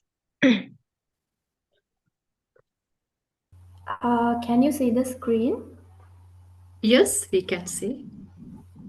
Okay. Good afternoon, everyone. We are Team Tech Titans from Sri Sangamita Girls National School, Matale. Today, we are excited to introduce our project, the Tourist Guide app. So we choose this idea because tourism is one of the main ways that Sri Lanka grows, because our country is full of beautiful places and it is rich in culture. So we want to help people to explore it easily. And this app is different from others because it creates a virtual map just for the user. When someone downloads the app, they can choose what they like from the 5 categories that we have given, including nature, entertainment, dining and accommodations, religious places, and culture. So, based on what they choose, our app shows the best places for them and gives all the important details about each place. It also creates a custom map with the locations they want to visit. But the thing is, we have not developed an MVP, but we are doing this presentation to explain the purpose and the main functions of the app. And this is a pitch to show our ideas, not a working app yet. So, what makes our app special is that it is personalized for each user and it is easy to use and also helps travelers to save their money without needing to go through travel agencies. It also shares local tips and helps people to find hidden gems that others may miss. Our goal is to make travel in Sri Lanka simple, fun, and budget friendly for everyone. Now, over to you, Ushani. Thank you, Satima. So let's talk first about customer description. So our app can use for both locals and tourists hoping to travel individually without a specific tour agency or guide. So if we are going to talk about the problems that we found when we are planning this app, the first category is other stakeholders. For an examples, hotels, restaurants, government entities, local communities, and the second group is the pain points. That is other competing app and tour agencies. Next slides, please, Satima. So let's talk about alternative and competing solutions. The first problem is traveling agencies, as we talked before. Traveling agencies are businesses that help individuals and groups plan, book, and manage their travel.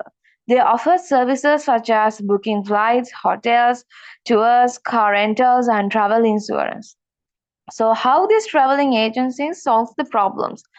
save travelers time by handling logistics and bookings, provide local insights, travel tips and destination knowledge, offer assistance during travel disruptions, and many more things.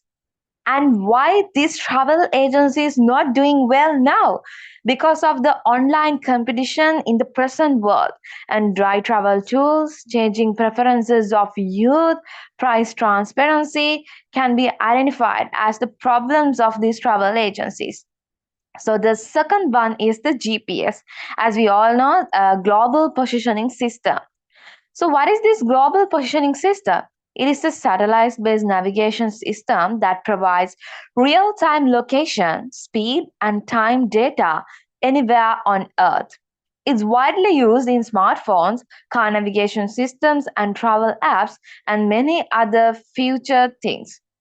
So how this GPS solving the problems like navigation, real-time updates, exploration, safety, tracking. So why this GPS not doing well?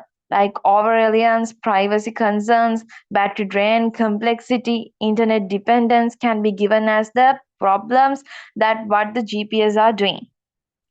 So other traveling apps. Mobile applications designed to help users plan, book, manage, and enhance their travel experiences. Examples including Google Maps, Airbnb, Triplet, Skyscanner, and language translators. So how other traveling apps solving the problems? They are only doing planning, navigation, communication, real-time information, and organization. So why these traveling apps not doing well apart from the other app? Like overload of choices, offline limitations, tech barriers, privacy concerns, inconsistent quality can be given. So over to you.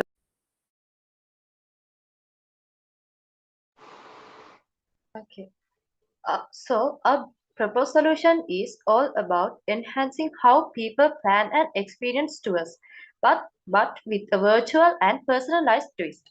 The core idea is to let users build their own virtual tour experiences. It's like creating a travel journey that's tailored just for the user based on what the user actually likes. So users can pick from different aspects like nature, culture, or food, and we build the app around that. So many travelers don't know where to start planning the app. So, this is how we solve the problem. Many travelers don't know where to start planning their map. There may be too many options, too much research. So what we are doing here is simplifying that. The user selects a few preferences and we generate a personalized travel map for them. They don't have to figure out everything from scratch. We guide them with suggestions and destinations that match their interests. Let's see what make it different and what make it unique from other apps. Unlike other standard travel apps, this offers real-time maps, a virtually personalized tour, custom itinerary creation, auto suggestions based on user preferences, and in-depth information about destinations. These are some smart features we included to get live information about places based on user interest. So it feels more like a smart travel assistant than a regular travel app. The technology behind the solution. We can break down into 6 core technologies supporting our idea. First, GPS and location services. GPS and location services make a real-time location tracking, and it helps to discover nearby spots like restaurants, attractions, and hotels. Next, mobile internet. It syncs user data in real time and it ensures seamless travel planning and updates on the go. Cloud computing. Cloud computing securely stores user data, bookings, preferences, and enable access from multiple devices or any device. Next, push notifications. It sends alerts for check-ins, bookings, reminders, or travel changes through the map. Big data analysis. Big data analytics understands the travel's behavior and It improves user experience through trend analysis and different predictions. Lastly, artificial intelligence. AI will design a smart virtual travel route and it will suggest top destinations, travel deals, and routes based on user input. So, this solution combines technology plus personalization to create a smart, user-friendly, and modern travel experience. It saves time, reduces stress, and turns the trip planning into a fun, guided adventure. Thank you. Over to you, Ranadi. Yes, thank you, Risla. Now let me walk you through our proposed solution architecture. At the core of our system is the application, which is broken down into 4 key components: front end, back end, data storage, and additional modules. Starting with the front end, this is where the user interaction takes place. It includes the user interface responsible for capturing inputs, data retrieval to fetch needed information, and display to present it clearly to users. Next, the back end is where the main logic happens. It manages data processing, integrates with external systems through APIs, and handles database interactions. Security is built in with authentication and authorization to ensure only verified users can access certain features. Moving to data storage, we use cloud services for scalability and flexibility, and a structured database to store and manage our data efficiently. Finally, the additional modules add extra functionality. Mapping supports location-based services, navigation improves user experience, and user communication handles alerts or messages. Next, let me talk about the business model for our application and how we plan to generate profit. Firstly, we will use in-app advertising. This involves displaying ads from third-party advertisers within the app. The app earns revenue either by cost per click or cost per 1,000 views. This allows us to generate revenue based on user interaction with the ads. And secondly, we will be selling data insights. Some companies may be interested in anonymized travel trend data, which we can sell to tourism boards or market researchers. This data will be aggregated and anonymized, ensuring user privacy while providing valuable insights for business. Finally, we will offer feature upgrades and packages. We'll provide seasonal destination packages or premium features that users can purchase for an additional fee.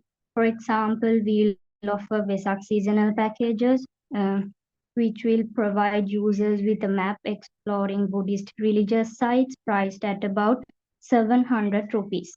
Thank you. Over to you, Dulmini. Thank you, Randy. Next, we'll talk about our business model and how much cost effort will be taken to develop and produce this solution. So, considering that we'll have about 18,000 rupees for the work hours that will be taken for about a month. And since this is an app, it will need to be maintained because these apps are always being upgraded and our databases should run nationwide. So we have to take into consideration these costs. So it'll also add up to about 4,000, 9,000 rupees. And since this is an app that we are still starting, we'll need to market our app using other apps or using other social media accounts. So that will take about 4,000 rupees. So adding all this up, we estimated that our total cost would be around 39,000 rupees. So since this is an app that will be based on Sri Lanka, it will have both local and foreign markets because it will always serve to both local tourists and foreign tourists. So basically anyone who wants to explore Sri Lanka will have the opportunity to use this app. So our margin, we have estimated, like I said before, around 39,000 rupees. And our margin would be around, let's say we'll have about 1,000 per person, will have around 60,000 rupees as margin. So considering both our estimated cost and estimated profit, we'll have around a gross margin percent of 35%. So next, we'll talk about how we intend to test our market. Since we haven't, as we said before, done a complete MVP yet, we hope to build our MVP fully and run it through audiences. So we'll validate with surveys and interviews. Next, we want to conduct it with a targeted beta testing.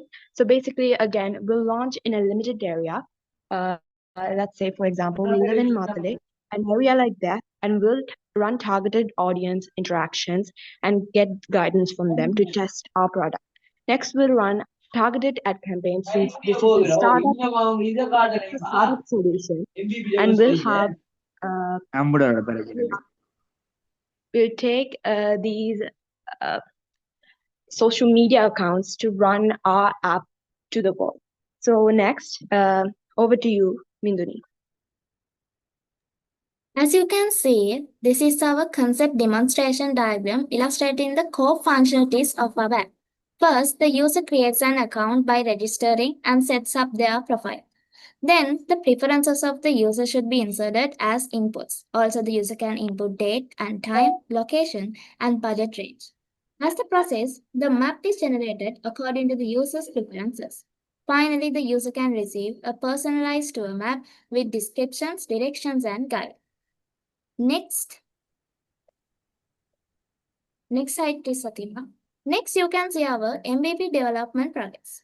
These are the basic functions a user can perform within the app. These structures are connected with each other, and it contains installment of the app by local and foreign travelers.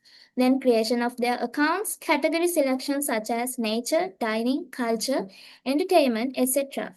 Then preferred locations that they choose out of the listed places. Finally, the virtual map will be provided with descriptions, live notifications, and text or audio guide.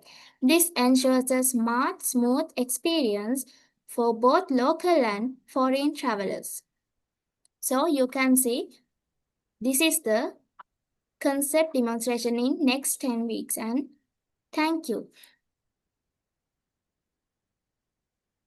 If you have any questions, this is the time. Thank you, team, for your wonderful presentation. Now, time for the investment panel.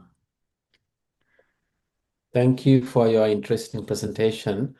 And in fact, you have a very nice business model where you have a product already available free of charge to any user who intends to use it. And also you have upgrades based on additional features, right? So this is again an interesting way of introducing your product. So the only that you may have to do is to probably to market the product, create awareness among potential customers, and also I see that as you mentioned in the presentation, the potential customers are not necessarily the tourists who are already in Sri Lanka.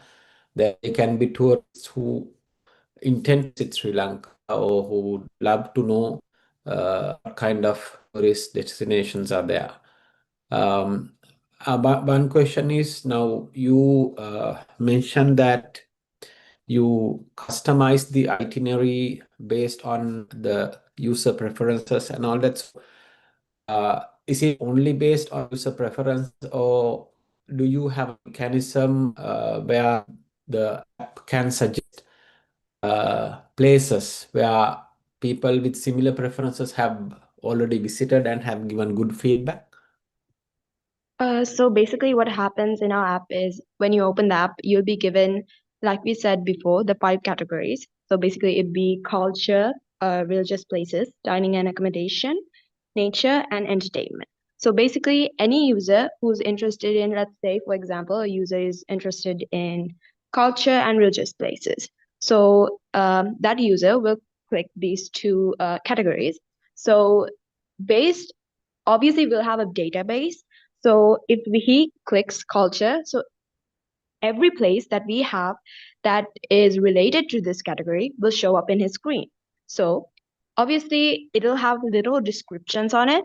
So this user, based on the locations he is available to visit, and if he finds these places like interesting, he can click these places, and according to the places that he clicks, the virtual map will be created. So basically it's like a two-way system where we give suggestions according to their interest, and they can select the exact place. So do you have a mechanism now, say, for example, for a suggested location, the tourist visits and then finds that interesting, and then do you collect the feedback about the particular place that the tourist visited? Yes, they can leave reviews. Yeah, because why I asked the question is, now if you do collect the feedback, and the app may suggest many places, and it may not be it is not right to say that every tourist would like all the places that the app has suggested, right? So based on that, there will be some feedback. So do you take that into account in suggesting places for other tourists, or is there any mechanism like that? So basically our suggestions will be like from most visited to least visited. So according to the amount of clicks that have been used for one place, we'll create our suggestion list from top to bottom. So it is based on visits, or is it based on the feedback? You They can can give leave 5-star feedback, right? Yeah, you can give feedbacks to the place, but we'll have like, obviously there are clicks, and so we thought about the click system to have our suggestions listed, and again with the description we'll have normal, like the most common star ratings that's given. Okay, and I think you can use social media platforms to promote your product with the easiest to approach the potential customers. And have you thought of getting connected with the agencies as well, the travel agencies and hotels and so on? Yes, because again, we have a category named dining and accommodation. So for that, we'll need them to partner with us for us to suggest them. So we'll need to add them to our databases. So we do intend to do that. Okay, yeah. So that can be another. You mentioned that advertisement-based revenue mechanism is there. You can also have some sort of a revenue generation mechanism using the potential stakeholders as well, right? The hotels and dining places and so on. Okay, yeah, very good work. Thank you. That's all, Madhusha.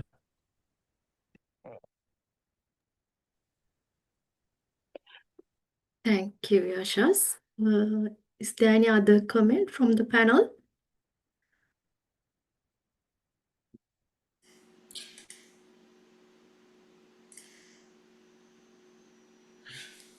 I think next step is if you can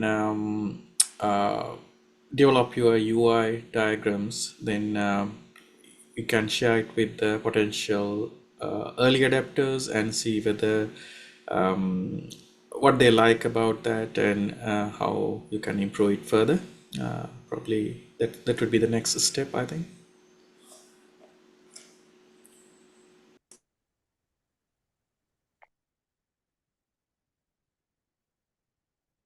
Thank you, Kalana. And thank you, team.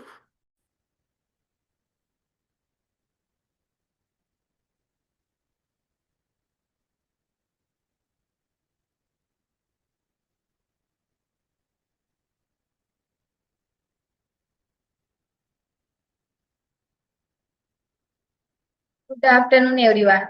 This is our final pitch deck presentation. Future Founder and Independence Camp 2025.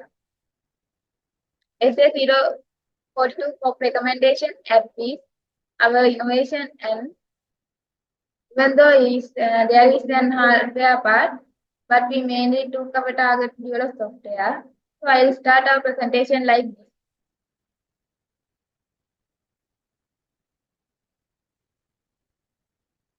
First, we meet the team.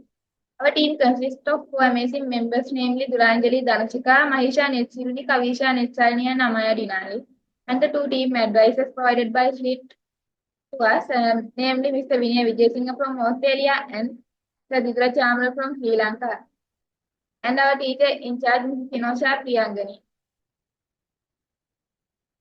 Next, the problem on Kavisha.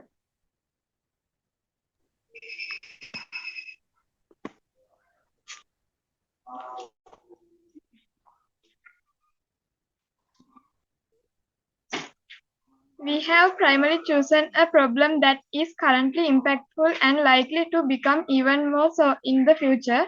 This problem is that many people alive today, especially women, are largely unaware of which crops and are suitable for their specific environment and soil type. This lack of knowledge leads to a significant waste of resources.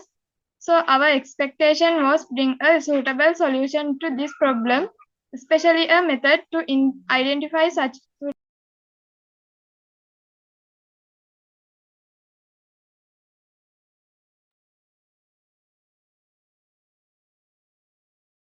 Yes, the stakeholders. Main stakeholders are farmers, common people, and agricultural institutions. And the other stakeholders, government and non-governmental organizations. Then the alternative and competent solution. I will move on Dinali.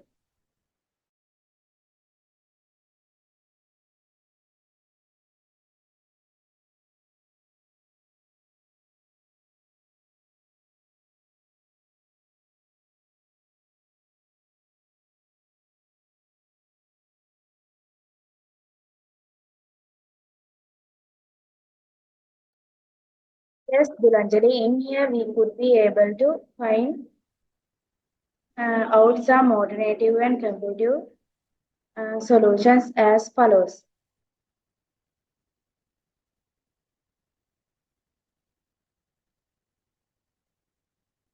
We take manual knowledge, government portals, and online procurement tools as the alternatives. In here, you can see how they solve the problem we choose and why it is not doing well.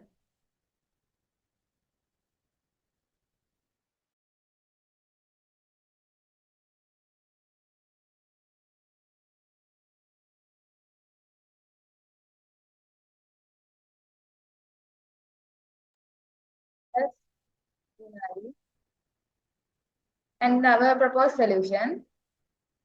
We have created the timely solution for the problem we initially presented. When we talk about this, we are attempting to solve this problem using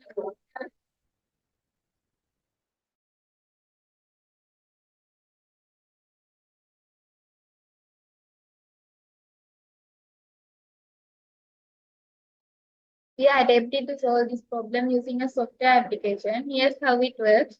We take the soil sample and use the sensor to measure its pH value, temperature value, and moisture. Then we input these data points into our developed software. Based on this, software provides suitable crop varieties. And how it is different to other alternatives. Our software has been specially developed for Sri Lanka, allow users to instantly know what kind of crops are suitable for the soil types they currently have in their garden. And we plan to incorporate additional special features to make it even more useful in future.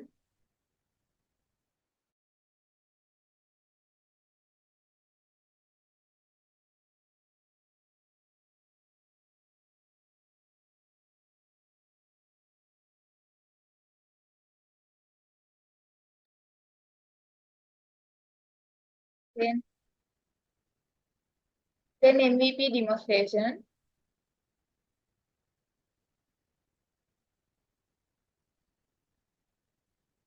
This is a primary interface of our software, and this is in my right hand side design interface of our software. Then the product market sheet.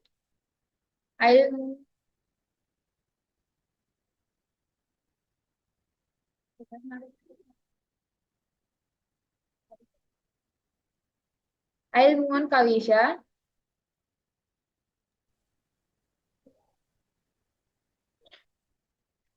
Product market fit. In here, we see how we test the market fit. We met agricultural officers and farmers. We collected ideas from them and we point out what are the things to be developed.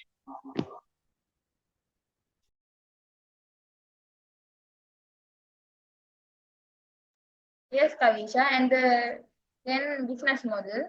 I'll move on, Mahisha.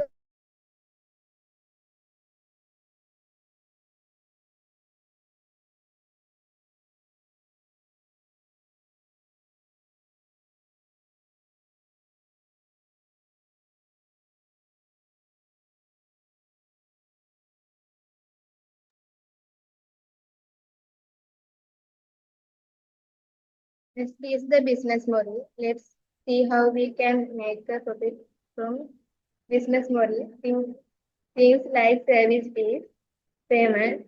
Next is how to test the market. We can test the market with things like surveys, interviews, feedbacks. Next is the expected market. First, South Korea, then Kurunagala and the Hawaiian.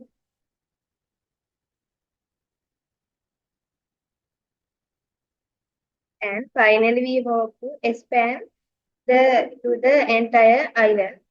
Next is the balance sheet.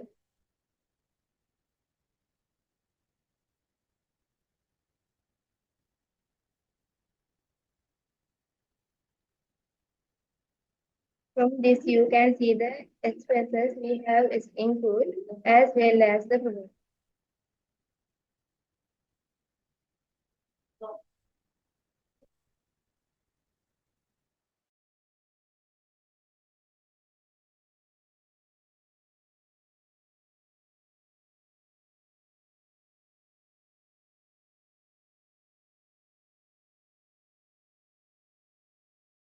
Yes, you can see expenses and profit for the hardware and software.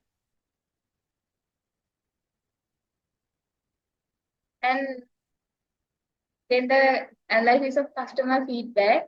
So that's very useful one. Things to be added newly step to how users can develop their cultivation. Is this wanted to future more than 8%? Yes. The experience easy and simple. These are summary of customer feedbacks of some customers like farmers and common people we met and interviewed. And then roadmap. This is the roadmap for product development. I'll move on, Dinali.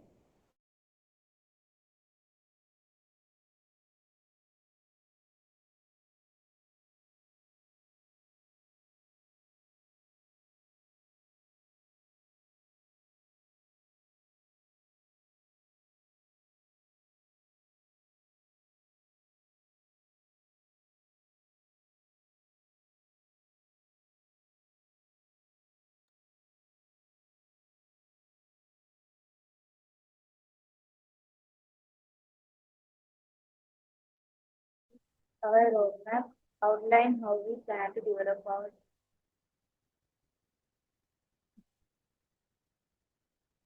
This is our roadmap outline how we plan to develop our product over the next 2 years. In 2025, materializing the product, present the product to the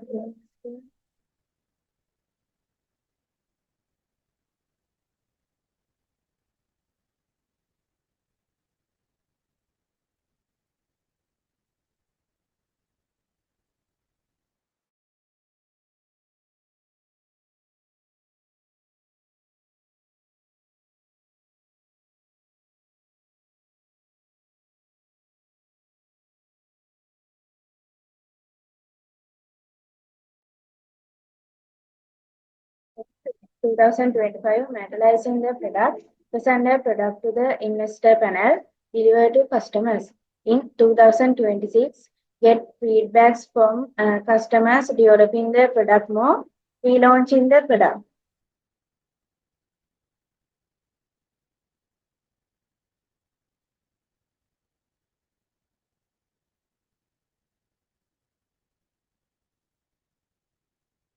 This is the structure of our roadmap.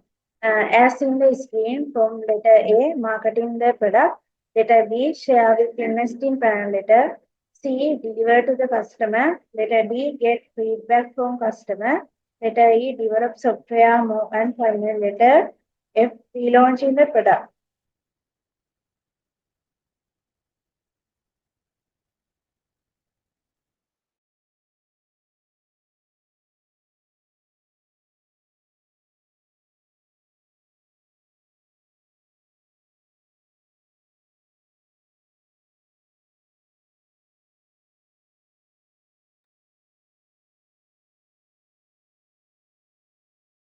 Then the roadmap, financial projection.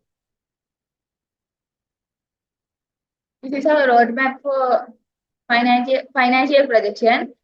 Year 2025, users 50,000, and year 2026, 1 lakh. Sales 50,000 and 1 lakh. Gross profit in year 2025, 1 lakh, and year 2026, 2 lakh. And expenses, sales and marketing 20,000, and year 2026, 25,000, and as like this. For the researchers, 50,000, 20,000, and total expenses funds in 2025 and 2026 is 70,000. And as a summary, we summarize our presentation as the problem that we choose the present society largely unaware suitable for their specific environment and soil type. Lack of knowledge leads to a significant waste of resources. So we think to find a better solution for this problem. Then for the solution, we make software part with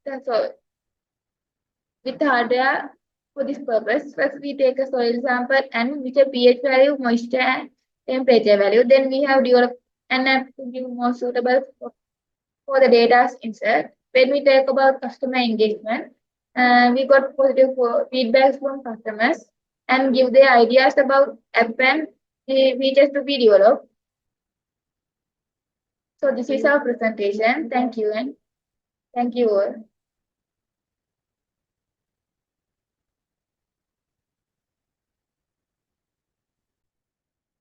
Kalana, can you please share the screen?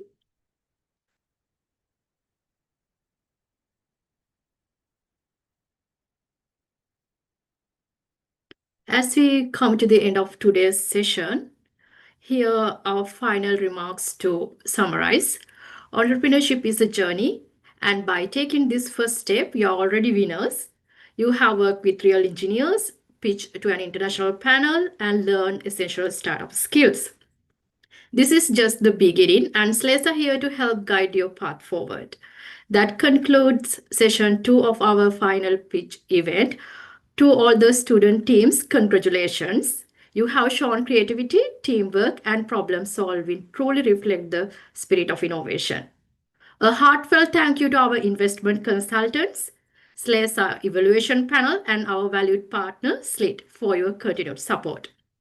We now warmly invite you to the SLASA Future Founder Award ceremony happening on 19th July from 10 a.m. to 12 p.m. Sri Lankan time, held in parallel with the SLASA AGM at SLIT Mala Bay campus. This is a hybrid event, but we strongly encourage you to attend in person at the SLIT Mala Bay campus. You will receive your awards and certificates, take official photos, meet with SLET lecturers and mentors, and explore exciting engineering showcases from robots and AR/VR setups to experimental labs and students' innovations. It's more than a ceremony. It's a chance to be inspired, connect with professionals, and imagine your own future in tech and innovation. Thank you again for joining us today. We look forward to seeing you at the awards ceremony next week, and have a good evening.